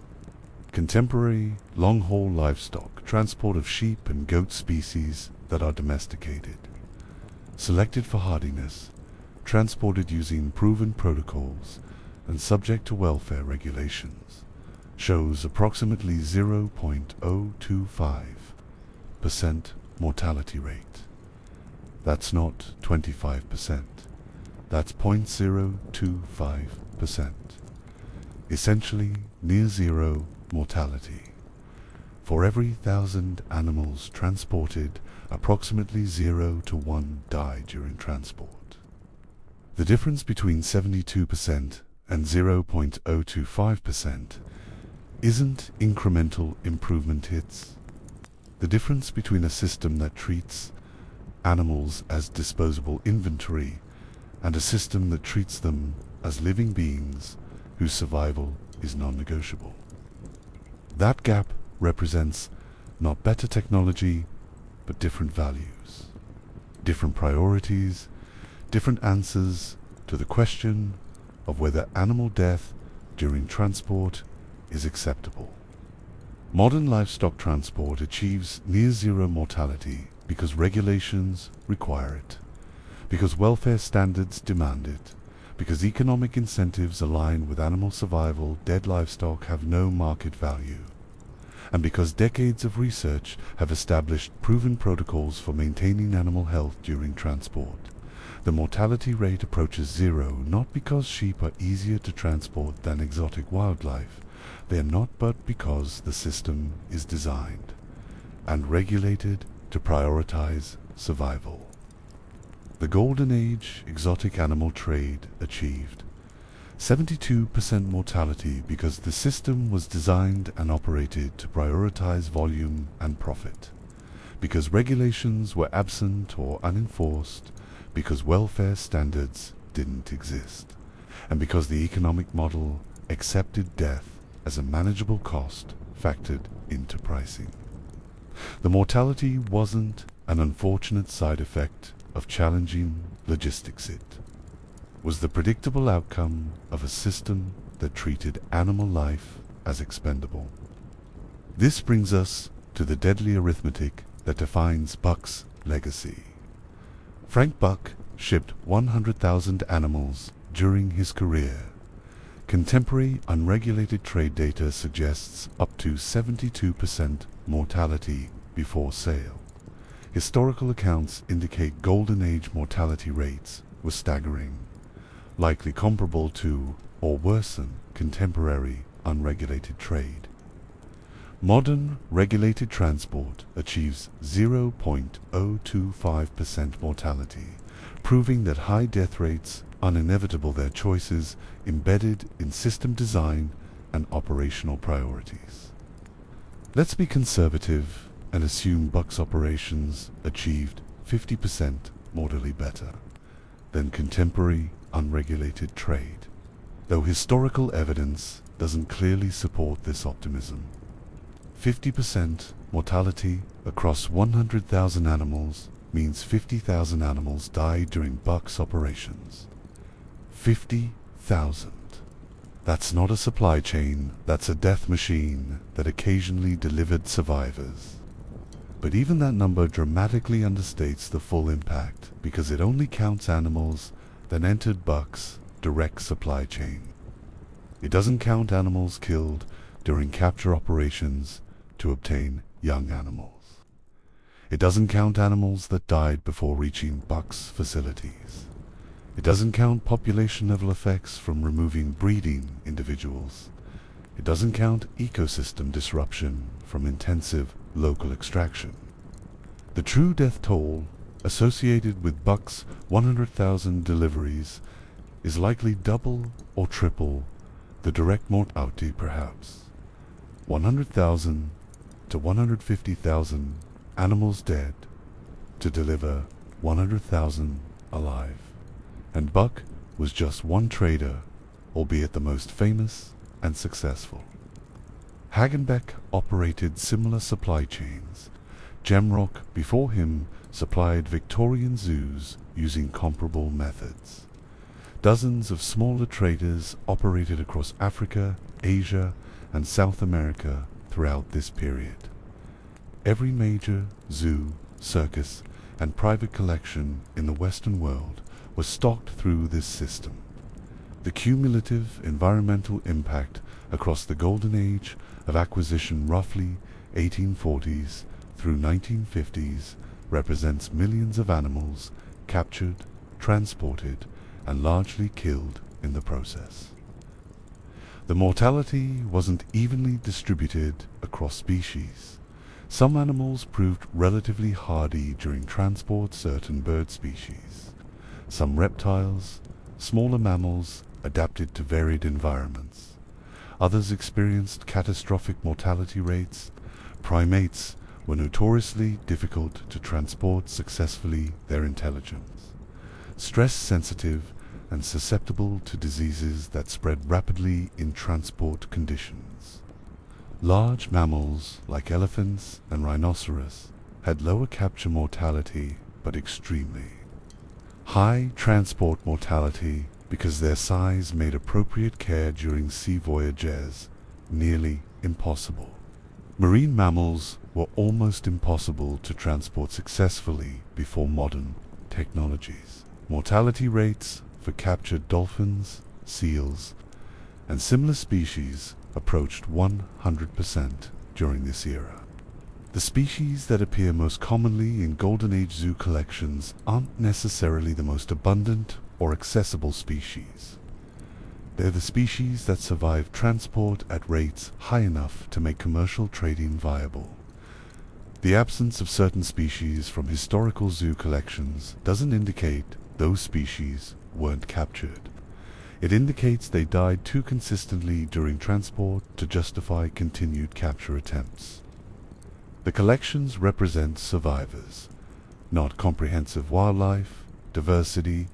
The human costs of this system extended beyond colonial exploitation of local labor and expertise. Handlers, ship crew, and others involved in animal transport faced significant risks. Dangerous animals in stressed, confined conditions were unpredictable and aggressive. Handlers were injured or killed by animals during transport. Ship crew faced diseases that spread from animal cargo. The working conditions in animal holding facilities and on transport ships were hazardous, poorly compensated, and characterized by the same cost minimization logic that treated animal mortality as acceptable business overhead. Contemporary accounts from people who worked in the exotic animal trade during this era, the handlers, the ship crew, the facility workers, describe conditions that were nightmarish for both animals and humans. Animals confined in obviously inadequate spaces, showing clear distress, suffering from untreated injuries or illnesses, dying slowly from dehydration or starvation when supply chains broke down. Frank Buck's books described exciting captures and clever strategies, not the routine horror of holding facilities where animals died slowly from stress and disease. Zoo promotional materials featured successfully delivered animals in their new enclosures, not the cargo holds where animals had died during transport. The public saw the survivors and heard adventure stories. They didn't see the death, didn't calculate the mortality rates, didn't question what it took to stock their local zoo's impressive exotic collection. This deliberate obscuring of mortality was essential to the system's social legitimacy. If Buck had published a book titled "Bring 'Em Back Dead Mostly," his celebrity career wouldn't have happened. If zoos had publicized that their 10 elephants represented perhaps 50 elephants dead or removed from wild populations, public support might have wavered. If circuses had advertised that their exotic animal acts required systematic acceptance of 72% mortality during procurement, audiences might have questioned their entertainment choices. The adventure narrative and the conservation rhetoric both functioned as strategic obscurity. They told stories that made the system acceptable by omitting the parts that would make it unacceptable. Buck was a heroic adventurer, not a participant in industrial-scale animal mortality. Zoos were conservation institutions, not the primary market driving unsustainable wildlife extraction. The animals in exhibits were educational resources, not the statistical minority lucky enough to survive a deadly supply chain. Modern zoos have largely moved away from wild capture, relying instead on captive breeding and carefully managed transfers between accredited institutions. This shift dramatically reduced mortality because animals, bred in captivity and transported between professional facilities under established protocols, experienced mortality rates more comparable to modern livestock transport than to historical wild capture operations. The change wasn't driven primarily by ethical enlightenment, was driven by practicality, economics, and eventually regulation. Captive breeding became more reliable and cost-effective than wild capture. International regulations restricted commercial wildlife trade. Public attitudes shifted enough to make defending wild capture difficult. But this modern shift doesn't erase the historical foundation. Every major zoo's collection was initially built through the deadly supply chain we've been examining. The institutions that today claim conservation as their primary mission spent decades as the principal market for commercial wildlife extraction that accepted catastrophic mortality rates as normal business operations. The genetic stock in contemporary species survival plans often traces back to animals acquired during the Golden Age, meaning the foundation of modern conservation. Breeding programs is built on the survivors of a system that killed the majority of animals it touched. The question of how to reckon with this history is complicated. Do we credit modern zoos for moving away from deadly acquisition practices, or do we hold them accountable for participating in those practices for decades? Do we celebrate current conservation work as redemption, or do we question whether institutions built on exploitation can genuinely transform? Do we accept we were products of our time as adequate explanation for systematically accepting 72% mortality? Or do we note that even within that time, critics existed who found the system ethically unacceptable? There's no simple answer, but there is an honest answer.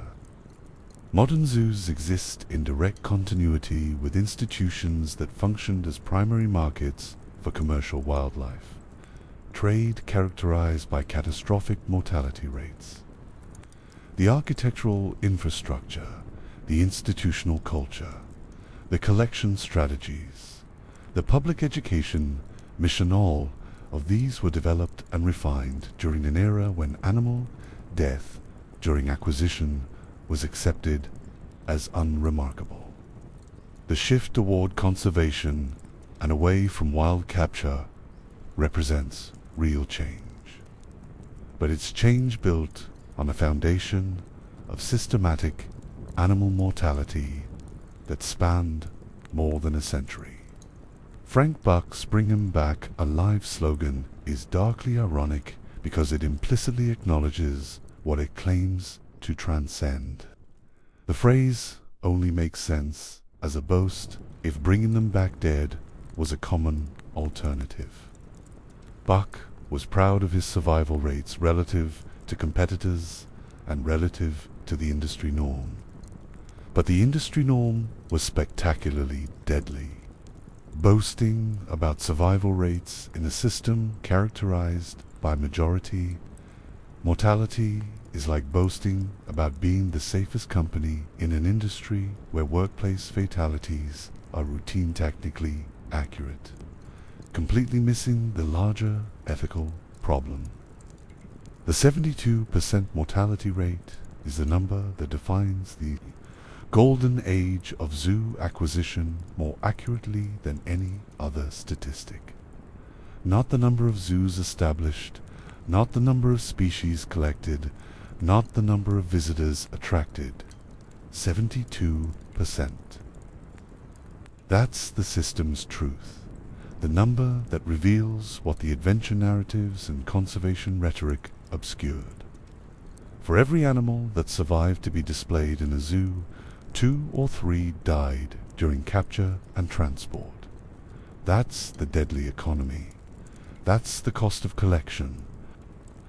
That's what bring 'em back alive actually meant. We'll kill most of them, deliver the survivors, and only talk about the ones who made it.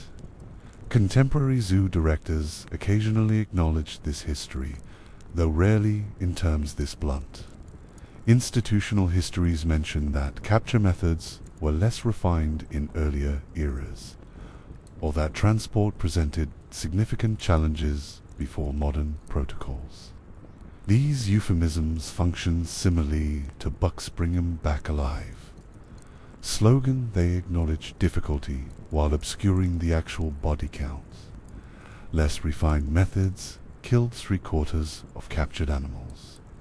Significant challenges meant accepting majority mortality as normal operations. The ethical weight of this history doesn't disappear just because modern practices have improved. Every zoo with collections dating back to the Golden Age has genetic lineages traced to animals who survived when the majority of their captured cohort died.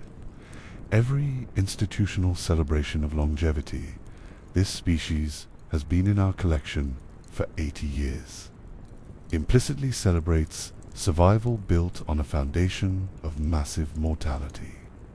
Every conservation claim about protecting genetic diversity manages bloodlines originally obtained through catastrophically deadly acquisition.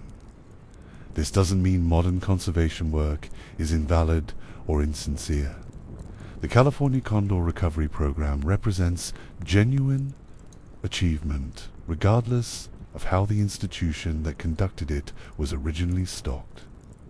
The species survival plans that maintain genetically diverse captive populations serve legitimate conservation purposes regardless of the historical acquisition methods. Field conservation programs that protect wild habitats do important work regardless of institutional history. But it does mean we need to be honest about the foundation. The modern zoo's conservation mission emerged not from ethical enlightenment, but from necessity when the old model became practically and legally unsustainable. The shift from wild capture to captive breeding wasn't driven primarily by concern for animal welfare or wild population sustainability, was driven by the fact that wild capture became difficult, expensive, legally restricted, and publicly controversial. The conservation rhetoric intensified not because institutional values changed, but because public expectations changed, forcing institutions to adapt or lose social license. The 72% mortality rate is the ghost haunting every zoo conservation claim. It's the historical reality that institutions must acknowledge and reckon with if they want contemporary conservation work to represent authentic transformation rather than just the latest iteration of strategic narrative deployment. The question isn't whether zoos do conservation work, now many do. The question is whether they've genuinely grappled with how and why they functioned as markets for a deadly supply chain for so long, and whether that historical role should inform contemporary institutional humility about conservation authority. Frank Buck died in 1950, celebrated as an adventurer and naturalist. His obituaries praised his contributions to zoology and public education. They didn't calculate how many animals died during his operations. They didn't examine whether his famous slogan concealed more than it revealed.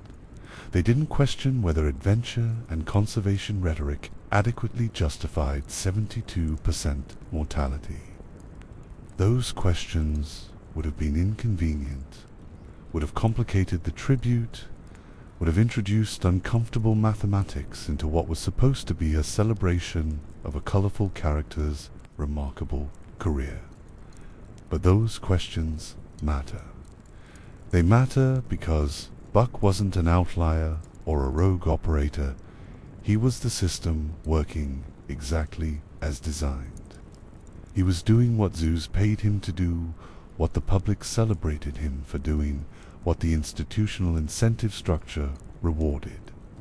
His success represents the golden age at its peak efficiency: maximum volume, maximum spectacle, maximum profit, and mortality rates that would make modern regulators file criminal charges. The history of zoo acquisition can't be honestly told without centering that mortality. not as footnote or regrettable side effect, but as the defining characteristic of the system. The Golden Age killed the majority of animals it captured. That's not interpretation or exaggeration. That's mathematics based on the best available evidence. 72% mortality before sale. Perhaps 50% if we're being optimistic about historical operations. Even 30% far better than evidence suggests would mean 1 in 3 animals dying during capture and transport, which would still be catastrophic by any reasonable ethical standard.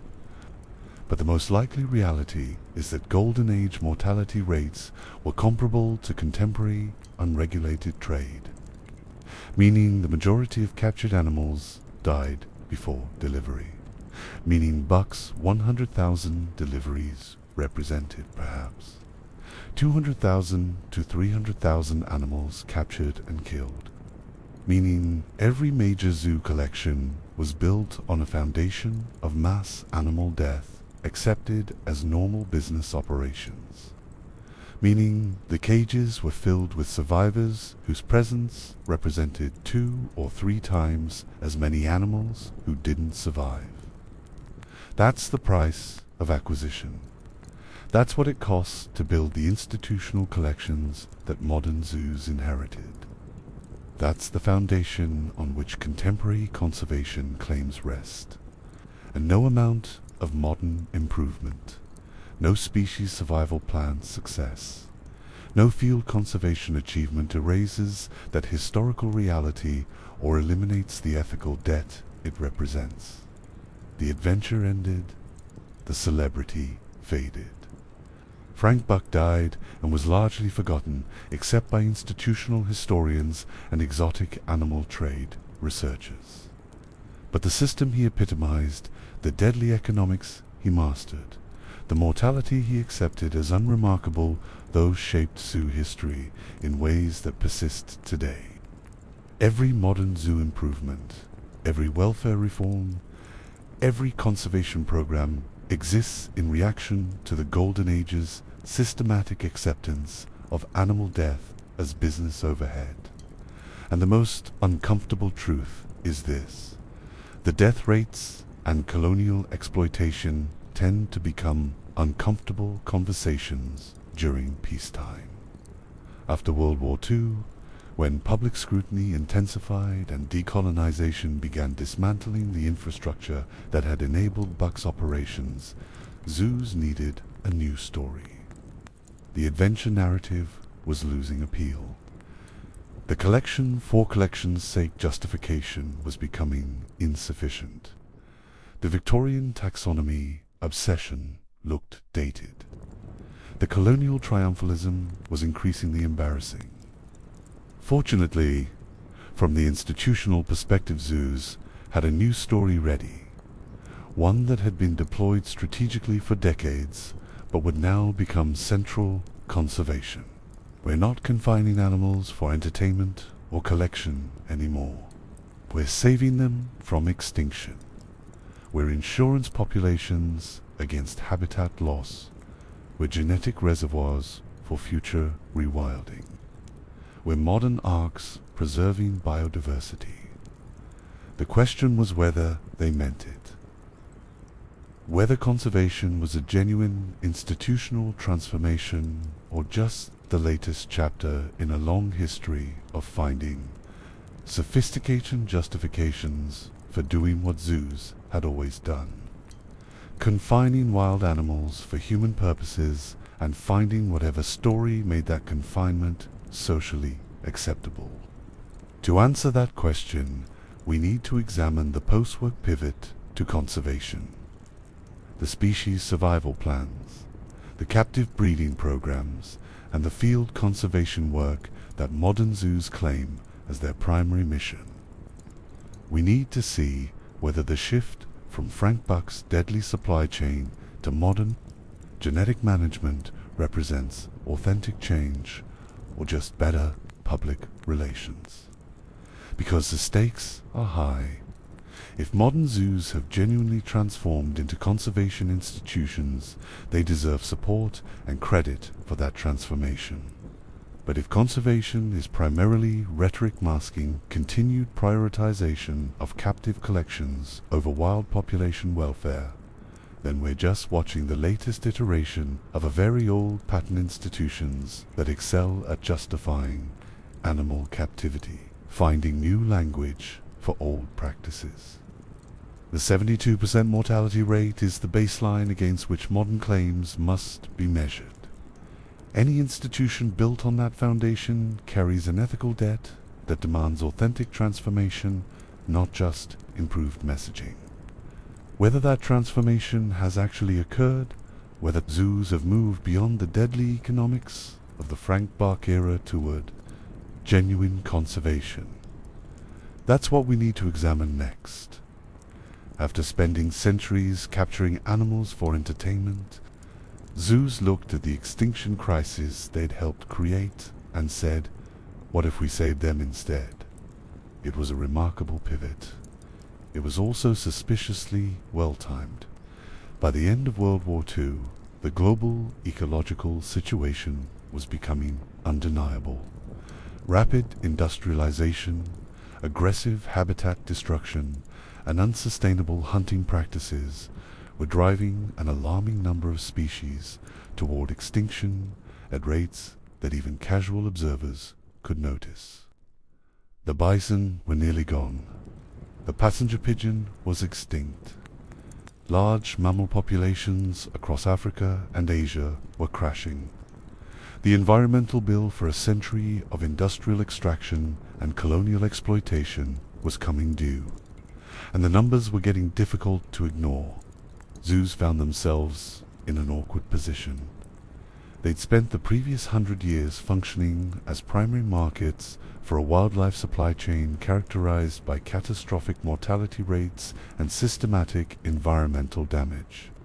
They'd justified their operations through scientific classification, public education, and conservation rhetoric that was, as we've established, largely strategic rather than sincere. Their collections were built on Frank Buck's deadly economics and Carl Hagenbeck's theatrical innovations. And now the public was starting to ask uncomfortable questions about sustainability, animal welfare, and whether keeping exotic animals in cages for entertainment was actually defensible in an era of accelerating extinction. The old justifications, scientific study, taxonomic classification, public curiosity were losing their persuasive power. The Victorian confidence that capturing and categorizing nature was inherently virtuous was collapsing under the weight of ecological evidence that humanity was destroying far more than it was preserving. Zoos needed a new mission. Fortunately, they had one ready: conservation. The ark metaphor was perfect biblical resonance, heroic framing, urgent necessity, and most importantly, a narrative that repositions zoos from participants in wildlife exploitation to saviors of endangered species. Institutions that had spent decades paying Frank Buck to ship them animals could rebrand as the last refuge for species facing extinction in the wild. The cages weren't prisons anymore, they were lifeboats.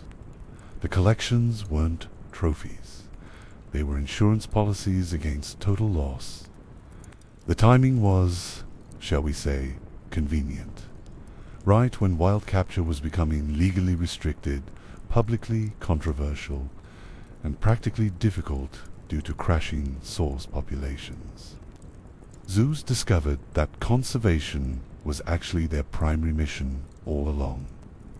The fact that this realization coincided almost perfectly with external pressure rather than internal ethical revelation should probably raise some questions about sincerity. But let's be generous and examine what actually changed in zoo operations post-war. because some of the transformation was genuine, even if the motivations were mixed. The shift didn't happen overnight or uniformly. Some institutions moved toward conservation thinking earlier and more authentically than others. Some directors genuinely cared about species preservation beyond its utility as public relations.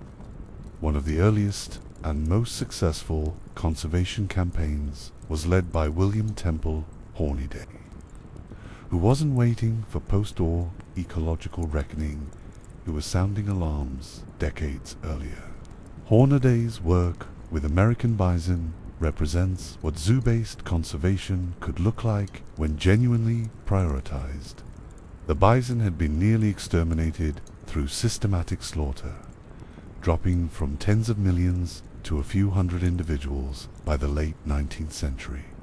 Hornaday, working through the Bronx Zoo and the American Bison Society, organized captive breeding programs, lobbied for legal protections, and coordinated efforts to establish protected wild populations. The campaign worked. Bison recovered from the brink of extinction to sustainable populations in protected areas. It was a flagship species effort. The bison were charismatic, culturally significant, and their plight was undeniable, but it demonstrated that coordinated institutional effort, combining captive breeding, legal protection, and habitat preservation, could reverse even catastrophic population declines. Hornaday proved that zoos could do conservation work if they actually committed resources and institutional focus to it, rather than just deploying conservation language to justify collections. The success was noted. Other institutions recognized that conservation achievement could enhance public support, justify continued operations, and potentially access new funding sources. If zoos could position themselves as essential to species survival, they'd have a mission that transcended entertainment and justified their continued existence, even as public attitudes toward animal captivity were shifting. Conservation wasn't just ethically appealing, it was institutionally strategic. Post-war, this strategic recognition accelerated. The Wildlife Conservation Society evolved from the New York Zoological Society, began launching international fieldwork programs that represented genuine conservation investment rather than just rhetoric. These weren't specimen collection expeditions disguised as conservation. They were actual field research and habitat protection efforts aimed at understanding and preserving wild populations in their native environments. George Scholler's mountain gorilla study in the Congo, beginning in 1959, exemplifies this shift. Scholler wasn't collecting gorillas for zoo displays. He was studying them in the wild to understand their behavior, ecology, and conservation needs. The research was groundbreaking, producing data that informed later conservation strategies and establishing mountain gorillas as a conservation priority. The fact that this work was institutionally supported and funded through zoo-affiliated organizations demonstrated that at least some institutions were willing to invest in situ conservation, protecting species in their natural habitats alongside ex situ management in captivity. This dual approach, situ field conservation and ex situ captive management, became the theoretical framework for modern zoo conservation claims. The idea was that both were necessary: field programs to protect wild populations and habitats, captive programs to maintain insurance populations if wild populations crashed. The model made sense theoretically. The question was whether institutions would actually resource both components equally, or whether field conservation would remain secondary to captive collections. The evidence from the 1960s and 1970s is mixed. Some institutions made genuine commitments to field conservation, establishing research stations, funding habitat protection, supporting anti-poaching efforts, and conducting long-term population studies. Others continued prioritizing captive collections, while adding modest field programs that were more about institutional credibility than serious conservation impact. The variation reflected different institutional priorities, leadership philosophies, and resource availability. But the most significant institutional transformation came in 1981 with the launch of the Species Survival Plan as SP by the American Association of Zoos and Aquariums. The SSP represented a fundamental shift in how zoos approached captive animal management.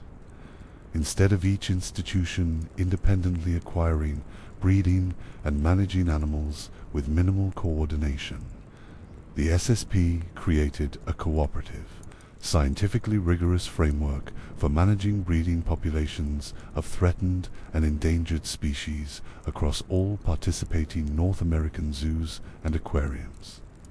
The core goal was maintaining genetically diverse, demographically stable, self-sustaining captive populations.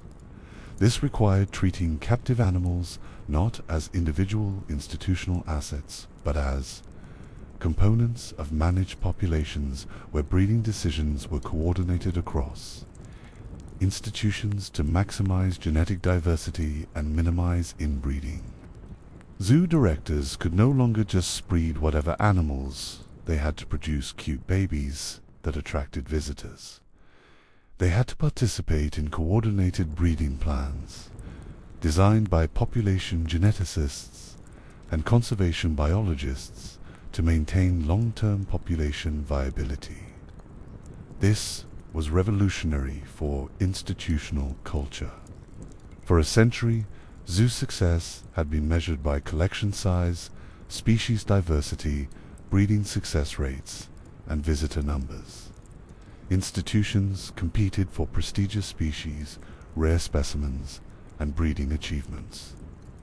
The SSP fundamentally changed the metrics. Now success meant genetic contribution to population-wide diversity, adherence to breeding recommendations, willingness to transfer animals between institutions for genetic management, and long-term sustainability of managed populations rather than individual institutional achievements.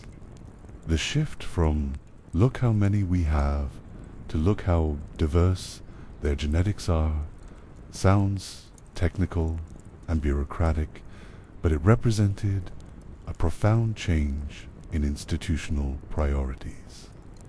Successful reproduction, which had been a marker of general zoo competence and a reliable visitor attraction strategy, AB animals draw crowds, now became subordinated to genetic utility. Institutions might be asked not to breed their animals if those bloodlines were overrepresented in the managed population, or to breed animals and transfer offspring to other institutions, even though baby animals were guaranteed attendance boosters. This required institutional ego to take a back seat to populational velo conservation goals. Not every zoo adapted gracefully.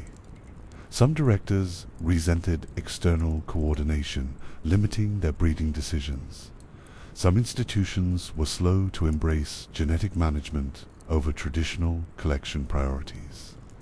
But the SSP gradually established itself as the standard for professional zoo practice, and institutions that didn't participate or that consistently ignored breeding recommendations faced credibility problems with accreditation bodies and peer institutions. The genetic mandate was backed by science.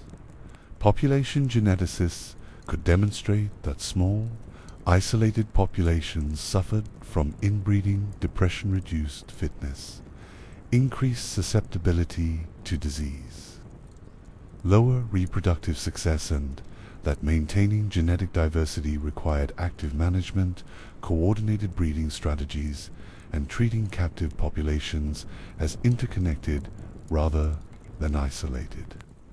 The SSP operationalized this science, creating stud books, tracking individual animals, genetic relationships, calculating breeding recommendations to maximize diversity, and coordinating transfers to ensure that genetic management goals were actually implemented. The results were grudgingly impressive. Within decades, SSP programs had successfully created viable captive populations for numerous threatened and endangered species. These weren't just animals being bred in captivity, they were genetically managed populations with diversity levels sufficient for long-term sustainability. The difference between unmanaged captive breeding and SSP coordinated breeding was the difference between randomly pairing whatever animals you have and carefully managing a population to maintain evolutionary potential. One produces animals. The other maintains functional populations. More importantly, the SSP approach enabled species reintroduction programs that would have been impossible without genetically managed captive populations. The classic success stories black-footed ferret, red wolf, California condor depended on captive populations serving as source stock for rewilding efforts. These programs demonstrated that ex situ conservation wasn't just about maintaining display animals, it could contribute directly to wild population recovery. The California Condor program is the poster child for captive breeding success, and deservedly so. By 1987, the wild condor population had crashed to just 27 individuals, 27 birds, between the species and extinction. The decision was made to capture all remaining wild birds and establish a captive breeding program, a controversial choice that meant temporarily eliminating the wild population entirely in hopes of eventually restoring it. Every zoo conservation critic's nightmare scenario, capturing the last wild individuals and putting them in cages. But it worked. Captive breeding successfully increased the population. Genetic management prevented inbreeding in the small founder population. Reintroduction programs began releasing captive-bred condors back into protected wild habitats. By the 2020s, the wild population had recovered to several hundred individuals, with ongoing releases continuing to supplement and expand the population. The species went from 27 individuals facing imminent extinction to a recovering population with realistic long-term survival prospects. That's not just a conservation success story, that's vindication of the Ark metaphor. The captive population literally saved the species from extinction. Without zoos willing to invest in intensive captive breeding and coordinated management, the California condor would be extinct. The cages, in this case, genuinely functioned as refuge rather than prison. The SSP framework enabled the genetic management that made reintroduction viable. The institutional coordination made large-scale rewilding logistically possible. Similar success stories emerged for other critically endangered species. The black-footed ferret, declared extinct in the wild, was rediscovered in a tiny remnant population and became the focus of intensive captive breeding and reintroduction efforts coordinated through SSP programs. The species now exists in re-established wild populations that, while still endangered and requiring ongoing management, represent viable populations rather than the functional extinction that seemed inevitable. In the 1980s, the red wolf, decimated by habitat loss and persecution, was reduced to a handful of individuals before captive breeding and reintroduction programs establish new wild populations in protected areas. Like the condor and ferret, the red wolf's survival depends on ongoing intensive management, but the species persists rather than following the passenger pigeon into extinction. These success stories matter because they demonstrate that the zoo's conservation pivot wasn't entirely rhetoric. Institutions made significant resource commitments to captive breeding programs. They accepted coordination and management that limited their operational independence. They participated in reintroduction efforts that involved releasing animals, eliminating them from captive collections rather than retaining them for display. The conservation work was real, the results were measurable, and the impact was, in some cases, the difference between survival and extinction for entire species. And this is a significant, but we need to maintain perspective about what these successes actually demonstrate and what they don't. The SSP programs and captive breeding achievements represent genuine conservation contributions. They also represent institutions finding a mission that justified their continued existence and normalized animal captivity by framing it as species salvation. Both things can be true simultaneously. The species saved through captive breeding are species whose wild populations were devastated primarily through human activity, habitat destruction, persecution, hunting, introduced species, environmental contamination. The extinction crises that made SSP programs necessary were substantially created by the same industrial and colonial systems that enabled Frank Buck's operations and stocked Victorian zoo collections. Zoos didn't cause the entire ecological catastrophe. They were relatively minor participants in much larger patterns of environmental destruction. But they were participants, and their supply chain was part of the broader extractive model that treated wildlife as resources to be harvested, rather than populations to be sustained. So when modern zoos position themselves as saviors of species through SSP programs and captive breeding, we should acknowledge the genuine conservation work, while also noting that they're addressing problems they helped create, using methods they pioneered for less noble purposes, and claiming credit for cleanup work that wouldn't be necessary if humanity, including zoos, had practiced sustainable relationships with wildlife from the beginning. The ark metaphor works rhetorically, but it's important to remember who built the boat and why the flood came. Zoos didn't create industrial civilization or colonial extraction or habitat destruction, but they participated in and benefited from those systems, and their current conservation mission exists in direct relationship to that history. The fact that the conservation pivot coincided with the moment when the old acquisition model became legally and practically unsustainable suggests that institutional necessity was at least as important as ethical transformation in driving the change. That doesn't invalidate the conservation work. The California Condor is alive because of SSP programs, regardless of institutional motivations. But it does complicate the narrative that zoos tell about themselves. The transformation from Frank Buck's deadly supply chain to modern genetic management isn't a simple story of progress from ignorance to enlightenment. It's a more complicated story of institutions adapting to changing circumstances, finding new justifications for their continued existence, and discovering that they could do genuine conservation work while also serving their institutional interests. The SSP framework itself reflects this complexity.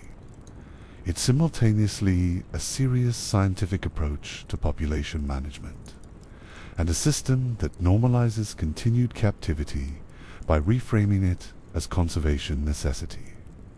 The genetic management is rigorous and effective. It's also a sophisticated justification for maintaining captive collections that serves institutional interests while delivering conservation benefits. Both things are true. The framework is good science and effective strategy. This complexity is important to acknowledge because it affects how we assess modern zoo conservation claims. When institutions point to SSP's successes and ask for recognition as conservation leaders, they're both right and self-serving. They've done important conservation work.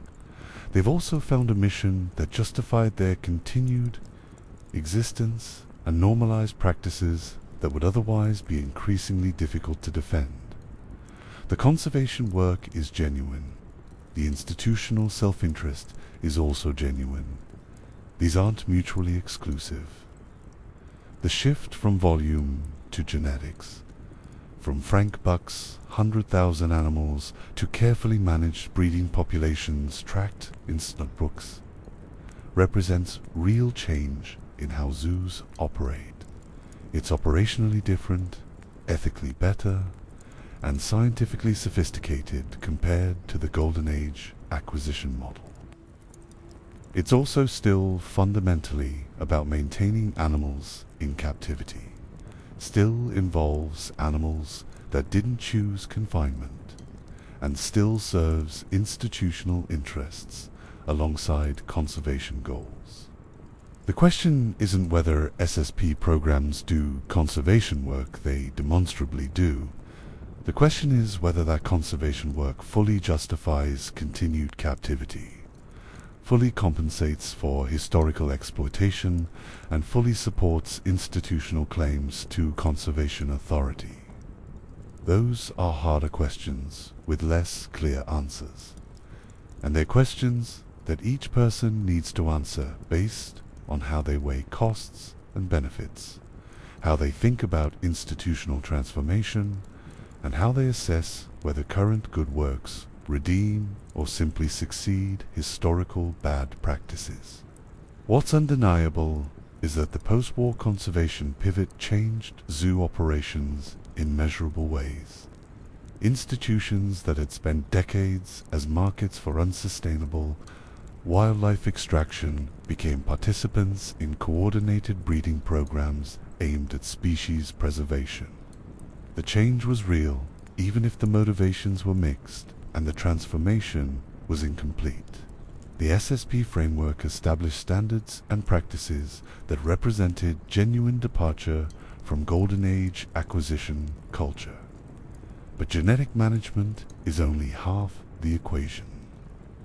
If you want animals to survive in captivity, you need to care about their minds, not just their DNA.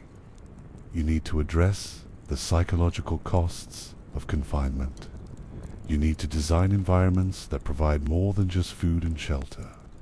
You need to confront an uncomfortable truth that the conservation pivot didn't resolve. The cages might be bigger and the purposes might be nobler, but they're still fundamentally cages. And that meant the next institutional challenge was for creating captive environments that didn't just keep animals alive, but provided them with something approaching meaningful existence. That meant confronting the reality that traditional zoo design, even with conservation missions and genetic management, was still treating animals as specimens to be displayed rather than individuals with complex behavioral and psychological needs. The bars might be hidden, the genetics might be managed. The conservation claims might be sincere, but if the animals are still suffering from inadequate environments, the ethical crisis remains. So while the SSP programs were revolutionizing how zoos managed populations genetically, another revolution was brewing in how they managed individuals psychologically. Because it turns out that saving a species from extinction loses some of its moral authority if you're simultaneously driving individual animals insane through inadequate captive environments. Conservation and welfare aren't the same thing, and solving one doesn't automatically solve the other. That's the challenge that would define the next phase of zoo evolution. Not just keeping animals alive and genetically diverse, but keeping them psychologically healthy in fundamentally artificial environments designed for human viewing. Carl Hagenbeck hit the bars a century ago. The next generation of zoo designers went further. They tried to hide the entire cage. They discovered that making confinement look like freedom is architecturally challenging and ethically complicated, even when you're doing it for conservation. Carl Hagenbeck hit the bars. The next generation of zoo designers went further. They tried to hide the entire cage. It didn't entirely work, but points for ambition. By the 1970s, zoos faced a new problem that their Victorian predecessors never worried about. The animals looked miserable, and people were starting to notice. The traditional zoo enclosure, concrete floors, metal bars, minimal furnishings, perhaps a tire swing if you were feeling generous, was increasingly difficult to defend. Animal behaviorists were publishing studies demonstrating that these sterile environments caused psychological distress. Visitors were becoming uncomfortable watching large, intelligent animals pace repetitively in small spaces and critically. The conservation narrative that zoos had embraced required maintaining that captive animals were living meaningful lives, not just surviving in minimalist confinement. You can't claim to be saving species while displaying them in environments that obviously cause suffering. The cognitive dissonance is too great. If the Ark is supposed to preserve animals until they can return to the wild, the Ark probably shouldn't be driving them insane in the meantime. The conservation pivot required a welfare revolution to be credible. Genetic management meant nothing if the genetically managed animals were exhibiting stereotypical behaviors, repetitive pacing, self-mutilation, abnormal aggression that indicated severe psychological distress. The solution came from an unexpected place, Seattle. Gate Hancocks, working at Woodland Park Zoo, what became known as landscape immersion, a design philosophy that would transform zoo architecture and establish new standards for captive animal environments. The breakthrough came with a gorilla exhibit that opened in 1978 and represented a fundamental rethinking of what zoo enclosures could and should be. Previous gorilla exhibits had been variations on the traditional cage model: concrete floors for easy cleaning, metal bars for visibility and security, minimal environmental complexity, maximum viewer access. The design priorities were staff, convenience, public viewing, and institutional maintenance. The gorillas' behavioral and psychological needs were distant secondary considerations, if they were considered at all. The result was environments that were efficient for humans and catastrophic for gorillas intelligent. Social animals confined in sterile spaces with nothing to do, nowhere to go, and no environmental complexity to engage their considerable cognitive capabilities. Hancock's revolutionary principle was simple: design for the animal's needs first, then figure out how to accommodate human viewing within that framework. Instead of starting with how do we display gorillas efficiently, start with how do gorillas actually live in the wild, and how can we approximate those conditions in captivity. The shift sounds obvious in retrospect, but it represented a complete inversion of traditional zoo design priorities. Landscape immersion attempted to recreate not just the visual appearance of natural environments, but the sights, sounds, and sensorial inputs that wild gorillas would experience. Dense vegetation providing privacy and choice about visibility. Varied terrain offering different microclimates and activity options. Complex, three-dimensional space with climbing opportunities. Social groupings reflecting natural truth structures. Environmental enrichment providing cognitive challenges and behavioral outlets. The exhibit aimed to indicate how gorillas genuinely live in the wild, rather than simply housing them in spaces convenient for humans. The architectural barriers, the moats and walls that actually confine the animals, were intentionally concealed within the landscape design. Visitors viewed gorillas across naturalistic barriers that were designed to be visually unobtrusive while maintaining security. The effect was gorillas appearing to inhabit a forested environment rather than obviously artificial enclosure. It was Hagenbeck's hidden moat concept taken to its logical conclusion and combined with genuine concern for animal welfare rather than just visual spectacle. The critical difference from Hagenbeck's innovation was that landscape immersion prioritized the animal's psychological and behavioral needs over visitor viewing pleasure. Hagenbeck hid the bars to improve the visitor experience to create better theater. Hancock's concealed barriers as part of creating environments that better served animal welfare. The visual result might look similar naturalistic landscapes, hidden barriers, immersive environments, but the design, philosophy, and priorities were fundamentally different.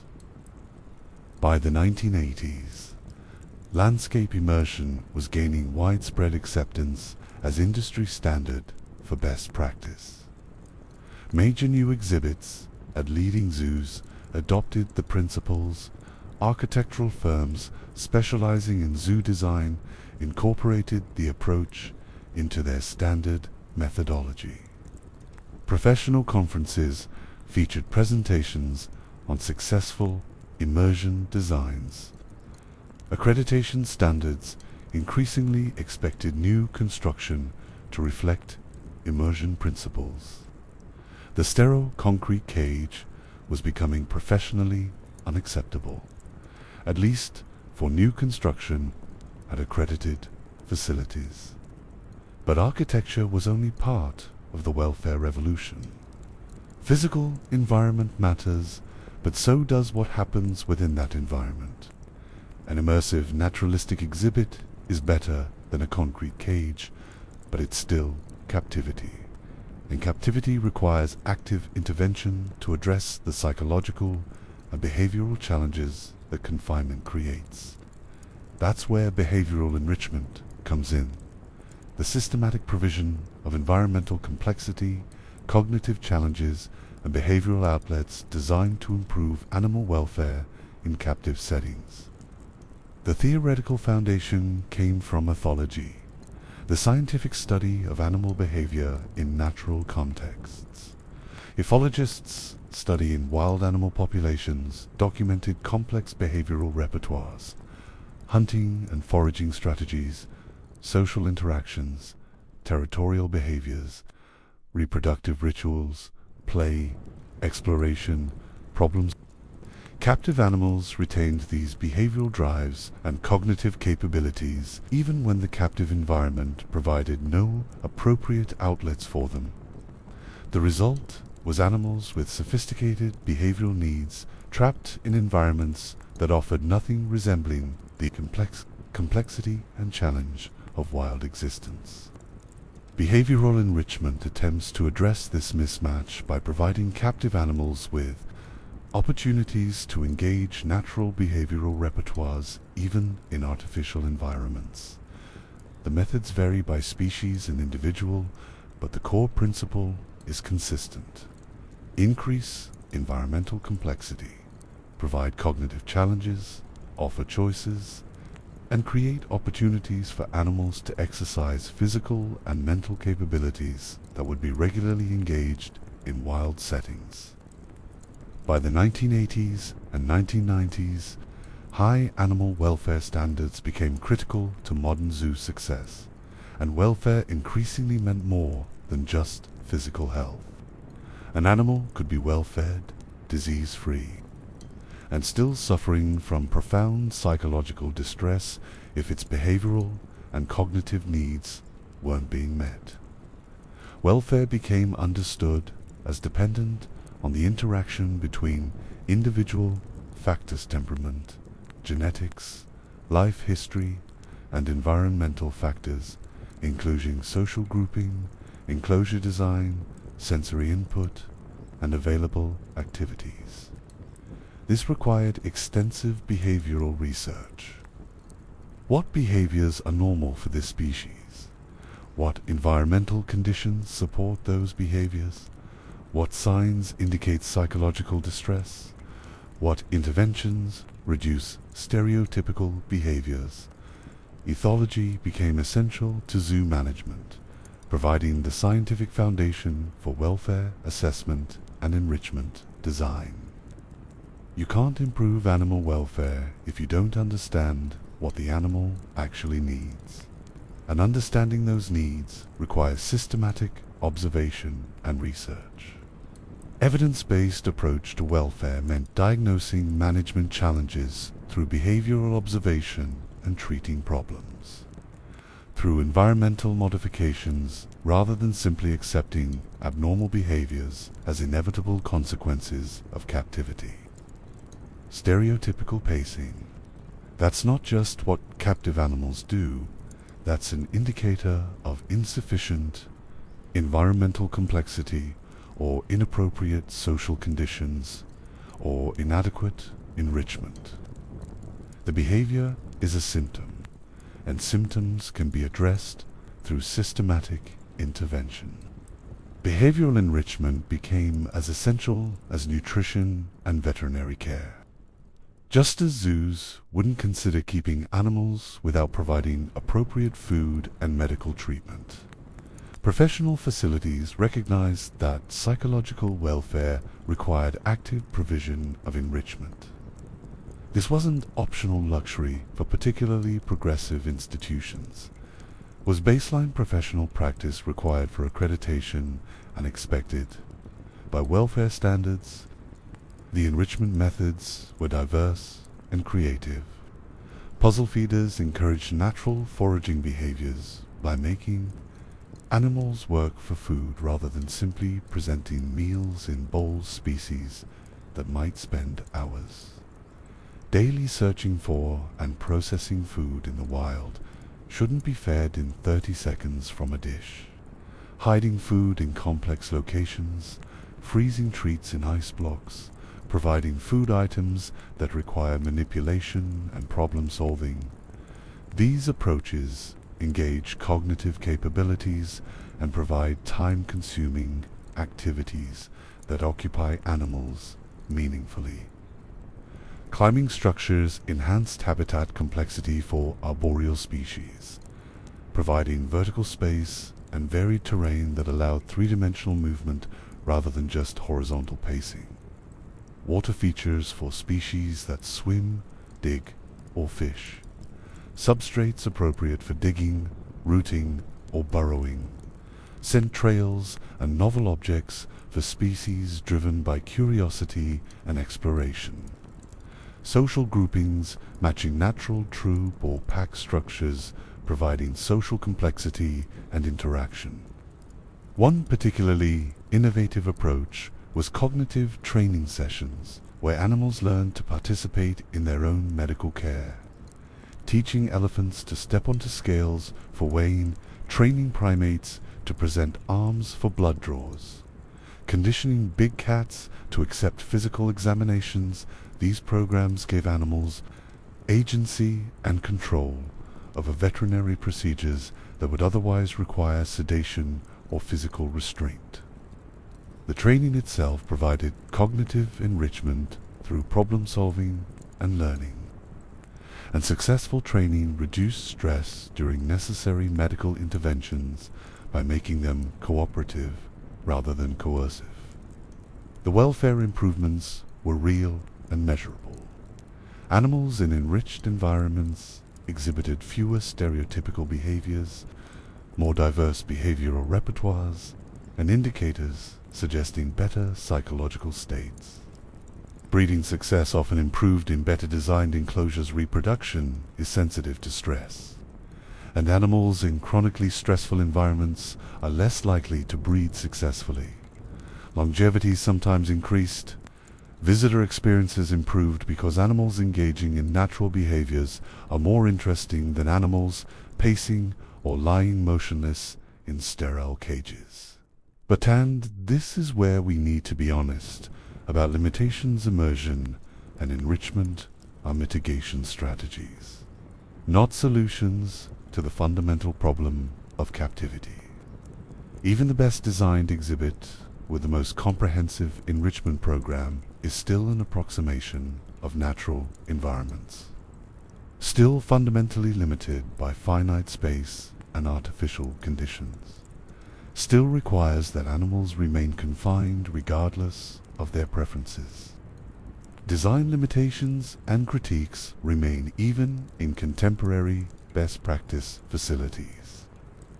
Landscape immersion attempts to replicate nature, but inherent constraints persist. The gorilla exhibit might have varied terrain and dense vegetation, but it's still measured in acres or hectares rather than the square miles of wild mountain gorilla range. The enrichment might be creative and time-consuming, but it's still artificially provided rather than naturally obtained. The choices offered are still choices within confinement rather than genuine autonomy.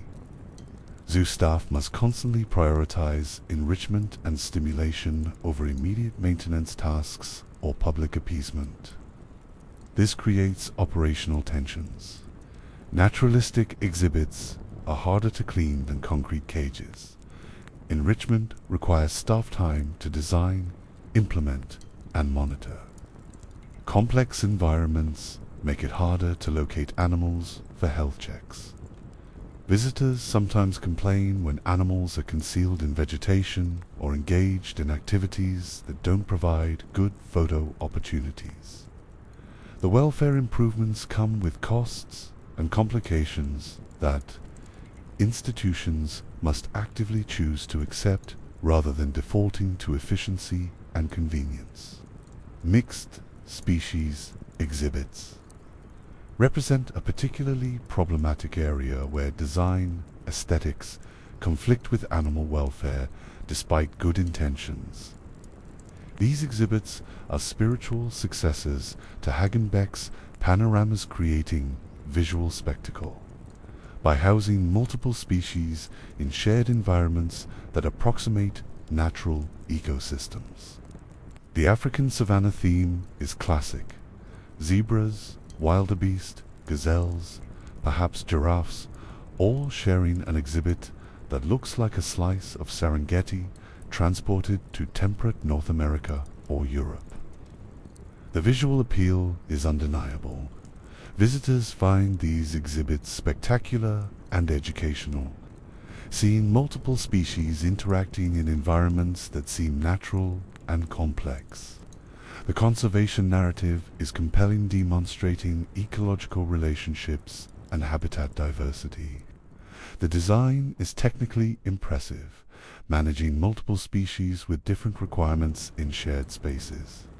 The problem is that contemporary ethnology shows these African savanna themes for solitary, predatory, and prey species unnaturally close in ways that wild animals would avoid.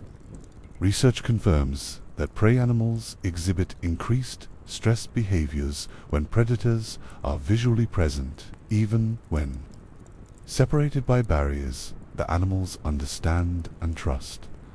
Zebras spending less time feeding, exhibiting more vigilance behaviors, showing elevated stress hormone zone. Documented effects of proximity to predators even in situations where the zebras are objectively safe from actual predation. Design themes often conflict with evolved natural behaviors that millions of years of selection produced. Prey animals are adapted to avoid predators. That avoidance isn't conscious. Choice's deep behavioral programming, reinforced constantly by evolutionary pressure, forcing prey animals to remain in visual proximity to predators creates chronic stress regardless of physical barriers. The fact that the predator can't actually reach the prey doesn't eliminate the prey's evolved stress response to predator presence. So mixed species exhibits, despite their educational value and aesthetic appeal, often compromise animal welfare in favor of visitor experience and thematic coherence. The zebras would be less stressed in an environment where they couldn't see, hear, or smell lions. But that would eliminate the African ecosystem narrative and reduce the exhibit's spectacular visual impact. Institutions face choices between welfare, optimization, and experience design, and they don't always choose welfare. This exemplifies the persistent tension in modern zoo design. Even facilities committed to best practices guided by ethological research, implementing comprehensive enrichment and genuinely prioritizing welfare still face fundamental constraints and conflicts. The immersion and enrichment represent enormous improvements over Victorian cages, but they're improvements within captivity rather than alternatives to captivity. The cage got bigger, prettier, and more psychologically sophisticated, but it's still fundamentally a cage. The question remains whether the benefits conservation breeding, genetic management, educational value, research opportunities justify the welfare costs of maintaining animals in even the best designed captive environments. Landscape immersion and behavioral enrichment make captivity less harmful, which is genuine progress. They don't make captivity harmless, and they don't eliminate the ethical questions about whether confining animals serves primarily conservation goals or primarily institutional interests that conservation rhetoric justifies. Modern zoo professionals would largely argue that both are true and that this isn't contradiction. Yes, institutions benefit from continued operations. Yes, conservation work is genuine and important. The two aren't mutually exclusive. Institutions can serve their own interests while also serving conservation goals. And in fact, sustainable institutions are necessary for long-term conservation commitment. A zoo that goes bankrupt can't conduct conservation programs. Institutional viability and conservation effectiveness are linked rather than opposed. This argument is reasonable but also conveniently living. It's the kind of reasoning that can justify almost anything. We need to survive as institutions to continue our important work. Therefore, anything necessary for institutional survival is justified by our conservation mission. The logic isn't inherently wrong, but it's worth noting how it functions to rationalize practices that might otherwise be questioned. The welfare revolution that produced the landscape immersion and behavioral enrichment represents authentic progress in zoo practice. Animals in well-designed, modern exhibits with comprehensive enrichment are demonstrably better off than animals in Victorian cages. The science is real, the improvements are measurable, and the institutional commitment to welfare represents genuine advancement compared to earlier eras when welfare was barely considered. But the welfare improvements also serve institutional interests by making captivity more defensible and by addressing public concerns that threaten zoo legitimacy. Visitors who feel uncomfortable watching obviously distressed animals are less likely to support zoos financially and politically. welfare reforms that reduce visible distress, make visitors more comfortable, which supports institutional sustainability. The reforms are good for animals and good for institutions. Both things can be true, and the fact that both are true doesn't invalidate either. What the welfare revolution couldn't solve, what perhaps can't be solved within the framework of captivity, is the fundamental question of whether the best approximation of natural environments justifies confining animals regardless of their individual preferences. Some animals adapt well to high-quality captive environments. Others show persistent signs of distress despite best practice welfare interventions. Individual variation matters, and institutions are increasingly recognizing that not all individuals of a species are equally suited for captivity, even in optimal conditions. This recognition is creating new ethical questions about individual animal welfare versus population level conservation. The SSP might recommend breeding a specific individual for genetic management. But what if that individual exhibits chronic stress in captivity? Do population genetics override individual welfare? How do you weigh species preservation against individual suffering? These aren't hypothetical questions, they're operational dilemmas that modern zoo professionals face regularly. The answers aren't obvious or universally agreed upon.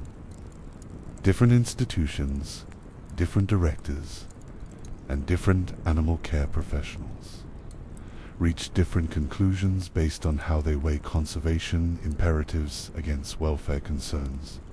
The fact that these conversations are happening represents progress Victorian zoo directors didn't agonize over individual animal welfare intention with collection goals, but the conversations also reveal the persistent ethical complexity that welfare improvements mitigate but don't eliminate.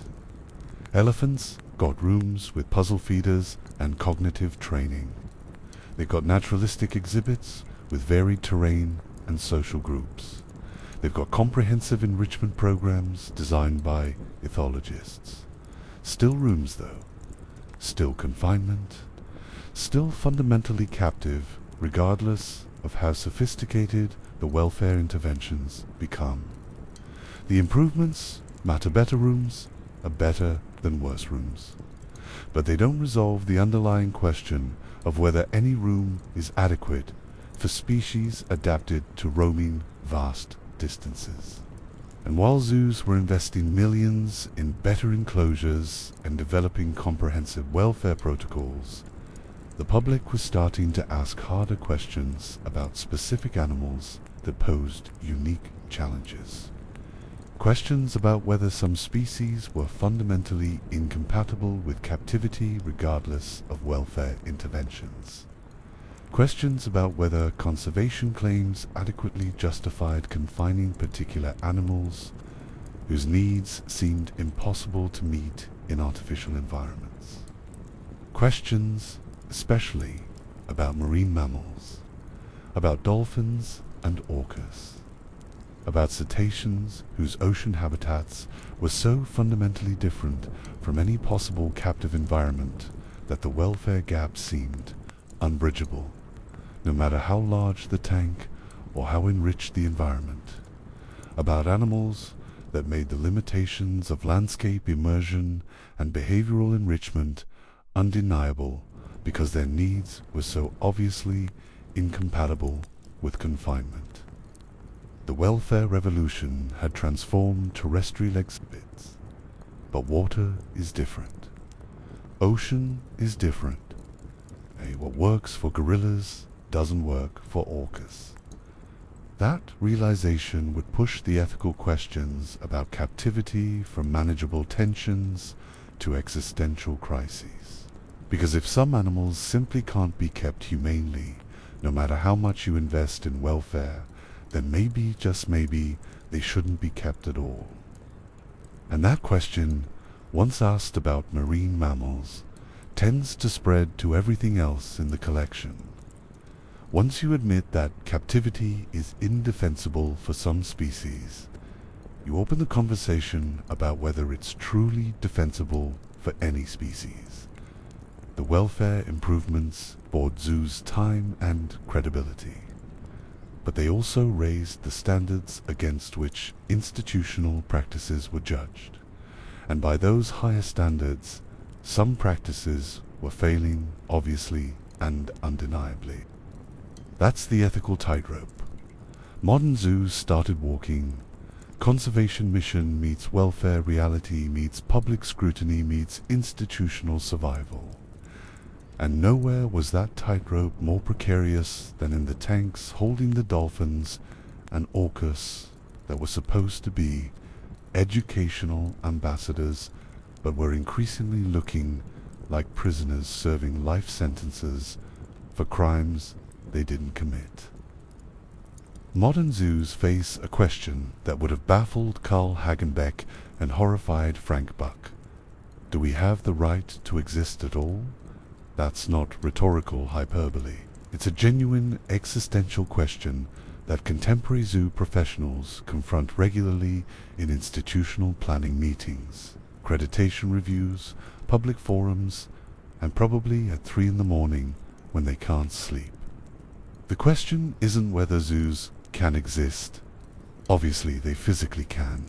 Many do, and some are thriving. The question is whether they ethically should exist. Whether the benefits they provide justify the costs they impose, and whether institutions built on a foundation of exploitation and spectacle can authentically transform into conservation organizations, or whether they're just getting better at telling themselves comfortable stories. This wasn't a question anyone was asking seriously during Frank Buck's era. The Golden Age had critics and animal welfare advocates, some naturalists, occasional voices questioning sustainability, but they were marginal, easily dismissed as sentimental or impractical. The Victorian confidence that capturing, classifying, and displaying nature was inherently virtuous remained largely intact through the mid-20th century. Zoos were educational institutions, scientific resources, family entertainment, and increasingly conservation centers. What's to question? Everything, it turns out.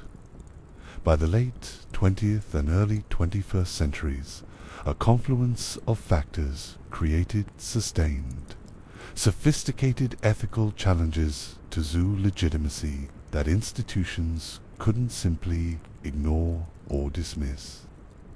Animal welfare science was documenting the psychological costs of captivity. Conservation biology was questioning whether ex situ programs effectively contributed to wild population recovery. Animal rights philosophy was developing frameworks that challenged whether human benefit justified animal confinement, regardless of welfare standards or conservation outcomes. Environmental ethics was interrogating whether institutions participated in genuine conservation or just managed the consequences of destruction they'd helped enable. And critically, the public was paying attention. Not just activists or academics, regular zoo visitors, families bringing children for educational outings, donors funding operations, members of accreditation bodies. The questions about captivity, ethics, were entering mainstream conversation rather than remaining confined to specialized debates. Zoos couldn't dismiss critics as fringe extremists, when substantial portions of their core audience were expressing similar concerns. The core debate centers on whether conservation and education benefits justify the ethical cost of capturing, breeding, and confining individual animals. It's a cost-benefit analysis, but one where the costs and benefits are incommensurably trying to weigh species preservation against individual suffering, ecosystem education against lifetime confinement, genetic diversity maintenance against behavioral restriction. There's no objective formula that yields a definitive answer. Reasonable people examining the same evidence reach different conclusions based on their values, priorities, and philosophical frameworks. Critics make several interconnected arguments that institutions can't easily dismiss. First, confinement inherently leads to psychological suffering. Even the best designed exhibits with comprehensive enrichment can't replicate the complexity, scale, and autonomy of natural environments. Captive animals exhibit stress behaviors, stereotypies, and indicators of compromised welfare despite welfare interventions. The improvements matter, but they're improvements within a fundamentally problematic framework. Better cages are still cages, and the psychological costs of confinement persist, even when physical needs are met. Second, maintaining animals in captivity violates their rights or interests, even when done for extinction prevention.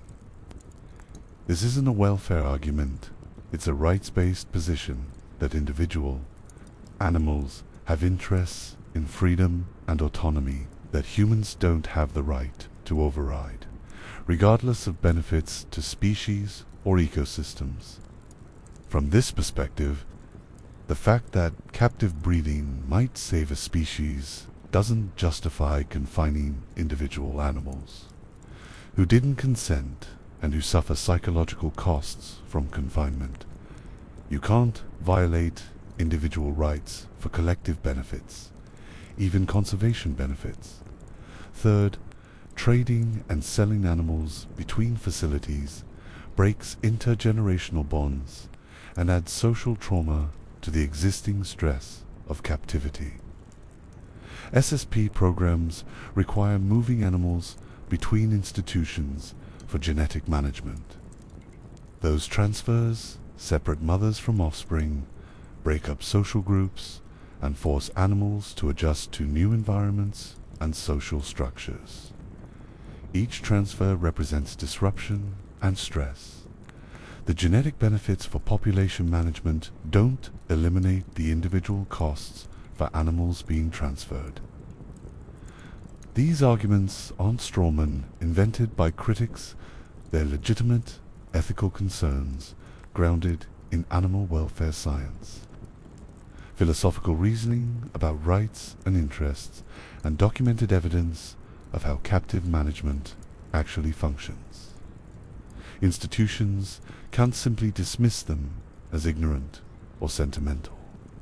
They require serious engagement and honest acknowledgement of the ethical tensions inherent in even best practice zoo operations. But nowhere do these tensions become more acute, more undeniable, more publicly visible, more institutionally challenging than with marine mammals. Cetaceans represent the crisis point where welfare improvements crash against fundamental biological incompatibility, where conservation claims become transparently inadequate, where public discomfort overrides institutional reassurance, where the question, should we keep these animals, at all becomes impossible to avoid. Dolphins and orcas are the most problematic captive animals, and the reasons are straightforward. Their natural habitats are so fundamentally different from any possible captive environment that approximation becomes absurd. Orcas travel up to 100 miles daily through vast, acoustically complex ocean environments. They live in matrilineal pods with sophisticated social structures and distinctive cultural traditions. They hunt cooperatively across enormous ranges. They communicate through vocalizations that travel miles through water. They experience sensory richness that humans barely comprehend, acoustic environments of extraordinary complexity. Pressure, gradients, thermal variation, three-dimensional navigation across oceanic scales. Now put that animal in a tank. Even the largest captive facility, and we're talking Olympico-sized installations. Not small tanks represents a reduction in available space that's almost incomprehensible. Going from 100 miles of ocean to a few hundred feet of pool is like confining a human accustomed to roaming a city to a single bathroom for their entire life. Actually, that understates the reduction. The scale difference is so extreme that comparisons fail to capture it adequately. And it's not just about space, it's about acoustic complexity. Ocean environments are extraordinarily rich: sonic landscapes, whale songs, dolphin clicks, the sounds of waves, currents, other marine life, geological activity. Captive tanks are acoustically sterile by comparison, and worse, they create problems that wild environments don't. In pools, the animal's own vocalizations bounce off walls and return as echoes, creating constant acoustic noise that wild cetaceans don't experience. Imagine being trapped in a room where every sound you make echoes back, distorted and multiplied. Now imagine that sound is your primary sensory mode, the way you navigate and understand the world. That's captive existence for echolocating cetaceans. Captive cetaceans suffer from stress-related conditions at rates that would be shocking if we weren't so accustomed to hearing about them. Ulcers, dental problems from chewing on concrete, and metal tank aegisa, stereotypical behavior indicating severe stress, abnormal aggression toward tank mates or trainers, listless floating, repetitive swimming patterns, collapsed dorsal fins in captive orcas, a condition that's rare in wild populations but common in captivity and likely indicates chronic stress and poor welfare. The mortality data is damning. Annual mortality rates for captive orcas still don't match healthy wild populations. Wild female orcas can live 80 years or more. Captive orcas typically die decades younger. Wildcaught dolphins are 6 times more likely to die immediately following capture and transfer compared to baseline mortality rates. 6 times. That's not marginal difference, that's catastrophic impact from the capture and confinement process itself. Breeding programs for marine mammals face conservation claims, critiques that are particularly pointed. Many captive marine mammal breeding programs fail as true conservation because animals are highly inbred or hybridized. Different dolphin species or subspecies being crossed because institutions prioritize maintaining displays over genetic integrity. The resulting animals can't contribute to wild population conservation because they're not genetically representative of any wild population. They're captive bred animals suitable only for continued captivity. And here's the logical trap that reveals the conservation claims as often self-serving. Facilities claim captive bred animals cannot be released because they're domesticated or lack survival skills necessary for wild existence. But this position is mutually exclusive with stated conservation breeding goals. If you're breeding animals for conservation, the purpose is eventual contribution to wild populations, either directly through release or indirectly through maintaining genetic reservoirs for potential future reintroduction. If your captive bred animals explicitly can't be released, you're not doing conservation breeding, you're doing captive propagation to maintain institutional displays. The breeding becomes self-perpetuating institutional need rather than conservation strategy. Breed animals to maintain displays, claim the breeding is conservation. Acknowledge the animals can't actually contribute to wild populations. Breed more animals to replace aging displays, repeat the cycle. Its conservation in name only, captive breeding divorced from any realistic pathway to wild population benefit, serving primarily to justify continued captivity and ensure ongoing supply of animals for institutional exhibitions. Marine mammal advocates and welfare scientists have documented these problems extensively. The research is clear, the critiques are sophisticated, and the institution's responses have been, let's say, evolving. Some facilities have phased out cetacean programs entirely, acknowledging that welfare needs can't be adequately met in captive settings. Others have ended breeding programs while maintaining existing animals, new generations, but current animals remain displayed until they die. Others continue operations while defending welfare standards and conservation claims with varying degrees of credibility. The public debate intensified significantly with documentary films and media coverage highlighting captive cetacean welfare issues. Blackfish and similar productions brought welfare concerns to mainstream audiences, who had previously accepted marine mammal displays as unproblematic family entertainment. The films were advocacy pieces rather than balanced documentaries. They had agendas and shaped narratives strategically, but they were effective in shifting public conversation and creating institutional pressure. Attendance at facilities with cetacean programs faced declines in some regions. Donors questioned marine mammal exhibits, accreditation bodies strengthened welfare standards, legal challenges emerged targeting captive conditions or seeking legal personhood status for cetaceans. The institutional environment became increasingly hostile to marine mammal displays, forcing facilities to make strategic decisions about whether maintaining these programs was worth the controversy, costs, and reputational risks.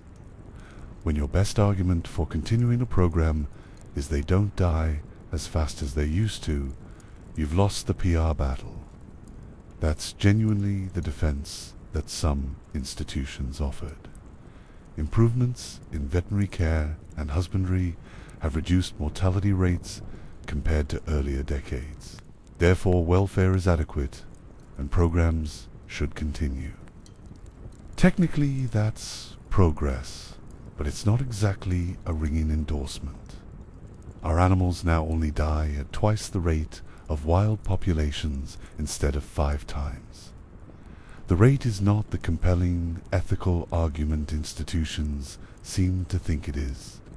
The marine mammal crisis represents zoos' existential challenge, writ large and impossible to ignore. These aren't marginal welfare concerns that enrichment can address. These aren't genetic management complications that better coordination can solve. These aren't education questions where better interpretive signage improves outcomes. These are fundamental incompatibilities between animal needs and captive possibilities. No tank is large enough. No enrichment program is adequate. No training protocol eliminates the chronic stress of confinement in environments. Utterly unlike the ocean ecosystems cetaceans evolved to inhabit, and once you acknowledge that some animals simply shouldn't be kept captive regardless of institutional investment in welfare and conservation claims, the question naturally extends: which other animals are we keeping primarily for institutional benefit while deploying conservation rhetoric as justification? If cetaceans are over the ethical line, where exactly is that line, and how many current zoo animals are on the wrong side of it? Elephants present similar challenges, though less absolutely than cetaceans. Wild elephants roam enormous ranges, live in complex matriarchal societies, exhibit sophisticated cognition and emotional lives, and require space and social complexity that's extremely difficult to provide in captivity. Some facilities have developed expansive elephant exhibits with multi-generational herds and extensive enrichment. Others maintain minimal facilities with isolated or incompetably grouped animals showing signs of chronic stress. The species can be kept with adequate welfare in exceptional circumstances with enormous resource investment. But many facilities don't provide those exceptional circumstances and probably shouldn't keep elephants at all. Great apes similarly challenge captive welfare. They're intelligent, social, emotionally complex, and evolved for environments radically different from any captive setting. Best practice facilities can provide decent welfare through landscape immersion, comprehensive enrichment, appropriate social groupings, and cognitive challenges. But decent welfare is a low bar for species that's cognitively sophisticated, and many facilities don't achieve even that modest standard. The question of whether humans have the right to confine our closest evolutionary relatives for conservation, breeding, and public education isn't obviously answered. Yes, even when welfare is optimized. These species-specific challenges feed into larger institutional questions about zoo legitimacy and future viability. If conservation claims don't justify cetacean captivity, how much weight should they carry for other species? If breeding programs that can't contribute to wild populations aren't genuine conservation, how many current SSP programs meet that standard? If welfare can't be adequately provided for certain species, how do institutions decide which species they should stop keeping versus which they can maintain ethically? These aren't comfortable questions, and institutions haven't universally embraced asking them. Some zoos have conducted serious ethical reviews, leading to difficult decisions about phasing out programs or transferring animals to sanctuaries. Others have circled the wagons, defending all current practices while dismissing critics as extremists opposed to any animal use. The variation reflects different institutional cultures, different leadership priorities, and different calculations about how to navigate the ethical tightrope while maintaining public support and financial viability. Accreditation and accountability represent the zoo, industry's institutional response to ethical pressure and welfare concerns. The logic is that legitimacy should be contingent upon rigorous, self-imposed accountability through professional standards that exceed legal minimums. North American zoos adhering to a ZOW or ZOW standards undergo comprehensive accreditation covering animal welfare, veterinary care, scientific advancement, security, finances, professional staffing, and institutional governance. The accreditation process is genuinely rigorous. Facilities must undergo the entire evaluation every 5 years to remain certified. Standards are continuously updated based on emerging welfare science, conservation best practices, and institutional experience. Facilities that fail to meet standards lose accreditation, which carries significant professional stigma and can affect insurance. Institutional partnerships, breeding program participation, and public credibility. The system has teat facilities regularly fail accreditation or receive conditional approval, requiring specific improvements within defined timelines. This systematic implementation of professional husbandry and care standards is designed to enhance species survival and ensure appropriate, safe, quality existence for captive animals. It represents modern zoos' systemic survival strategy, deliberately differentiating accredited operations from the predatory, spectacle-driven acquisition culture of Frank Buck's era and from contemporary roadside zoos, private collections, and unaccredited facilities that operate with minimal oversight and often inadequate welfare standards. The accreditation framework matters. It establishes baseline standards, creates accountability mechanisms, facilitates information sharing about best practices, and provides institutional incentives for continuous improvement. Facilities that take accreditation seriously invest substantially in meeting and exceeding standards. The difference between accredited institutions and unaccredited operations is often dramatic different welfare outcomes, different professional cultures, different institutional priorities. But, and there's always a but, accreditation is also self-regulation by industry insiders. AZA and ZAA are membership organizations governed by zoo professionals who have obvious institutional interests in maintaining zoo viability. The standards are real, the reviews are legitimate. But the system is inherently limited by the fact that it's conducted by institutions evaluating other institutions within a shared professional culture that takes zoo legitimacy as foundational assumption rather than open question. Critics note that accreditation establishes floors, not ceilings, minimum standards for professional practice, not optimal standards for animal welfare.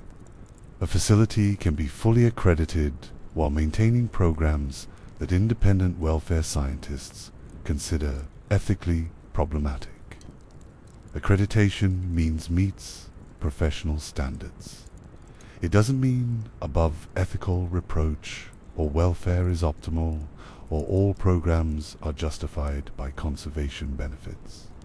It's quality assurance within the zoo model, not independent evaluation of whether the zoo model itself is defensible. This matters because accreditation functions rhetorically as we're the good zoos in contrast to roadside operations, private collectors, and unaccredited facilities.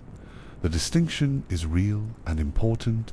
Accredited zoos are generally far better on welfare and conservation than unaccredited operations.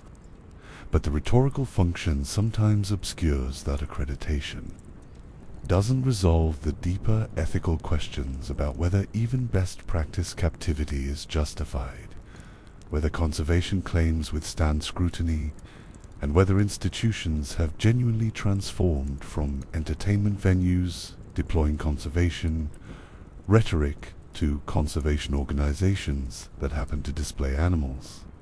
From how do we get more animals to should we have animals at all? That's quite the character development for an institutional sector.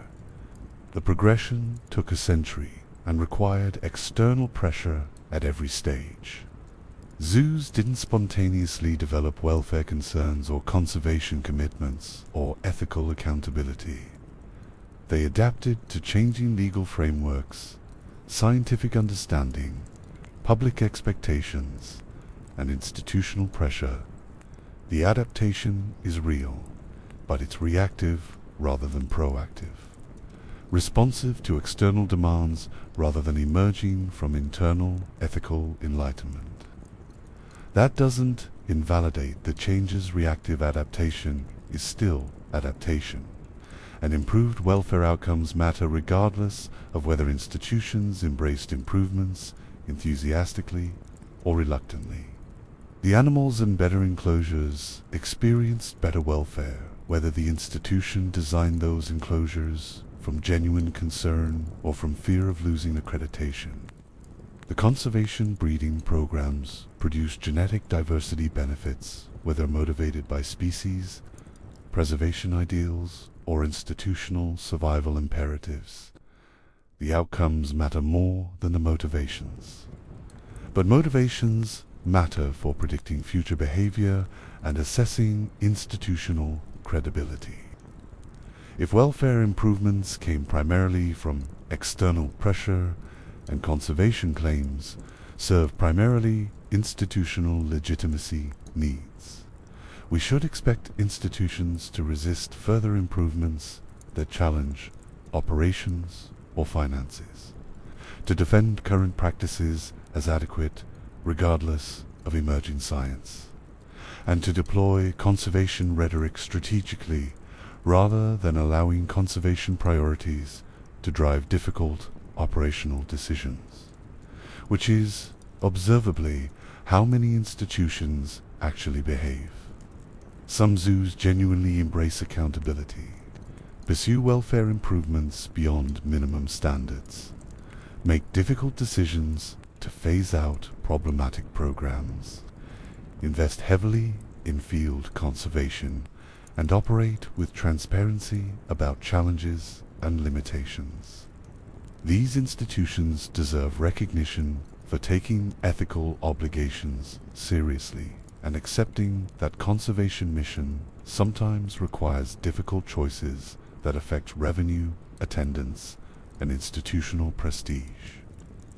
Other facilities do minimum compliance with accreditation standards, resist welfare reforms that would be costly or operationally challenging, maintain programs that are ethically dubious but popular with visitors, deploy conservation rhetoric while investing minimally in actual conservation work, and treat accountability as public relations challenge rather than ethical imperative. These institutions undermine the credibility of zoos as conservation organizations and provide ammunition to critics, arguing that the entire sector is fundamentally about entertainment, deploying conservation language as sophisticated justification. The variation within the zoo sector matters enormously for assessing institutional legitimacy claims. Zoos aren't monolithic. They're hundreds of institutions with different priorities, leadership, resources, and ethical cultures. Some genuinely deserve recognition as conservation organizations. Others are entertainment venues with mission statements about conservation. Many fall somewhere in between institutions with mixed motives, genuine but limited conservation work, real but incomplete welfare commitments, and ongoing struggles to balance institutional survival with ethical obligations. The question isn't whether any zoos do meaningful conservation or maintain adequate welfare. Some clearly do both. The question is whether the zoo model itself, maintaining wild animals in captivity for human purposes, is ethically defensible when those purposes include entertainment and revenue generation alongside conservation and education, and when the captive conditions impose welfare costs even in best practice settings. That question doesn't have a single answer that applies equally to all species, all institutions, all individual animals, and all conservation contexts. Captive breeding that saves California condors from extinction carries different ethical weight than breeding dolphins who can't be released and whose captive existence causes chronic stress. Well-designed exhibits for species that adapt successfully to captivity differ ethically from inadequate facilities for species that show persistent welfare problems despite interventions. The ethical tightrope requires acknowledging these distinctions rather than defending all zoo operations categorically or condemning all captivity universally. It requires institution-specific, species-specific, and even individual-specific assessments. It requires honesty about when conservation claims are legitimate versus when they're primarily rhetorical. It requires willingness to make difficult decisions about phasing out programs that can't meet welfare standards or don't serve genuine conservation purposes, even when those programs are popular and profitable. Most importantly, it requires humility about historical legacy and ongoing limitations. Modern zoos exist in direct continuity with institutions built on Frank Buck's deadly supply chain. Carl Hagenbeck's theatrical spectacles, Victorian collecting obsessions, Roman slaughter, and ancient power displays.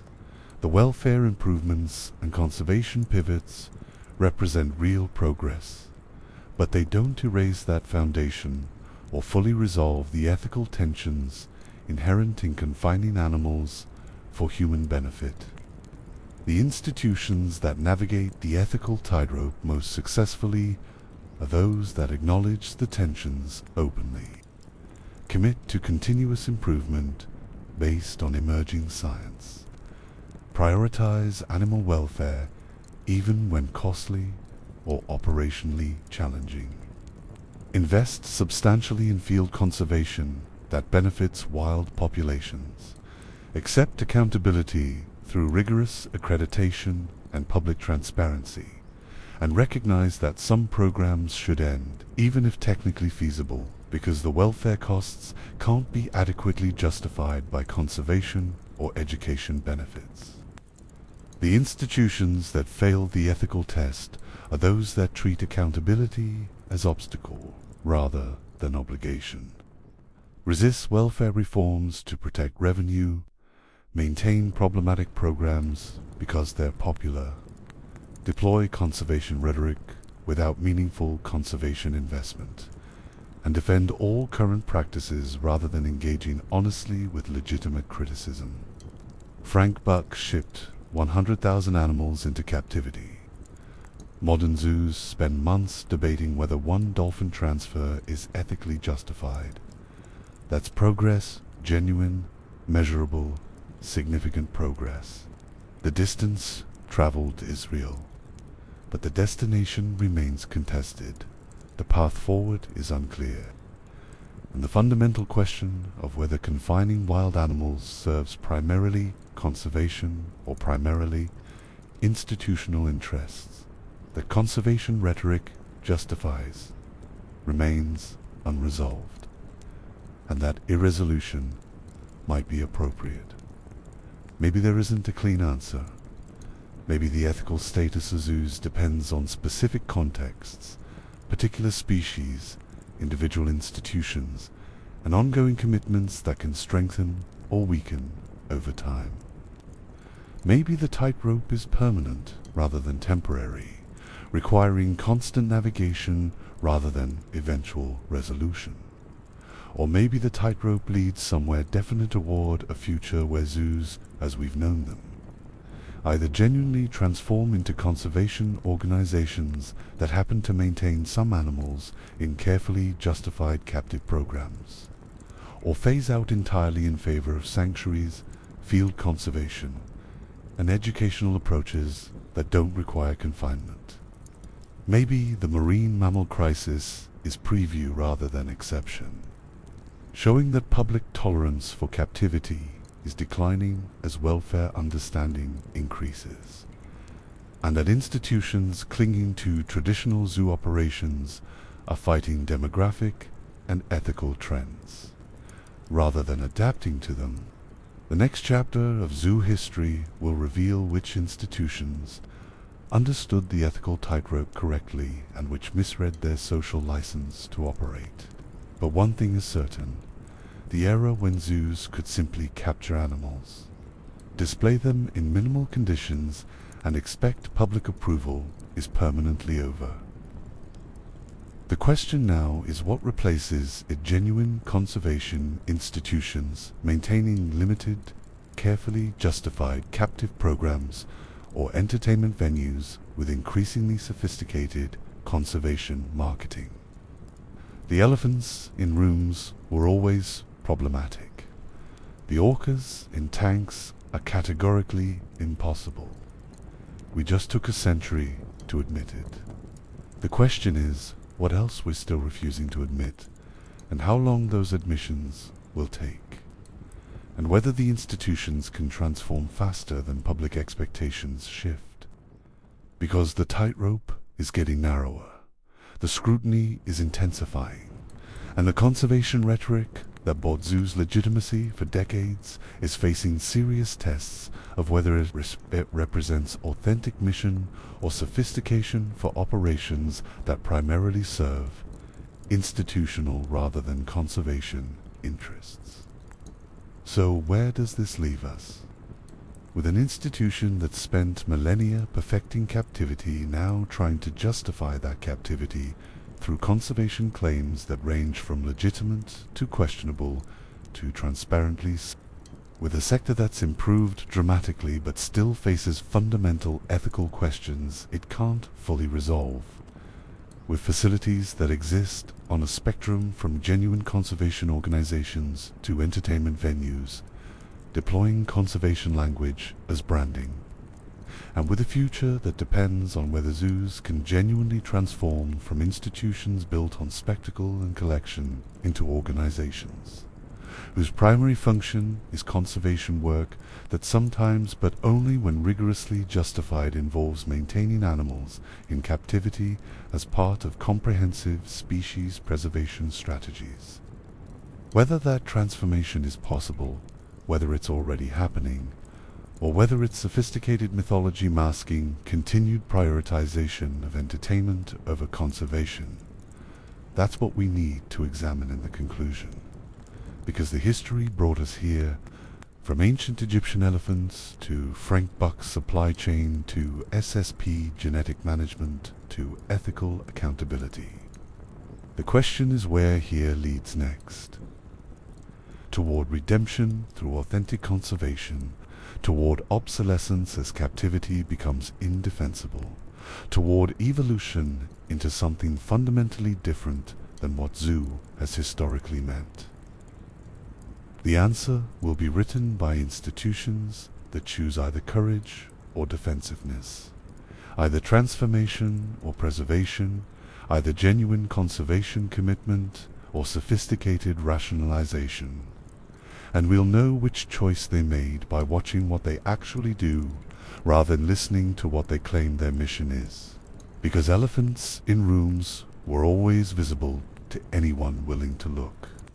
The question is whether institutions will finally acknowledge what's been obvious all along, or whether they'll keep perfecting the art of not seeing what doesn't serve their interests.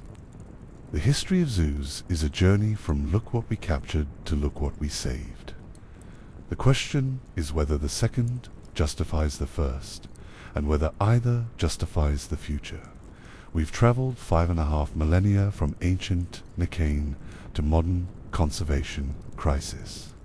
From Egyptian pharaohs keeping elephants as living symbols of power to Roman politicians organizing industrial-scale slaughter for public entertainment, from medieval lords maintaining menageries because castles without exotic dying animals looked insufficiently prestigious to French aristocrats codifying collections as establishments of luxury and curiosity, from revolutionary Paris repurposing royal animals for scientific study to Victorian Britain, organizing the natural world into taxonomic cages to Carl Hagenbeck hiding the bars, while simultaneously confining human beings in ethnological exhibitions.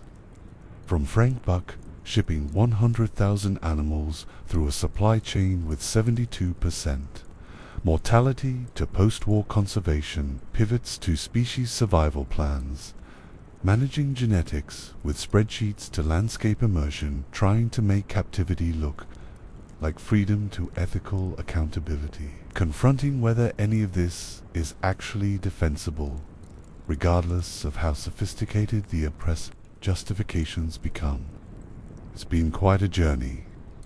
The institutions changed names, refined missions, improved practices, and found increasingly sophisticated language to explain why confining wild animals serves important purposes beyond entertainment.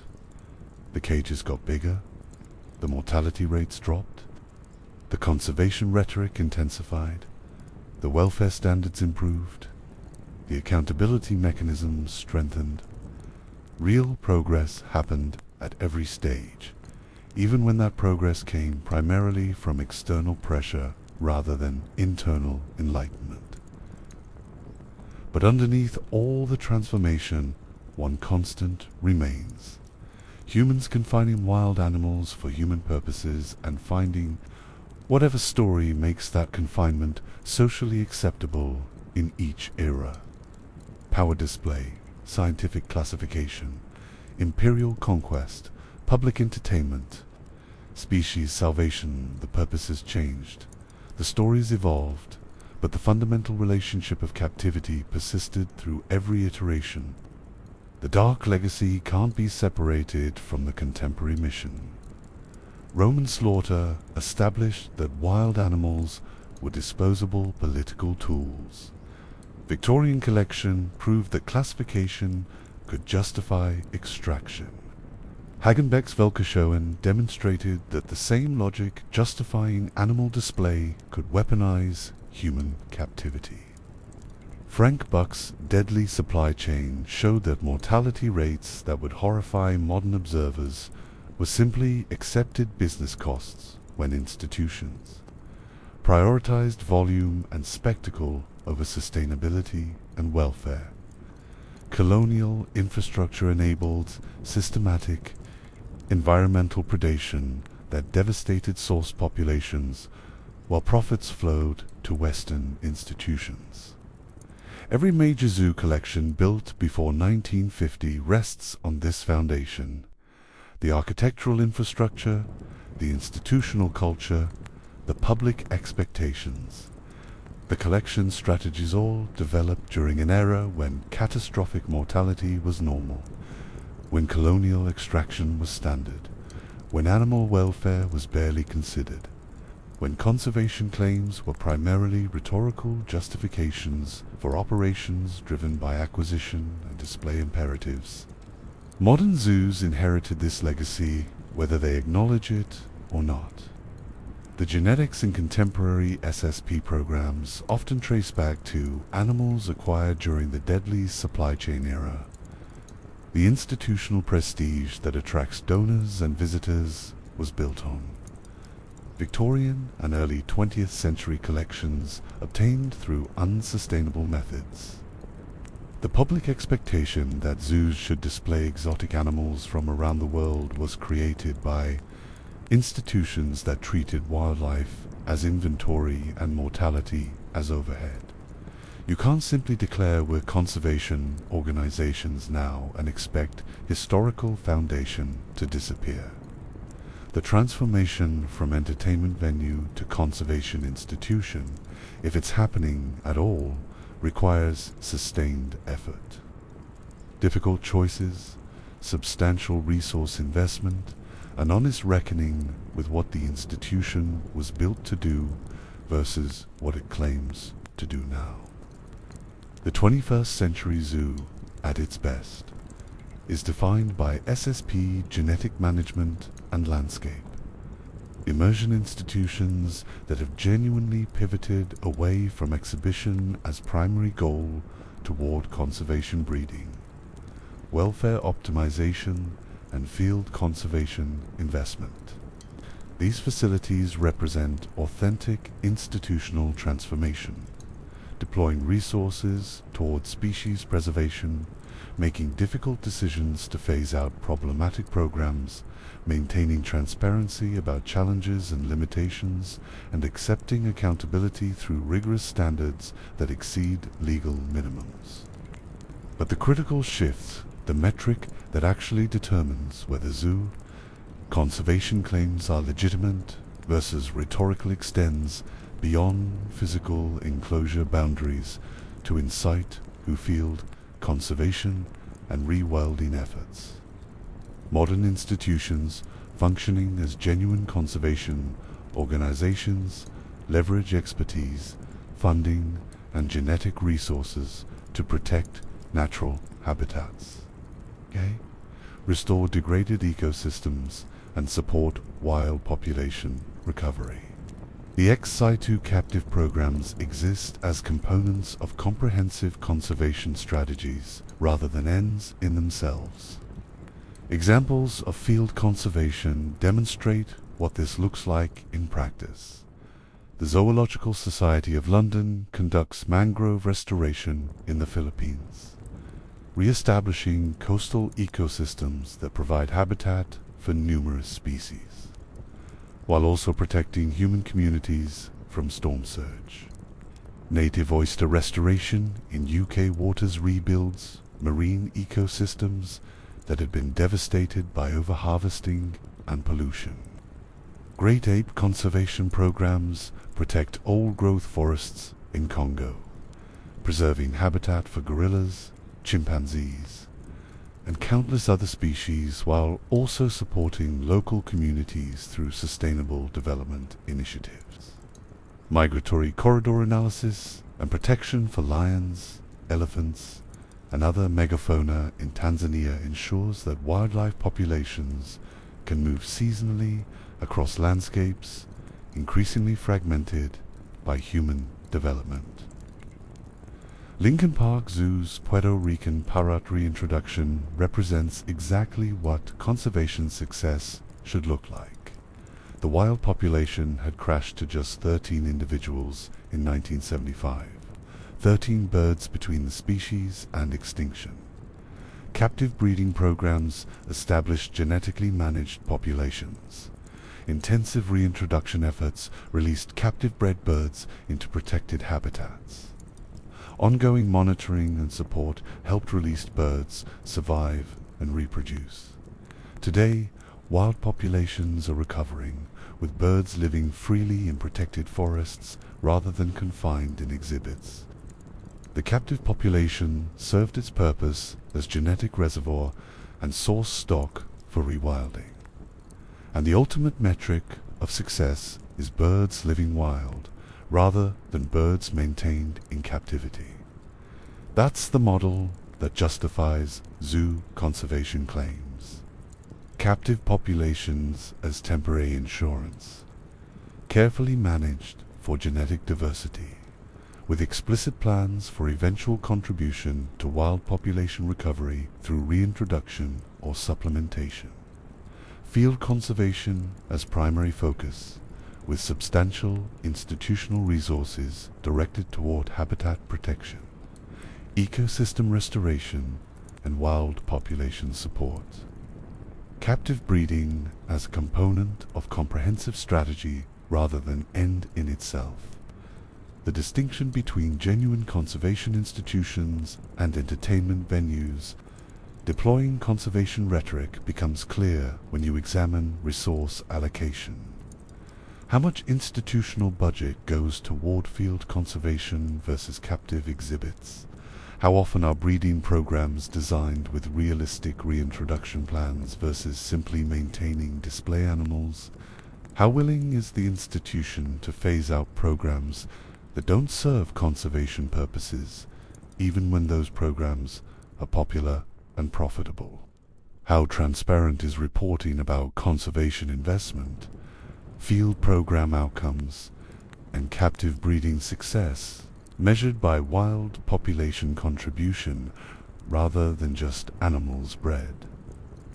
Institutions that pass this test deserve recognition and support as genuine conservation organizations. They are using zoo operations visitor revenue, institutional expertise, genetic management capabilities to fund and enable field conservation that protects wild populations and habitats. The captive exhibits serve primarily as funding mechanisms and public engagement tools for conservation work that happens primarily outside the zoo's physical boundaries. This model is defensible, effective, and represents authentic transformation from the Frank Buck era. But many institutions don't pass this test. They maintain substantial captive collections with minimal field conservation investment.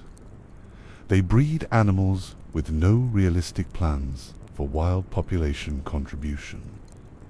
They resist phasing out problematic programs because visitor appeal and revenue generation outweigh conservation considerations. They deploy conservation language prominently in marketing and fundraising, but allocate resources primarily toward exhibit construction and animal acquisition rather than field conservation and rewilding support. These institutions are still fundamentally entertainment venues, regardless of mission statements claiming conservation as primary purpose. The variation within the zoo sector means that categorical statements about zoos are inevitably incomplete or misleading. Some institutions are genuine conservation organizations. Others are entertainment venues with conservation branding. Many occupy intermediate positions doing some real conservation work while also maintaining programs, driven primarily by visitor appeal, investing in both field conservation and spectacular exhibits, balancing genuine conservation commitment with institutional financial needs.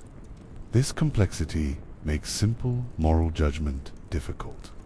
Should we celebrate zoos for genuine conservation achievements while criticizing inadequate welfare or insufficient field investment? Should we condemn the entire model as inherently problematic regardless of individual institutional efforts? Should we differentiate carefully between institutions based on specific practices and resource allocations, recognizing that zoo describes everything from world-class conservation organizations to roadside animal exhibits with minimal standards? Probably the last option, but it requires nuance that public conversation often lacks. Activists condemning all captivity sometimes ignore genuine conservation achievements and meaningful welfare improvements.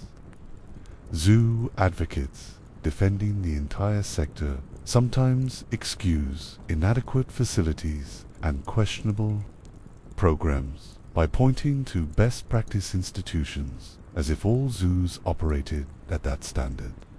Both approaches obscure the actual complexity. Some zoos deserve support. Others deserve criticism. Most deserve complicated assessment, acknowledging both achievements and ongoing problems. But nuance shouldn't prevent clear-eyed assessment of where the institution is heading and what its future should be. And here's where we need to confront an uncomfortable possibility. Maybe the zoo's ultimate success is making itself obsolete. Maybe the goal isn't perfecting captivity, but eliminating the need for it. Maybe institutions should be measured not by how well they maintain animals in confinement, but by how effectively they work toward a future where captive insurance populations are necessary because wild habitats are protected and wild populations are stable. The ark metaphor works only if the goal is eventually getting off the boat. If you're building an ark, the purpose isn't permanent. Habitationized survival until conditions allow return to normal existence. Zoos embracing the ark narrative need to embrace its logical conclusion. The ark is temporary refuge, not permanent home. Success means not needing the ark anymore. This reframes what zoo conservation should look like. Captive breeding programs should have explicit exit strategies. Not we'll breed this species indefinitely in captivity, but we are maintaining genetic diversity until protected habitat exists for reintroduction. And we are actively working to create those conditions. Field conservation should be primary focus with captive programs as supporting components rather than central mission. Resource allocation should heavily favor habitat protection and restoration over exhibit construction. Institutional success should be measured by wild populations recovering rather than captive populations expanding. Some institutions are already operating this way, prioritizing rewilding over exhibition, investing heavily in field conservation, designing captive programs as temporary genetic insurance rather than permanent collections, These facilities understand that their ultimate goal is contributing to a future where their services aren't needed, where wild populations are stable, habitats are protected, and captive breeding becomes unnecessary. That's the only version of zoo conservation that fully resolves the ethical tensions we've been examining. But it requires institutions to prioritize conservation over entertainment. Accept that some popular programs should end. Resist pressure to maintain spectacular collections that attract visitors, and acknowledge that their highest purpose might be working toward their own obsolescence. That's asking a lot from institutions that need visitor revenue to survive, that face pressure from boards and donors to maintain attendance, that compete with other attractions for family entertainment dollars, and that exist within economic systems that reward growth and spectacle rather than strategic restraint and mission-driven sacrifice. The institutions willing to make those hard choices, to prioritize rewilding over collection building, to invest in habitat protection even when it doesn't provide visible exhibits, to phase out programs that don't serve conservation regardless of popularity, to measure success by animals living free rather than animals maintained in captivity. Those are the institutions that will define what zoos become in the 21st century and beyond. The alternative is stagnation masked as tradition, continuing to operate primarily as entertainment venues while deploying conservation rhetoric as justification, maintaining spectacular collections because they attract visitors and generate revenue, while doing minimal field conservation, resisting reforms that would be costly or operationally challenging, defending all current practices rather than continually questioning whether programs serve genuine conservation purposes. That path leads to continued ethical crisis, growing public skepticism, and eventual irrelevance as cultural attitudes toward animal captivity continue evolving away from acceptance. The progression from elephant lawn ornaments to elephant genetic management represents 5.5 millennia of slowly figuring out that animals aren't decorations. But genetic management still means confinement. Better confinement. Scientifically justified confinement. Confinement serving conservation, purposized, but still fundamentally captivity that restricts autonomy, limits behavior, and imposes welfare costs even when those costs are minimized through best practice husbandry. The next evolution isn't better captivity, it's less captivity. Smaller captive populations carefully maintained as genetic insurers while resources flow primarily toward protecting and restoring wild habitats. Captive breeding programs designed explicitly as temporary interventions with concrete plans for rewilding. Field conservation as institutional identity rather than supplementary program. Success measured by viable wild populations rather than impressive captive collections. Modern zoos, judged by how many animals they don't have in cages, represents complete reversal of metrics that defined the institution for most of its history. Victorian zoos competed over collection size and species diversity. Frank Buck was celebrated for volume of animals delivered. Institutional prestige was measured by specimens obtained and displayed. More was better, bigger was more impressive, rarer was more prestigious. The conservation reframing inverts this entirely. Now, success should mean smaller captive populations with higher genetic quality, fewer species maintained in captivity, but with more substantial field conservation investment in those species' wild populations and habitats. lower exhibition inventory, but greater rewilding success. The metric that matters isn't animals maintained in the zoo, but animals living freely because the zoo contributed to habitat protection, population recovery, or reintroduction programs. This requires cultural transformation within institutions and public expectations. Zoo visitors accustomed to seeing diverse collections representing fauna from around the world need to accept that smaller, more focused collections with substantial field conservation components represent genuine advancement. Donors and boards accustomed to measuring success by attendance and revenue need to embrace conservation outcomes as primary metrics, even when those outcomes don't produce spectacular exhibits. Staff need to accept that institutional purpose might be supporting conservation work that happens primarily outside the zoo's physical boundaries rather than building and maintaining impressive captive collections. That transformation is happening unevenly. Some institutions embrace rewilding a central mission. Others continue operating primarily as entertainment venues with conservation language in mission statements. Most fall somewhere between doing some genuine field conservation while maintaining substantial captive collections, investing in habitat protection while also building new exhibits, genuinely committed to species preservation while also needing visitor revenue to survive. The trajectory matters more than the current position.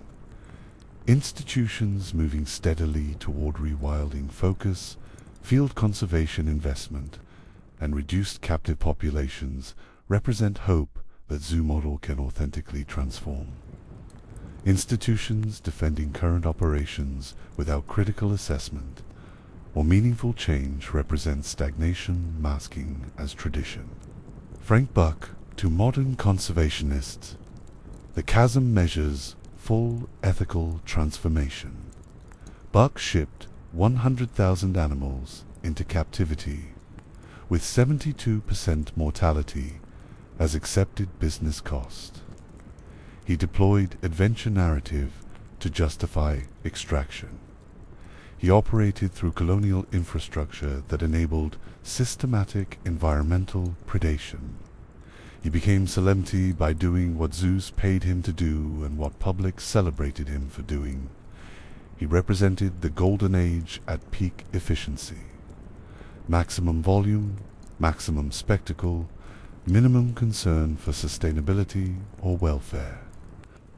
The modern zoo conservationist working in Tanzania protecting elephant migratory corridors represents the opposite approach. Resources directed toward habitat protection rather than specimen acquisition. Success measured by wild populations thriving rather than captive animals obtained. Conservation as actual mission rather than rhetorical justification. Institutional purpose as enabling wildlife to live freely rather than confining it for display. The distance between buck and corridor protection represents everything that's changed in zoo philosophy, operations, and purpose.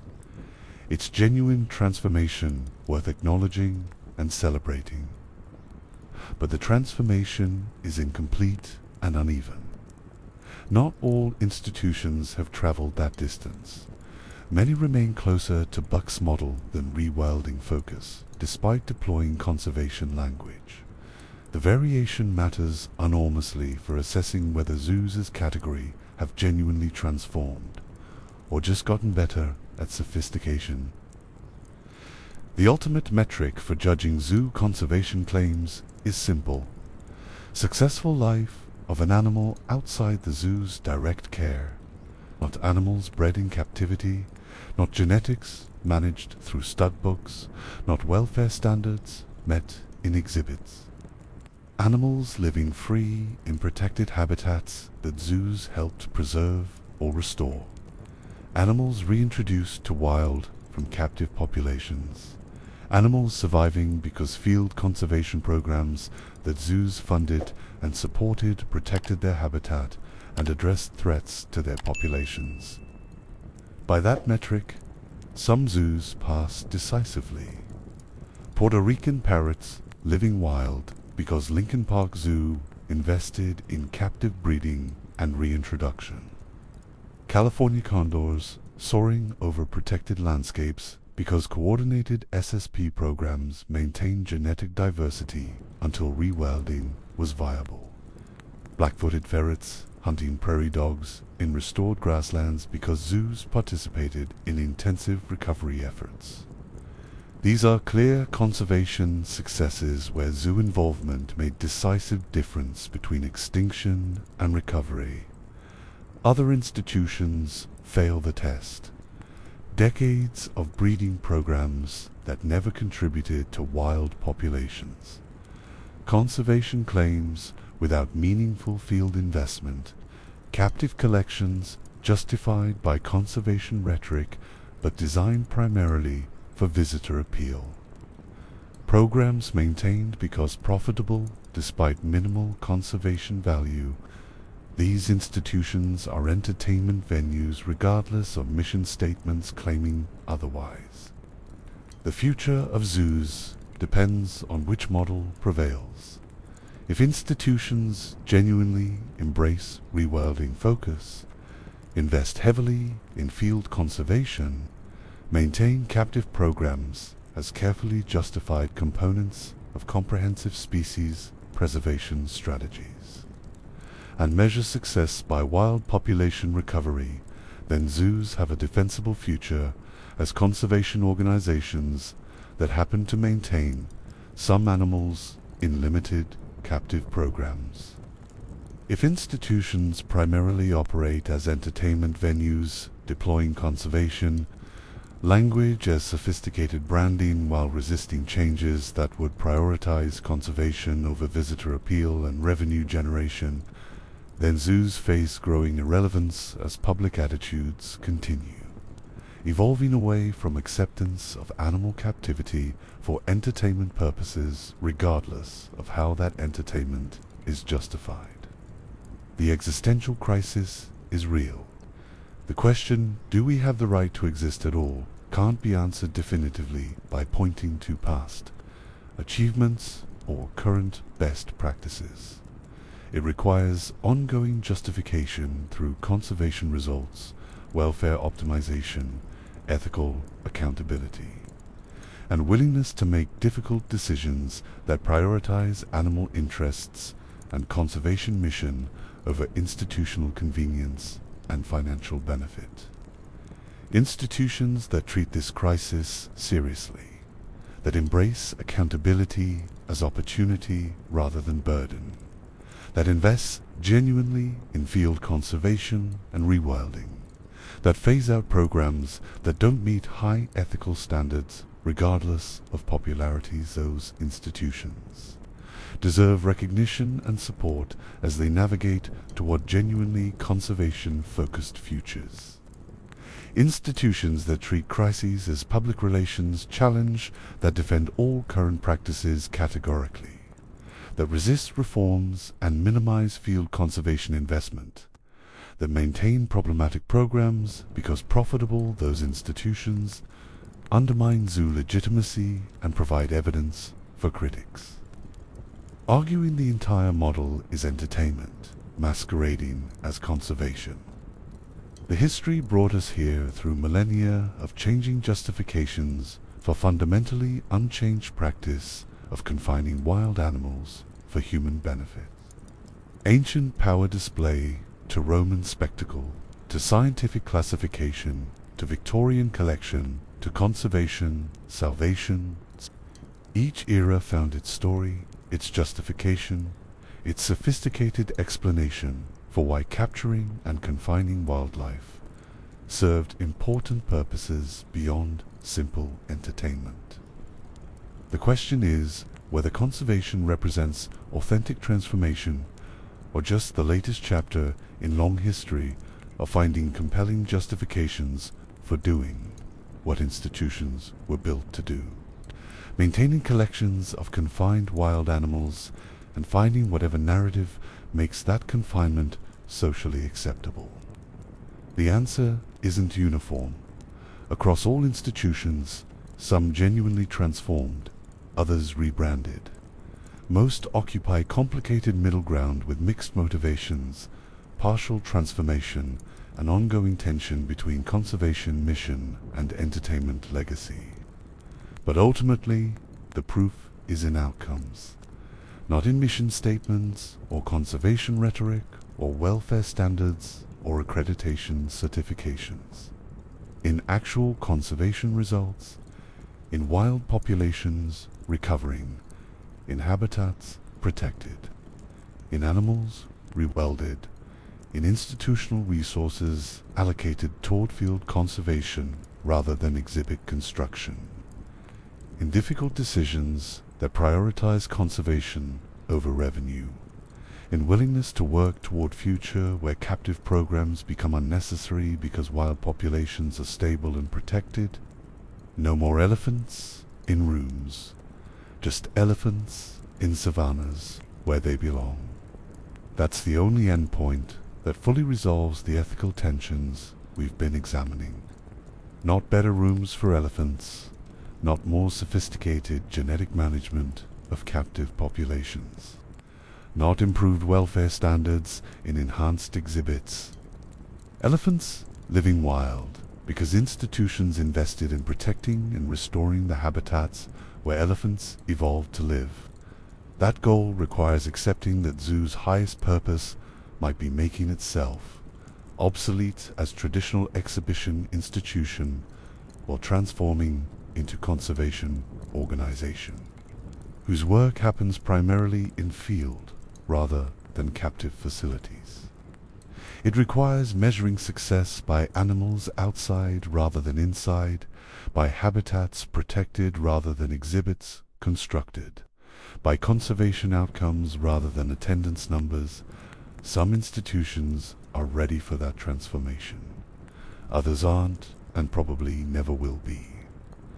The future of zoos isn't monolithic. It's diverging paths, with some institutions evolving toward genuine conservation focus, while others continue operating primarily as entertainment venues with conservation branding. The journey from ancient decay to modern conservation crisis spans 5.5 millennia. The transformation from Frank Buck's deadly supply chain to modern rewilding efforts represents genuine ethical progress. The distance traveled is real and worth acknowledging, but the destination remains uncertain. Whether zoos genuinely transform into conservation organizations working toward their own obsolescence as exhibition institutions, or continue operating primarily as entertainment venues, deploying increasingly sophisticated conservation justifications, that question remains open. The answer will be written by institutions choosing between courage and defensiveness, between transformation and preservation of traditional models, between genuine conservation commitment and sophisticated rationalization of entertainment-driven operations. And we'll know which choice they made by watching what they actually do rather than listening to what they claim, because elephants in rooms were always visible to anyone willing to look.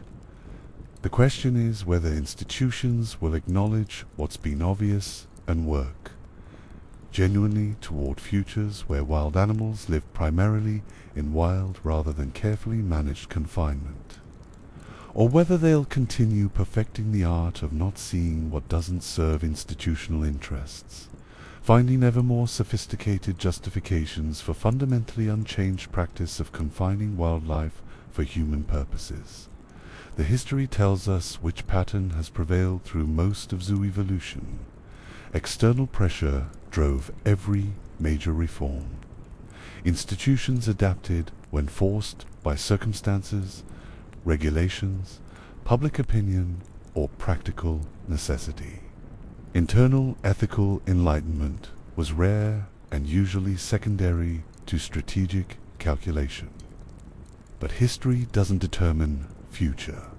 Institutions can choose transformation over tradition, conservation over collection, rewilding over exhibition. Some already have, others resist. Most navigate uncertainly between competing imperatives. The only certainty is that uncritical celebration of zoo conservation claims is as inadequate as blanket condemnation of all captivity. The reality is complicated, varied, and institutional specific. Some zoos deserve support as genuine conservation organizations. Others deserve criticism as entertainment venues with conservation pretensions. Most deserve nuanced assessment, acknowledging both achievements and ongoing problems. The journey continues, from spectacle to science to survival to rewilding, from volume to genetics to welfare to wild population recovery, from Frank Buck's deadly economy to modern conservation partnerships, working toward futures where captive populations become unnecessary. Whether that journey leads to genuine transformation or just more sophisticated justification for traditional, entertainment-focused operations remains to be seen. The institutions making that choice face pressure from multiple directions: conservation demands, welfare standards, public expectations, financial realities, historical legacies, future possibilities. How they navigate those pressures, which values they prioritize when conflicts arise, whether they embrace accountability or resist it. How genuinely they invest in field conservation versus captive exhibition. These choices will determine whether zoos evolve into defensible conservation organizations or become increasingly obsolete remnants of era when confining wildlife for entertainment was culturally acceptable. Sleep well. There are more stories to come.